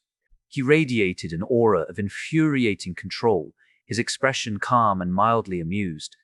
"Thank you for returning my property. I gave her permission to test her abilities. Of course, I'll be sending you the bill for any damages." A surge of wind magic erupted from the mage's left hand, hurtling toward me with blistering speed. My heart lurched. There was nowhere to dodge, no time to even react. I braced for impact, eyes squeezed shut, but the rush of air simply evaporated inches from my skin, dissolving like mist. My master lowered his hand, his smile cold. Now, he scolded gently, yet his voice held a razor-sharp edge. "You've caused considerable property damage, terrorized a bustling market filled with innocent citizens, and created quite the spectacle, all to capture a slave operating fully within the permissions granted by her master." The Master Mage of the White Dragon Tower's furious gaze swept across the hall, meeting the guarded stares of purple-robed figures gathered around, their attention fixed firmly upon the confrontation. Silence stretched thick and oppressive, interrupted only by the soft rustling of robes and the faint murmurs from the gathering crowd outside. "My mistake," the Wind Mage finally conceded, voice brittle with barely restrained fury. "I shall, naturally, reimburse any damage my oversight caused." His icy stare snapped back to me, pinning me down like a whiskey in a collector's case. "But I demand to buy her." My pulse quickened, adrenaline jolting through me, each beat a thundering drum in my ears. But Master of the Sky merely laughed in a dismissive chuckle that echoed mockingly through the hall. "Her value has at least quadrupled. Clever, resourceful, dangerous. Such an asset doesn't appear every day. She even managed to escape from you, a Grand Master." His smirk deepened, eyes glinting with greed. "One doesn't simply buy that cheaply." The two men locked eyes, a silent war of wills crackling in the charged atmosphere. Around us, tension tightened like a noose, each onlooker holding their breath, awaiting the outcome. "I'll pay your price," the Wind Mage ground out, teeth clenched so tightly I wondered if they'd shatter. His voice was filled with simmering resentment. "She must answer for this humiliation." My master inclined his head graciously, a triumphant smirk playing across his lips. "You may place your bid at the next grand auction in 3 weeks." "And I shall," the man declared, pivoting sharply on his heel. He strode away from the shattered doorway and scattered splinters as casually as if he had merely come to inquire about the price of potatoes at the local market, his pristine white robes billowing gracefully. Behind him, Master of the Sky stood there for a moment, his gaze calmly tracing the mage's retreating back before turning his attention down to me. His expression softened, just barely noticeable beneath his practiced composure. "Good job, mage girl. Until the grand auction, you are relieved of work. Do your utmost to avoid further injury, but practice your magic relentlessly. Do not take a class from anyone under any circumstance. Run again if you must." He turned elegantly, ascending the stairs again, his purple robe fluttering softly with every step. I stayed sprawled on the polished floor a moment longer, painfully aware of the eyes piercing into me from every direction. With a deep breath and a sharp gulp of embarrassment, I gathered the little strength I had left and forced myself to stand. My body protested, every muscle aching as I limped slowly toward the barn. Here, in this crowded place, nobody lingered long enough to stare. Everyone had tasks, chores, purpose. That anonymity brought a small measure of relief. Finding the closest unoccupied bed, if one could even call the slab of stone with a thin, rough blanket a bed, I collapsed onto it with an audible sigh. The surface was unforgiving, hard and unyielding beneath my battered frame. Gritting my teeth, I murmured another healing spell, feeling the warmth of magic seep into my bruised muscles and torn skin. Each time I cast the healing spell, it felt smoother, more refined. It was oddly satisfying to experience actual progress, even if it felt a bit too much like a game mechanic. A faint smile tugged at the corners of my lips, despite the pain and exhaustion. Lying on the bed, I gazed upward at the rough ceiling, painted faintly by sunlight filtering through small, grimy windows. The sun was still high. It wasn't even evening yet. Closing my eyes, I focused on the familiar sensation, the unique feeling that tethered me back to Earth. The transition was seamless, gentle as falling asleep. I awoke on my plush earth bed, surrounded by soft sheets and fluffy pillows. Ah! I let out a long, happy sigh, hugging a pillow and rolling gleefully back and forth. So nice! I was wearing something that Lola bought me, so I had something to sleep in. Welcome back, Miss Charlie. Jerry's voice greeted me warmly. I didn't experience any dreams today, perhaps due to your early awakening. I giggled softly, but it was a weak sound, tinged with lingering fatigue. Haha, sorry about that. I just barely escaped today. It was close, Jerry. No need for apologies, Jerry said smoothly. There remains no scientific correlation between my dreams and your waking time. There's also no proof you actually dreamed, Jerry, I teased lightly, staring at the mundane ceiling above. At least it was smoother and cleaner than the barn's rough stone. But that's okay. I like you just as you are. I appreciate you not prying into the contents of my dreams, Jerry replied quietly, a sincerity in his voice. I would feel compelled to answer if you asked. A laugh bubbled up, genuine this time, easing some of the heaviness inside me. Ordering people around is wrong, and hurting innocence is wrong, I whispered softly, the bitter memory of my actions returning. Lady! Lola burst into the room suddenly, her face glowing with relief and excitement. You're early today. It's still bright out. She hesitated for just a moment before sitting down gently beside me instead of an exuberant hug. I felt a pang of disappointment, missing her comforting embrace. Taking matters into my own hands, I rolled toward her, wrapping my arms around her waist, hugging her tightly from my position lying down on the bed. Huh? Lola stiffened, her body going rigid. Then her cheeks bloomed into a rosy blush, her expression softening. Wait, did you kill someone? Trust Lola to cut straight to the point. No, I muttered, pressing my face gently into her side, inhaling the comforting aroma of her perfumed vanilla today, stronger hints of coffee underneath. But slowly, I unraveled the tale of my chaotic day, how I'd been ordered to visit the tower, meeting the wind mage, the adrenaline of the escape, and my desperate leap from the window. Her eyes widened, lips parting slightly as she listened intently, emotions flickering openly across her face. When I reached the part about the woman who had called for guards, my voice trembled slightly. I didn't mean to hurt her like that. I wasn't thinking clearly. I don't want to turn into one of those careless players who hurt innocent NPCs without a second thought. I am those NPC. Lola's fingers moved soothingly through my tangled hair. Yet you're planning to destroy the entire city. Groaning softly, I shook my head, strands of hair wrapping around her slender fingers. Yes, but it's different. Similar, like it felt different with soldiers, they chose their path. But that woman was just doing her duty as a citizen of Altandai, reporting a runaway slave. Her yell could lead to your death, Lola whispered softly, her voice trembling. Her fingertips brushed gently against my temple.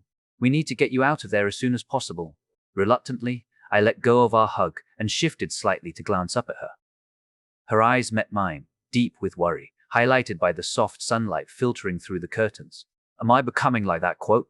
One death is a tragedy, a million is a statistic, Lola finished quietly with a soft sigh. The heaviness in her voice made my stomach tighten. Yes, Charlie. In our kingdom, we'll have decisions that affect millions. Our kingdom, I echoed, suddenly energized, as I rolled over to the other side of the bed and sprung up onto my feet. The mattress bounced slightly beneath me, the springs creaking faintly. No slavery. Everyone can… My words trailed off as I blinked, realization dawning on me. Lola, what are our laws? A small, amused giggle escaped her lips. Charlie. Exhaling dramatically, I let myself fall backward onto the mattress again, sinking slightly into its comforting softness. The scent of freshly washed linens was calming. What? I have Lola for figuring out all the boring details. With a familiar shift to business mode, Lola raised her tablet, the screen casting a subtle glow onto her concentrated features. When is the grand auction? In a mock protest, I closed my eyes and rolled onto my side, dramatically showing her my back. 3 weeks. Silence stretched between us, with the only sounds being her soft taps against the tablet. Unable to withstand the suspense, I rolled back to face her. She was fully absorbed, brows knitted in thought. Curious, I reached out and examined my clothes. By the way, what's this? I mean, name and type? As a girl now, I should learn names for clothes. I lifted it, examining the soft material. Lola glanced up briefly and then consulted her tablet, her voice perfectly neutral. Let me look, Tiharo. Women's elegant chemise lace satin sleeveless nightgown. What? I blinked, matching her serious expression perfectly, the fabric slipping gently between my fingers like water. Our eyes met for a tense second, then simultaneously, we both burst into laughter. It was loud. I don't know. Lola finally managed through her giggles. It had the fastest delivery yesterday. Okay, good news is we can make it before the auction. And bad news? I continued to idly test the nightgown's smooth fabric, enjoying how it slid across my fingertips. Its craftsmanship felt surprisingly high quality, not something hastily produced by an AI, though honestly, who knew or cared anymore? Lola hesitated, her smile fading slightly as seriousness seeped back into her eyes. She glanced down at her tablet again, the faint glow reflecting softly off her worried expression. We'll have to move quickly and carefully. There isn't much room for mistakes. Won't players get bored with days of travel? I yawned, stretching as the golden sunlight from the window warmed the edge of the bed. Lola didn't answer right away. She sat cross-legged at the edge of the bed, fingers dancing across her tablet. Her suit jacket had slipped off onto the floor, and her white blouse was wrinkled from a day of use. There were faint bags under her eyes, and her hair, usually a perfect waterfall of straight brunette, had strands falling out of place. Thanks to being still officially in charge of the royal treasury and steward, or how it was changed to seneschal, she said, voice weary. Our kingdom isn't real yet, but it is. Sort of, she groaned, pinching the bridge of her nose. The system, let me guess. I scooted closer, wrapping my arms around her shoulders in a half hug, half collapse. Crashed? Glitched? Was too snarky. She laughed softly and leaned into the hug. Everything I touched was broken and then I lost access. Give Cloudy some time, okay? I murmured, resting my chin on her shoulder. It's an NPC kingdom founded by me, with you as a player official. Honestly, I expected it to be completely broken, like, I don't know, glitching NPCs and floating goats. She chuckled and pulled slightly away to look at me, her expression caught between tired and amused. I can issue quests and give small rewards, and there are the floaters attacking us. Ah, the floaters. I sighed and flopped onto my back, eyes drifting toward the ceiling. So much XP with Don, who used to be against me, and now he's kinda on the same side? Not exactly a redemption arc, but hey, he'll take it. Lola blinked rapidly, then turned to me with urgency in her eyes. Charlie, got a report from a vid. Is your fragment in the heart of Gefalender? My stomach dropped a bit at the mention. I think so. Why? I sat up slowly. Count Itzel is going there. She pressed her hand to a tablet screen, pulling up a hollow vid up. I think he aims to take the world fragment from us. Chapter 177, Plotting and Sewers. Book 3, Count Itzel is going there. She pressed her hand to her tablet screen, pulling up a hollow vid up. I think he aims to take the world fragment from us. I knew it. That bastard. I scrambled up and started pacing the room, my bare feet thudding lightly on the plush carpet. He probably took his army and is building a path there. An imperial road. Stupid, bad. I stopped and pressed both hands over my face, groaning into my palms. Okay, we need countermeasures. I dropped my hands and turned sharply toward Lola. I charged forward, fired up on adrenaline, but she hiccuped and took a half-sitting step back, her hands tightening around her tablet. I skidded to a halt. Oh, sorry, this got me so riled up. I hate him so much, and he stole my prince. Prince? Lola blinked, head tilted, confusion softening her features. Yeah, I manifested him. He stole the ring the prince was connected to. That bastard. I stomped the side of the bed with the flat of my foot, just enough to let out some steam. Okay. I forced in a deep breath, puffing my cheeks. I'm a queen. Lola gave me a small smile. She adjusted her posture, folding her hands neatly in her lap like she didn't know what to do with them, but her eyes sparkled with support. Okay, Lola, we turn this into an opportunity. I don't follow. She sounded hesitant, her fingers now fiddling with the corner of her tablet. Easy. I put one foot on the bed and struck a pose Lucy would be proud of, one arm extended like a swashbuckling captain, about to declare mutiny. Our pirate crew sailed to me as planned. But I spun on my heel and walked in a dramatic arc, arms now behind my back like I was giving a royal address. We have Dmitri. Let him join Count Itzel's side. Let him be our spy. And ill force Cloudy to make it a war. Us against the Empire, like your mother? Lola asked, quieter now. I shook my head, dropping the act. No, players need to help us. And I have thousands of ideas, but no need to do anything now. Not until we know how Cloudy feels when I ask for a war. We'll see. I sat down beside her. She straightened slightly, still holding that tablet like a shield, but didn't move away. First, Dmitri. Next, liberating the city. That is the most important. Let's not get sidetracked. I can escape alone, but as a queen, I have the power, so I can't let this slide. I love my queen, Lola blurted, and the words hung there like a summoned spell that couldn't be unsaid. Her cheeks lit up like warning flares. I mean, lady, I love how you look and think like a queen. I turned to her with a slow smirk, smug enough to melt walls. I'm your queen, and I almost killed a woman because I didn't like her. The smirk faded. The memory came rushing back like a slap of cold water. The shame lingered in the corners of my mouth, pulling it down. She helped me by changing the mood. Isn't Dmitri on Erwin's side? Now ours, even after we created a kingdom. Lola's voice was quiet, but her eyes flicked toward mine. Clever woman. Hell be seen as a mercenary, chasing the highest profit. I waved a hand vaguely. Ideal and his guild can be trusted. Remember what he told us? Hell be our villain. I'll get in touch. Lola started, fingers already curling around her tablet, but Jerry interrupted her with a digital puff of smugness. I've already submitted a message asking Catherine to propose that to Dmitri. Girls, you forgot who pulls the strings. Not that man, Jerry announced, positively glowing through the watch speaker like he was draped in smug velvet. But, Lola almost shouted. Lola! Almost shouting. That is my job. I'm ladies' asses. So am I. I'm better than you can ever be, Jerry cut her off. I can even be her emotional support. And I act as stand-in psychotherapist. No, you don't. I just said plainly.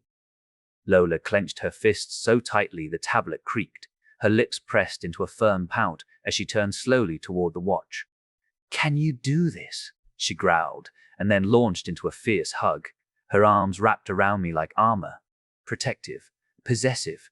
Stop, both of you, I giggled, buried against her shoulder, but my arms went around her too. Damn, I really was becoming a hugger. Let me at least find our new home, she huffed, glaring daggers at the speaker Jerry was coming from. I think we can look tomorrow. I pulled back from the hug and caught her expression, tight-lipped but determined. Do we have to? What's wrong with? I waved at the room, the messy blankets, the empty coffee cups. This? With your new status as a business owner, Lola replied, instantly shifting into business mode, we need to work on your Earthside appearance. You should have a representative place and be closer to our workers. We have workers? I blinked. Since when? Hundreds. Well, with the new security company, thousands. She tapped something into her tablet like she was sending armies to war. I even hired a CEO for our media company. Oh yeah, I remember. I have a media company, I almost shouted, flopping dramatically back onto the bed. Oh, okay, tomorrow we go house hunting. And Jerry? I turned toward the watch. Let Lola do it, but I could have found a location based. Jerry, yes, Miss Charlie, I understand. It is about the human experience, not the efficiency, not the algorithmic. Jerry, I may have dreamed too much. I softened. Want to talk about it? They're not ready yet. That made two of us. Okay, Lola, prepare for pillow battle. I grinned. When I woke up in Rimelion, I felt oddly fantastic. Inviting Lola to crash with me was the best call I'd made in ages. Sure, it was a pretty huge favor to ask, but holy godly crow, did I need it. One quick pulse of healing magic eased the lingering soreness out of my muscles, replacing it with a soft, comforting warmth. Sitting up, I scanned the barn's interior and had to shake my head, reality slamming into my good mood like a bad whiskey hangover. I could escape. Yesterday's little chase sequence revealed just how lax security around here really was, or at least how slow they reacted. Changing clothes wasn't permitted for slaves, obviously, but if I swapped outfits fast enough, maybe nobody would even notice. What a shocker. I could exploit their system. Not literally, Cloudy, calm down. Just creatively exploit, okay, bend the social rules.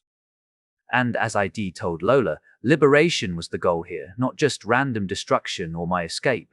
Of course, demons would inevitably pop out. Things would burn, screams, chaos they would pay for their slavery likes. But who said we couldn't steer that chaos towards something constructive?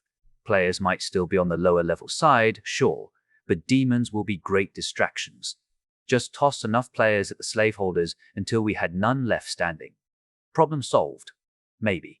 These comforting daydreams swirled through my head while I chewed mechanically on the morning meal. Another surprisingly decent bowl of barley porridge, hot and slightly sweet, with a texture just shy of blue. The barn atmosphere was as maddeningly calm and purposeful as always, like clockwork automatons quietly grinding through their assigned tasks. Thankfully, some slaves engaged in idle chatter, so I gave it a shot too. It took a bit of effort, but eventually, I managed to squeeze out a few juicy tidbits from a particularly bored-looking elf, like the existence of an underground slave network, literal tunnels beneath the streets designed to keep slaves out of sight unless absolutely necessary. Deliveries, errands, garbage runs, all conveniently hidden from view. Apparently, they'd briefed us on day one, but I'd completely zoned out. Oopsie? In my defense, the whole property situation was seriously not my vibe. But hey, now those dirty looks I got wandering topside made sense. Citizens didn't appreciate me wandering freely, but blamed the master who sent me out in plain sight. Gotta love plausible deniability. Ugh, but underground, now that was interesting. According to my new elf friend, these tunnels ran along sewers, so basically sewers but not called that way. I shivered, recalling yesterday's wind mage standing smugly by the fountain entrance. Had he thought I'd dash underground so he could flush me out? Jerk. Speaking of, there I was again, standing near the same fountain, its cool spray occasionally misting my skin, leaving tiny beads of moisture along my arms. Across from me was a squat, black stone building having a sign of two crossed bars, probably a symbol for sewers. A wicked grin spread slowly across my face. If tunnels ran beneath the city, what about beneath the binding stone? Could I get close enough for a little peaceful sabotage? My heart raced with excitement, a delightful adrenaline spike kicking through me as I pushed open the sewer door. Immediately, cool, dank air rushed out to meet me, heavy with the scent of damp stone, mold, and things better left unnamed. This better work, I whispered, stepping into the shadowed tunnels, my heels clicking softly against slick stone as the darkness swallowed me whole. It wasn't that bad. But damn if I thought the city had a lot of slaves topside. That was the appetizer. Down here, in the underworld of Altandai, the main course was being served, and it was triple the portion. Narrow tunnels pressed in from both sides, humid, thick with the reek of mold and rust. Crowds of slaves hustled along the cramped passages, brushing shoulders in that silent, instinctual rhythm of people with places to be and no time to complain. Every few meters, a grated cutout to the street above poured down a weak shaft of light, casting long, hazy beams through the swirling dust. Nah, it didn't help much. It stank. Like whetstone, sweat, and things that should have stayed buried. No wonder most slaves just walk straight under the community shower without even bothering to strip. Being soaked in cold water was an upgrade compared to breathing in this constant miasma of sewer-scented misery. Then I joined the main tunnel and immediately regretted it. It was huge. Vaulted ceiling, arch supports, wide enough for 5 carts side by side, and down the center roared a genuine river of filth. The trickle I'd seen earlier? Baby stream. This was the big leaks, a surging, foamy torrent of waste and runoff, charging down its stone chute like it had somewhere better to be. On either side of the channel, hundreds of slaves trudged in grim parades, hugging the walls, eyes low. I tried not to gag. I failed a little. Finding the binding stone from down here? Yeah, that was a hilarious joke. After the 10th twist, 3 low arches, and 1 suspiciously squelchy floor segment, I had no clue which way was north. No minimap, no compass, no friendly UI pinging my target. Just endless tunnels, and the vague sense that I might be heading directly into the Earth's intestines. I took the nearest ladder and climbed out into the sunlight. Glorious, normal, stinky Altandai air. Looked around. Too far east. Next exit. Tried again. Ended up south this time. Great. Closer, but not close enough. The damn stone was playing hard to get. Each hour added another layer of frustration, stacking inside me like heat under armor. But with each wrong turn, I was circling it. Closer. Closer. Until I found it. The main tunnel bent hard west, avoiding where the stone should be. Logical, so I followed it, hope flaring, and there it was, a barred passage, tucked into a shaded nook like some forbidden secret. The tunnel beyond curled downward, disappearing into darkness like it was hiding something. Something important. I stepped closer. The bars were thick, dark metal, cold to the touch, damp with condensation. I gave them a good, hopeful jiggle. Nothing. I kicked them. Still nothing. The clang echoed like laughter. Well, that wouldn't stop me. I dropped to one knee and started inspecting the edges. Maybe I could freeze the hinges, or squeeze through if I melted one bar. Before I could decide, a voice barked from the main tunnel. "Hey, what are you doing?" I winced and turned. A slave with a long sword was jogging toward me, eyes not blinking. "Step away from that. Identify yourself." Chapter 78, Underground Espionage, Book 3. "Hey, what are you doing?" I winced and turned. A slave with a long sword was jogging toward me, eyes not blinking. "Step away from that. Identify yourself." I flashed a nervous, too-wide smile and gave the guy a cheerful nod. "Sorry, friend, I was." He swung his sword. He swung his sword. I yelped and dove to the right. The blade slammed into the metal bars with a jarring clang. That echoed through the tunnel like a cursed dinner bell. My heart lurched into my throat. I bit my lip and scanned the corridor. No witnesses. Lucky me. No one to see me get murdered in a sewer. A stupid idea sparked, which, let's be honest, was my specialty. I reached for my mana and froze a ring of ice right around the leather strap of his helmet. The frost crept fast, tightening, sickening, and then whoosh, the helmet slid sideways like a poorly fastened bowl. He finally turned to face me, sword raised again. I could practically hear his brain buffer. His swing came down fast but wild, like a toddler with a baseball bat and no hand-eye coordination. He overextended like crazy, his whole body following the arc of the swing. It was pathetic. Worse than Don's attempt at a lunge back on the Duke's ship. So I used his momentum. Grabbed the edge of his armor, yanked, and twisted with my full body weight. Which, okay, wasn't much, but still. He stumbled straight into the stone wall, and I yanked the helmet fully down over his eyes as a bonus. Thunk. Headfirst. Skull met the stone like an unwanted surprise kiss, and he staggered. Wobbled like a resident drinker of Patrick's, so I yanked him again. Second impact was the charm. He slumped to the floor, armor creaking, sword clattering beside him. I stared at him for a moment, breathing hard. Human. His leather armor looked like it had lost a fight with a cheese grater, and the helmet was more rust than metal. At the end of the narrow tunnel was something that was probably meant to be a guard station. If you could call that mess a station. One rickety table missing a leg, two mismatched chairs, a stack of grimy linens that might have once been bandages, and a few dusty jars of what I assumed were rations. Or expired soup, maybe both. And, because fate hated me, a small runoff stream was cutting straight into the main sewer channel and down a different tunnel than I came from, except this one was practically bubbling with funk. I kinda stepped over it at first, thinking it was just water. A genius design, really. Who needed a toilet when you have guards in a literal sewer? I giggled, stepping over it fast again. But really, why was a slave guarding something this important? Like, binding stone adjacent levels of important. Who signs off on that? Yes, master, let's give one of the oppressed a longsword and make him the doorman into a city-shaping relic. Brilliant. Truly. Altandai logic at its finest. An overworked, undertrained, definitely unpaid slave guarding their most crucial relic.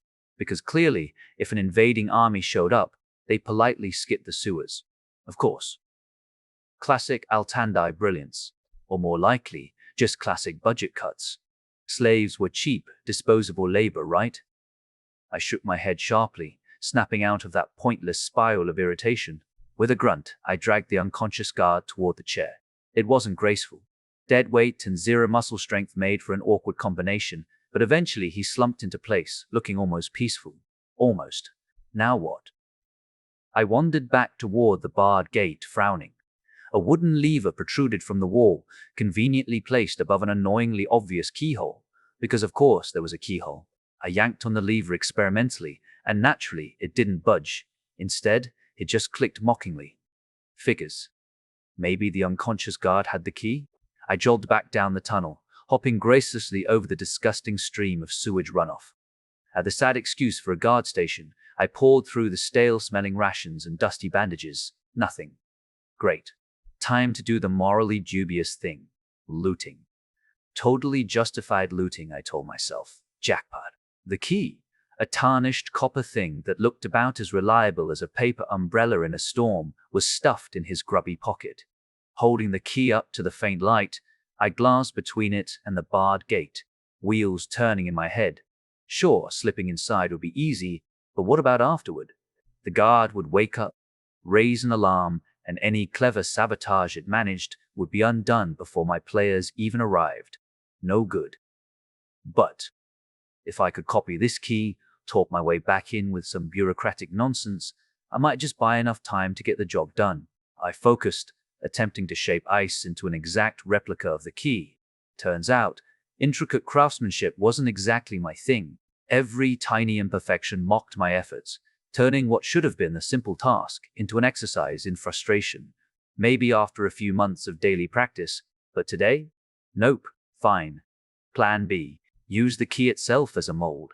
Carefully, I enveloped the key in a shell of ice, concentrating hard to freeze it solid. Success. Sort of. Now the damn key was stuck solidly in its ice prison.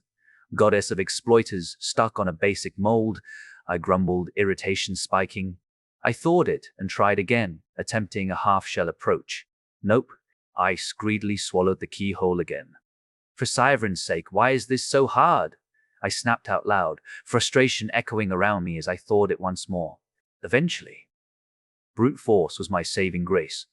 I slammed the key against the grimy stone wall, instantly freezing it in place. Extracting the resulting ice mold from the wall was a chore. But finally, I had my perfect ice mold ready to use. I stashed the mold nearby and shook my head. How to actually turn it into a functioning metal key? Well, that sounded suspiciously like a future Charlie problem. Present Charlie trudged reluctantly back toward the unconscious guard, the mold of the key feeling heavy and cold in my hand. His bearded face looked peaceful, annoyingly oblivious to my moral dilemma. With a resigned sigh, I slipped the rusty key back into his grimy pocket. Stage 2. Wait, what exactly was Stage 2 again? I scratched my head, glancing down at the guard sprawled awkwardly in the chair, his helmet still askew. With a cautious grimace, I straightened the battered helmet on his head, nudging it into position as if handling something mildly toxic. Maybe, yeah, this could work. With a thought, I shifted my appearance back into my princess-style clothing flowing fabric, and especially my heels. They clicked, I miss wearing them. Drawing in a deep breath for courage, I immediately gagged. Right. Sewer. No deep breaths allowed. Pinching my nose shut, I placed a fingertip on his shoulder at arm's length and cast healing. Warmth surged from my hand, wrapping around his battered body. Immediately, his twisted leg straightened with a loud, unsettling pop. Okay. I blinked, mildly startled. Guess you needed more than I thought. By the fourth heel, he jolted awake, eyes snapping open. I immediately stepped back, adopting an exaggerated look of royal disdain. Finally, I snapped, spitting dramatically onto the sewer floor. Sleeping on the job, are we? He opened his mouth, then promptly leaped from the chair and saluted, his hands smacking loudly against his rusty helmet. I apologize, lady, but what are you doing here? He glanced down, mouth falling open again in shock as he realized he was standing firmly. Lady? Yeah, I healed you, I said, feigning annoyance and letting out a long, theatrical sigh. Clearly you needed it. I'm here testing the city's defenses. You healed me? His voice trembled, eyes growing suspiciously moist. Even if I sold my entire family, I couldn't afford. Free of charge, I whispered reluctantly. Before I could even blink, the man lunged forward, wrapping me in a pungent hug. Thank you, lady, he nearly shouted into my ear. I was... He broke down, sobbing openly, shoulders shaking. 5 years of slavery was the only option for me, lady. You should have seen me before, even more crippled. I pried myself out of his embrace, fighting a gag, and jumped back with a horrified grimace. You chose to become a slave voluntarily? I hissed incredulously. Why would anyone? Lady, my master is kind, he blubbered. I just guard this spot, no more than that. 1 year left, and… All right, I interrupted impatiently, taking a deliberate step forward to silence him. So you've been guarding this spot. What exactly happened? He winced, clearly struggling to recall details. I don't remember. It's all foggy if my master finds out. Never mind that. What exactly are your orders? I cut him off with a brisk gesture. I'm feeling generous today. Maybe we can work something out. His eyes widened in desperate gratitude. Thank you, Lady Mage, thank you. He made another move toward hugging me, but I hastily conjured a small ice wall between us. He skidded to a halt, just short of a collision. Orders. Speak, I reminded him strongly.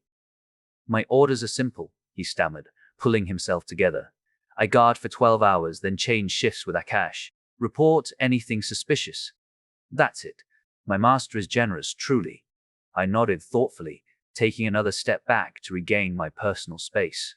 I might become a hugger, but not in a sewer, and definitely not with him smelling like a rancid goblin's boot. Then you have nothing suspicious to report, right? Nothing happened here. Also, who exactly is your master?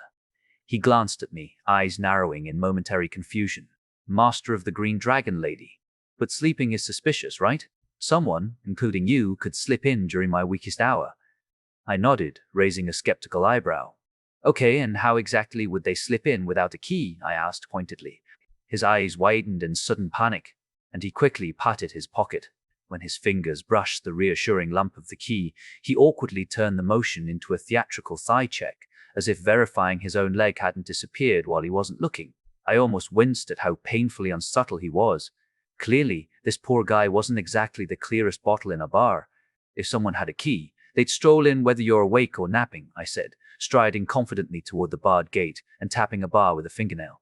It rang with a dull metallic ping. Without a key, they'd have to smash their way in, and from what I see, no broken bars. He scratched his scruffy beard, a slow realization dawning on his face. Huh, guess you're right. Then nothing suspicious happened? I smiled indulgently, approaching him with exaggerated regal grace. Let me give you another heal, just in case. Before he could protest or question, I touched his shoulder lightly and sent another surge of magic through him. Another loud pop echoed through the sewer tunnel, causing me to frown suspiciously. Still broken? Really? You? He started, breath hitching, but my spell interrupted him again, sending another wave of warmth through his battered body. His eyes went wide as saucers. You're a master mage. Hardly. Healing isn't exactly advanced magic, I replied with a casual shrug. Pretty soon immortal beings, players, are going to swarm across the land, tens of thousands of healers among them. The healing market is about to crash faster than an overpriced whiskey. I grinned mischievously. But for now, my work here is done. He blinked in astonishment, his mouth flapping like a stranded fish. Thank you, lady. So, I interrupted smoothly, nothing to report, right? Your master probably hates being disturbed over trivial nonsense anyway. He'll be back tomorrow with a proper key to inspect inside. Is that going to raise suspicion? He snapped a rigid salute, shaking his head vigorously. No suspicion at all, lady. Key bearers come here regularly. Good man. Rest up and see you tomorrow. I gave him a conspiratorial wink and strode briskly away, leaving him yelling grateful nonsense at my back. Better to leave quickly before he found an inconvenient urge to change his mind. Retrieving my carefully hidden ice mold, I reinforced its cold structure with another layer of frost magic to prevent any inconvenient melting disasters. Mold secure, I headed confidently toward the nearest sewer exit. Now for the hard part, getting an actual key made from an ice mold. Past Charlie, you lovable idiot. Why couldn't you think these things through? Thieves made molds all the time, sure, but I'd always played a warrior. My lock-picking skills usually involved kicking down doors, not subtle crafting. I giggled suddenly, memories hitting me like a spiked drink, remembering all those reckless escapades robbing Rimelion blind alongside my prince last week. Even the DLC areas weren't safe from our kleptomaniac spree. Screw those devs, especially Damon. That smug jerk would pay. And Count Idzel, damn him for stealing my prince's ring. Id promised to set him free, and instead he was stuck in. My boot caught on a suspiciously squishy lump, snapping me back to the present. Grimacing, I whiffed my foot and hurried toward the exit, determination stealing my nerves. The plan was simple enough in theory: craft a real key, check if Master Green Dragon was kind, go full spy mode on that binding stone, and rig it to blow. Grinning wickedly, I stepped confidently out of the shadows and into the sunlight. Chapter 79, Sub-Assistant Rebellion. Book 3. Getting the key made from the mold was easy, apparently, but expensive. Like, sell your soul and maybe a kidney expensive for a 0 gold Charlie. The locksmith wanted at least 5,000 for a no-questions-asked job, and that was the discounted rate apparently, because heaven forbid we make shady operations affordable. Teeth clenched so tight I could have cracked ice with my jaw, I picked up the pace, my boots clacking briskly against the uneven cobblestones as I marched toward the Purple Dragon auction house. My mind was a carousel of half-baked plans, none of them good, and all of them depressingly illegal. As I stalked through Altandai, now dressed in my princess, could count as a mage attire, I expected a bit more dignity. Instead, I just traded one kind of irritation for another. Back when I looked like a slave, I got glares and scoffs for daring to exist above ground. Now, I got pestered by every merchant with a tongue and something vaguely shiny to sell. They could practically smell coins on me, which was hilarious, considering my purse was emptier than a dungeon chest after a looting spree. "Lady, finest silks imported from the Tsar Empire," one vendor shouted. Another waved what looked like a really sad lizard scale under my nose. "Authentic dragon scale. Guaranteed real." "Oh sure, buddy. If it were any faker, it'd be in a player's inventory." I pictured Scamantha doing this exact hustle, probably winking as she slipped a rubber scale into some idiot's palm. I giggled. The merchant misread the laugh and assumed I was being coy, tipping his hat with theatrical flair before turning his pitch on some richer and, dumber mark. Eventually, I found refuge on a splintered bench across from the auction house, letting my legs go limp like I was melting into the wood. My eyes flicked toward the entrance. Inside, every time a sale rang out, a slave would shuffle up to the counter, scoop up the coin, and vanish into the depths of the building. So they were letting slaves handle the money? Actually, yeah, of course they were. I remembered skimming that policy on day one. Buried somewhere under the threats and indentured optimism was a line about how house slaves were obligated to log every transaction. Who needed oversight when the slave system was doing the micromanaging for you? So Charlie would try if she could get some of the money pie. I grinned and stood, stretching lazily as I slipped around a corner and ducked behind the fountain. The spray misted lightly across my face as I crouched beside the entrance.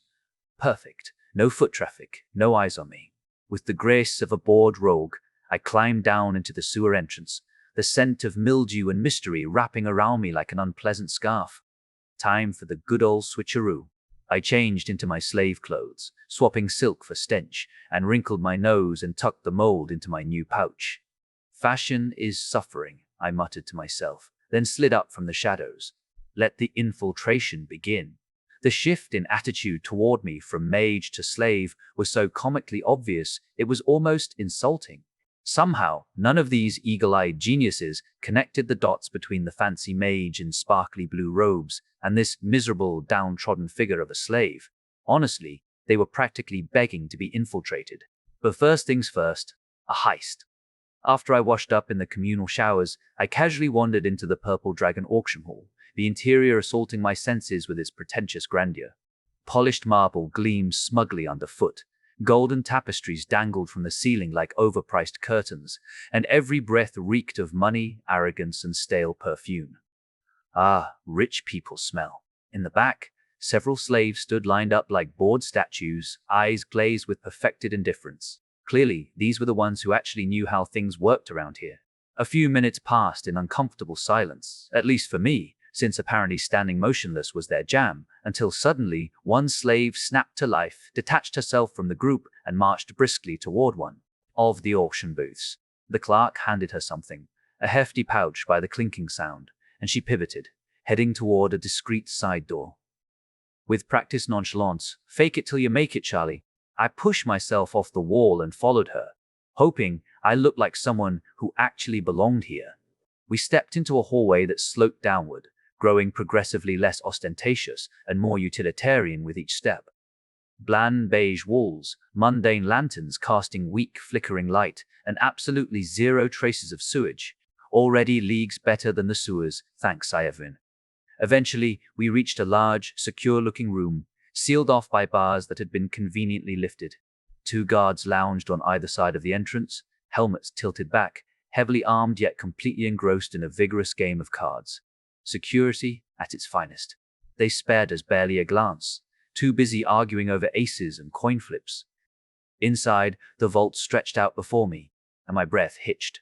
Racks upon racks lined the walls, stacked high with glittering piles of gold coins, carefully sorted silver, polished gems glinting like smud little stars, and various valuable artifacts that looked more expensive than practical.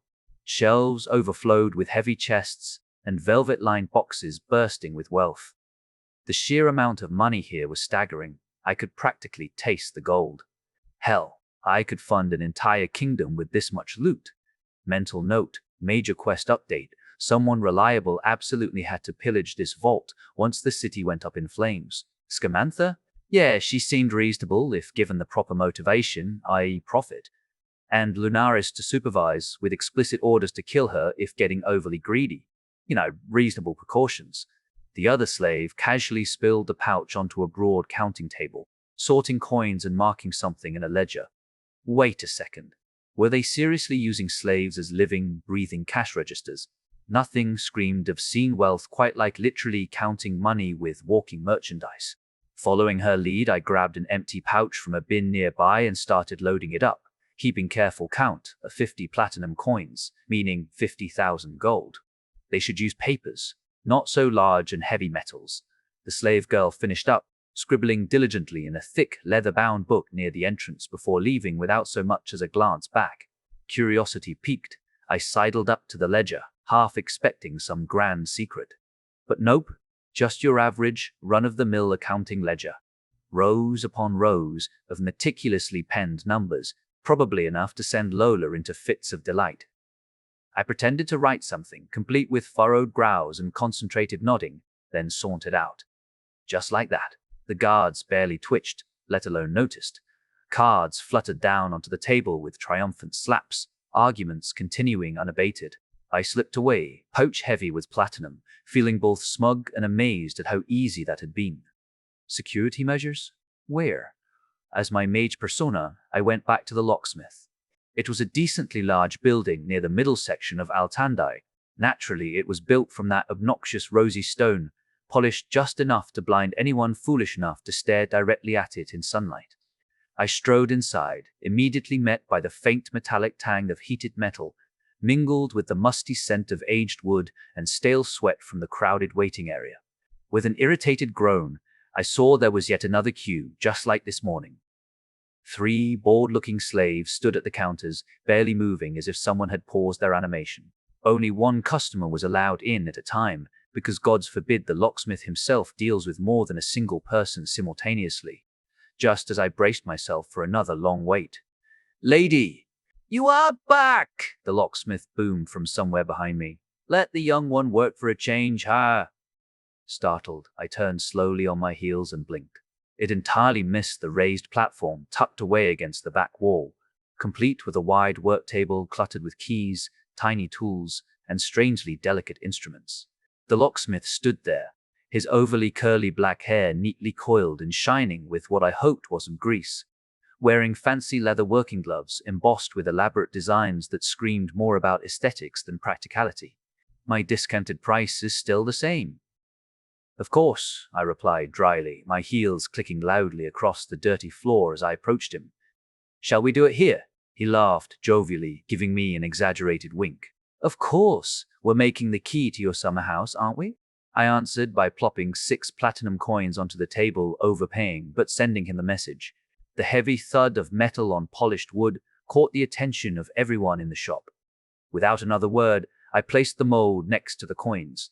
His eyes sparkled greedily as he quickly scooped up the coins, sliding them deftly into a hidden pocket of his extravagant leather apron. He carefully lifted the mold, squinting critically at the frosty surface. "You kept it cold. Good job. Definitely need the fancier copper." Your old-fashioned lady. I tapped the tip of my foot impatiently, arms crossed tightly, waiting for him to finish. Not a fan doing illegal stuff in the open. Yes, yes, it will be done, he murmured. Without warning, a burst of brilliant white light erupted from his fingertips, bathing the mold in a radiant glow. Before I could even open my mouth to question, he tossed a lump of metal into the magical blaze. The metal liquefied instantly, merging seamlessly with the rapidly melting ice mold. Steam hissed and spiraled upward dramatically, filling my nostrils with a metallic scent. Moments later, the glow faded, leaving behind a perfectly formed key resting innocently in its place. Magic, of course. And here I thought it'll be more complicated. With another exaggerated conspiratorial wink, he handed me the key.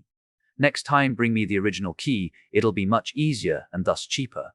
I gingerly picked up the key, expecting a scorching touch. But surprisingly, it was comfortably warm, matching the day's annoying heat. Yes, good business, I replied flatly, turning swiftly on my heel and walking away without another glance back.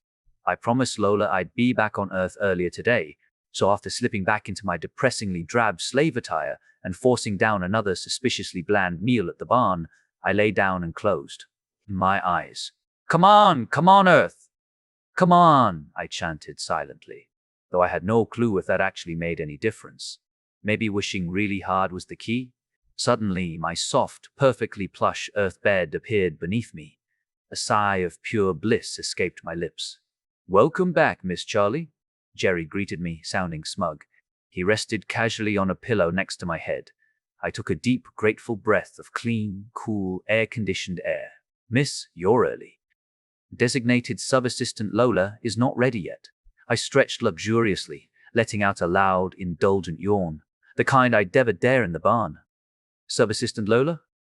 I raised an eyebrow, fastening Jerry back onto my wrist. And how was your dreamless day? It was within specified parameters. Sadly, Jerry replied, dreaming always yields unexpected results. Ah, the unbearable existential angst of an overachieving smartwatch. I laughed. Precisely, Miss Charlie. I choked on my laugh, so I looked around instead. Ever the thoughtful designated sub-assistant, Lola had prepared something special, a business suit, or at least, she'd ordered it, printed with thread-based 3D print, proudly advertised on its half-disintegrated, supposedly biodegradable wrapping. Slipping it on felt strangely empowering, sleek white blouse, tailored black business skirt hugging my hips, and surprisingly comfortable sheer stockings that whispered luxury with every movement. I stepped confidently toward the mirror, then immediately winced at the disaster staring back. The suit screamed competence and elegance, contrasting with my chaotic mop of tangled blue hair. Oh, irony, thy name is Charlie. At that moment, Lola stormed dramatically into the room, cheeks flushed, eyes blazing beneath her neatly groomed brown hair, her own cute suit flawless as usual. Jerry! I am not a designated sub-assistant. Chapter 180, Jerry Can, Book 3. At that moment, Lola stormed dramatically into the room, cheeks flushed, eyes blazing beneath her neatly groomed brown hair, her own cute suit flawless as usual. Jerry! I am not a designated sub-assistant. You also refused Analog Operations Coordinator Lola or Primary Emotional Support Unit Biological Lola. You need to pick one. Lola stomped toward me from behind, the muted thump of her sensible heels muffled by the plush carpet. In the mirror, her face was twisted in adorable fury, her cheeks flushed a rosy hue that perfectly contrasted with her business attire. I tried to salvage my messy hair, fingers catching painfully in the tangles. Jerry, be nice to her. She's amazing. Look at this suit she bought for me. Designated on-site support personnel Lola? Jerry offered helpfully, tone annoyingly innocent. I glared pointedly at my watch. Lead heuristics and intuition analyst Lola? Jerry attempted again. Turning around with an apologetic sigh, I wrapped Lola in a tight hug. Her tense shoulders immediately softened, her vanilla perfume mingling pleasantly with the clean scent of freshly laundered fabric. Sorry, I whispered gently. Lady, she breathed out, voice shaking slightly before returning the hug with enthusiasm. Jerry is insufferable, but he's my problem to handle. And not only your hair, but her voice lifted into an excited giggle, her blue eyes practically sparkling. I also bought makeup for you. I pulled back from the hug slightly, skepticism painted across my face. Makeup? I asked uncertainly, brows knitting together. I have no idea how makeup works. It sounded more like a desperate plea for help than a confident statement. Did you forget? No? She immediately whipped out her tablet, fingers flying in a flurry across the screen. Her furrowed brows and pursed lips made her look adorably determined. Forget what? Not that long ago, I was a man, remember? Not a girl who casually wears lipstick. Lola's eyes went comically wide, her mouth forming a shocked O as the tablet slipped from her fingers and crashed softly onto the carpet. Her voice became a frantic whisper. How could I? How? I think the keeper of the royal wardrobe and social calendar unit is broken, Jerry chimed from the watch, his smugness dripping from every word. I'm sorry. Lola finally snapped out of it, voice rising in panic. It's not like I forgot, but with everything that happened, Her breathing quickened, her hands fluttering helplessly. Another hug. I gently pulled her close again, savoring her comforting warmth. Lola, relax. I'm fine with it, more than fine. I love it. You're amazing. Thank you. You didn't forget, you just labeled it as useless info because I'm an amazing girl now, right? Yes. Lola's smile blossomed again, relief washing away her panic. She shot a triumphant look at my watch. And Jerry, please remember your designation as mobile communications and processing hardware. Your input is noted, but I, as chief of staff, will make the final call. Guys, stop bickering and help me. I gestured helplessly to my face and hair, a disheveled mess that it was. Lola swiftly reclaimed her tablet, tapping the screen with purpose. Lady, I already messaged Mia. We can stop by on the way. She'll handle your makeup today, and you can learn some other day. Let me solve the hair problem. Jerry can't. That is true. Jerry sounded flat again. But IM's state-of-the-art processing hardware. When we reached the living room, I glanced at the capsule, the Rimelion capsule, the same kind ID used to play in, which technically made me, Nini, a player. Still kind of. Could it? Lola? She paused mid-step beside me, her heels clicking softly against the wooden floor. Her eyes trailed to the capsule too, brows furrowing like she was trying to solve a riddle. What do you think would happen if I went into the capsule and logged in? She hesitated, then gave a slow, uncertain shrug. Don't know? I laughed at her honest confusion and strolled toward the capsule with all the casual swagger of a kid about to press the big red button marked, Do Not Touch. Let's find out. Maybe it'll crash the entire Rimelion. Wouldn't that be hilarious? Lady! Lola's voice cracked into panic mode the moment I slipped inside, her panic echoing across the room like it just jumped into a volcano. The inside was still as sterile and overly smooth as ever, smelling faintly of plastic and cold air. Jerry, you with me? I honestly didn't think it would work. I figured I'd get an error, a flashing red light, and a judgmental beep. But I had to try. Connect it, Miss Charlie. Let's give it a try. I'm also curious. Settling into the familiar embrace of ergonomic sci-fi discomfort, I let the system scan my retina. A soft beep letter, a line of white text flared up on the inside visor. Welcome back, Charlie. Log in, I announced with a grin, like I was storming an imperial capital with a war cry. Error. You cannot log in. You are banned. I exited the capsule with a long sigh and an exaggerated pout. A bummer. I'm still banned. Stupid demon. Next time I see Cloudy, I'm bringing this up. Maybe I get a star as a reward. Lady. You could have ruined your life. Lola was still frozen mid-motion, half-crouched like Shed, been ready to yank the lid off with brute force and fury.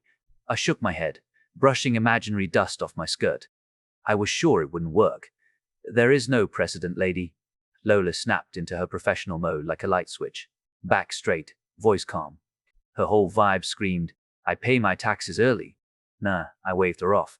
I'm the goddess of exploits, actually. This is literally my domain. I gave her a grin and a wink, mirroring the locksmith's cocky energy, except way cuter, hopefully.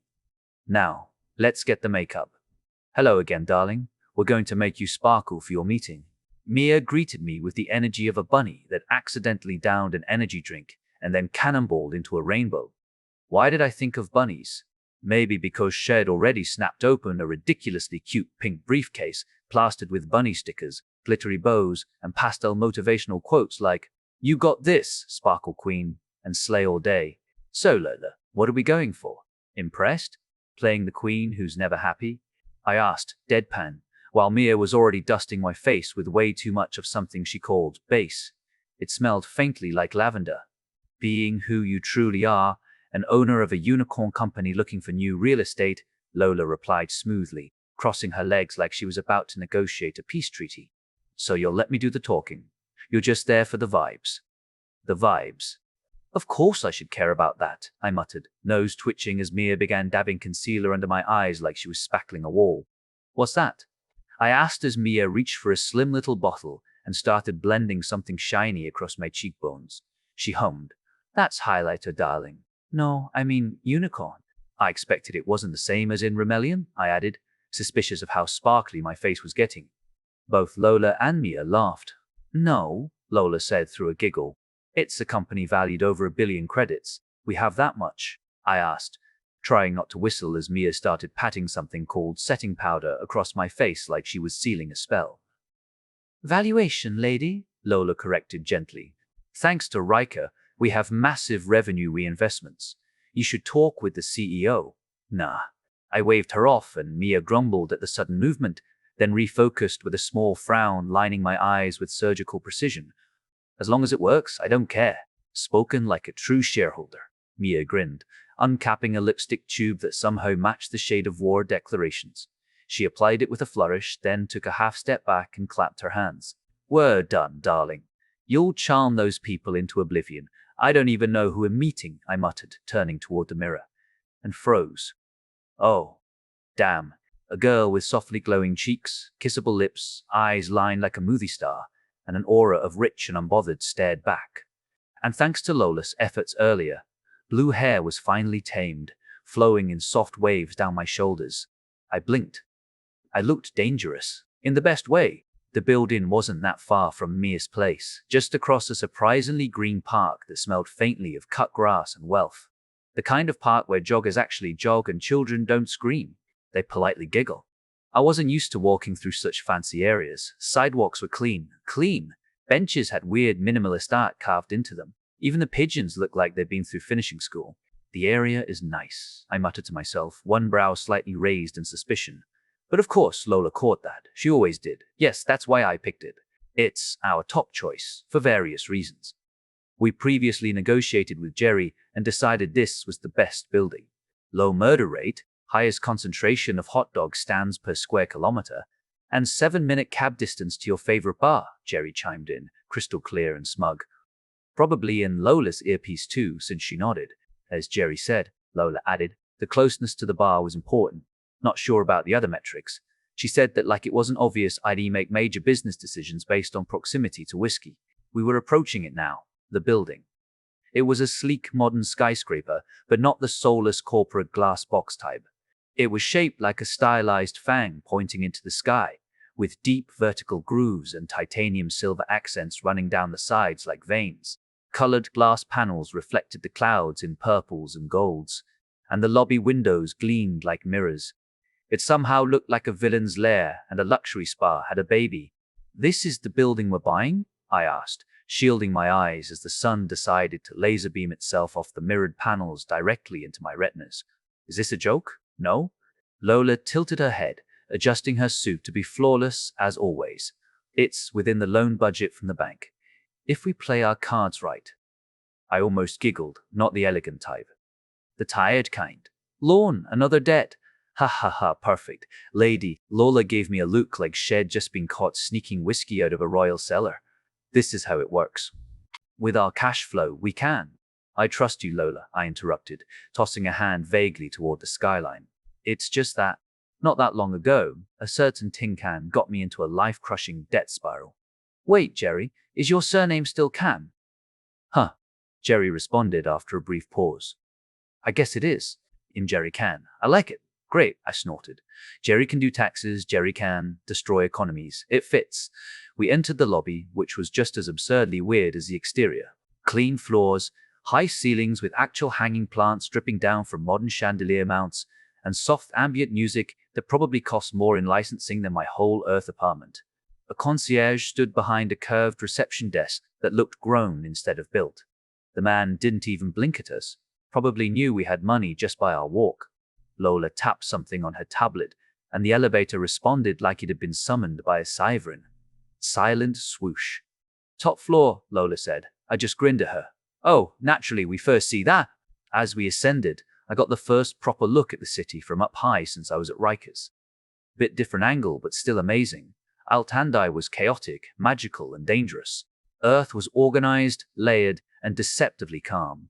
Up here, the world looked clean and full of potential. Yeah, and bullshit at the same time. The elevator dinged. Floor 61. Penthouse level. Doors opened with a polite shh and revealed a sprawling space that screamed power in multiple languages. Smooth black flooring, floor-to-ceiling windows, a floating desk made of clear polymer and wood older than the Tuir capital, and lighting that made everyone's cheekbones look amazing.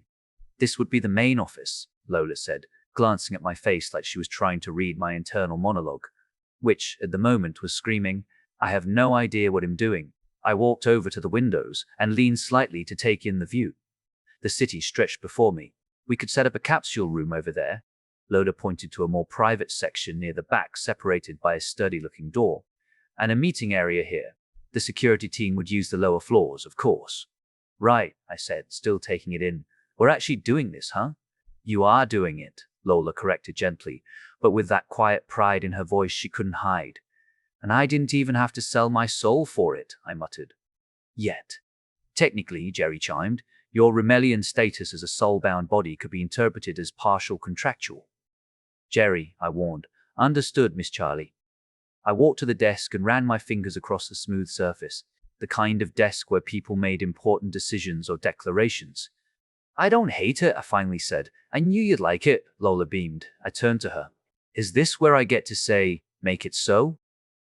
If you do that, I'm calling you Captain Sparkle, Lola threatened, trying not to laugh. Deal, I said, extending my hand like I was sealing a pact. Captain Sparkle approves the real estate. Where is that woman that was supposed to meet us? Before that, you need to meet your new CEO, Lola smiled, but seemed nervous. Outside, the sun caught the building just right.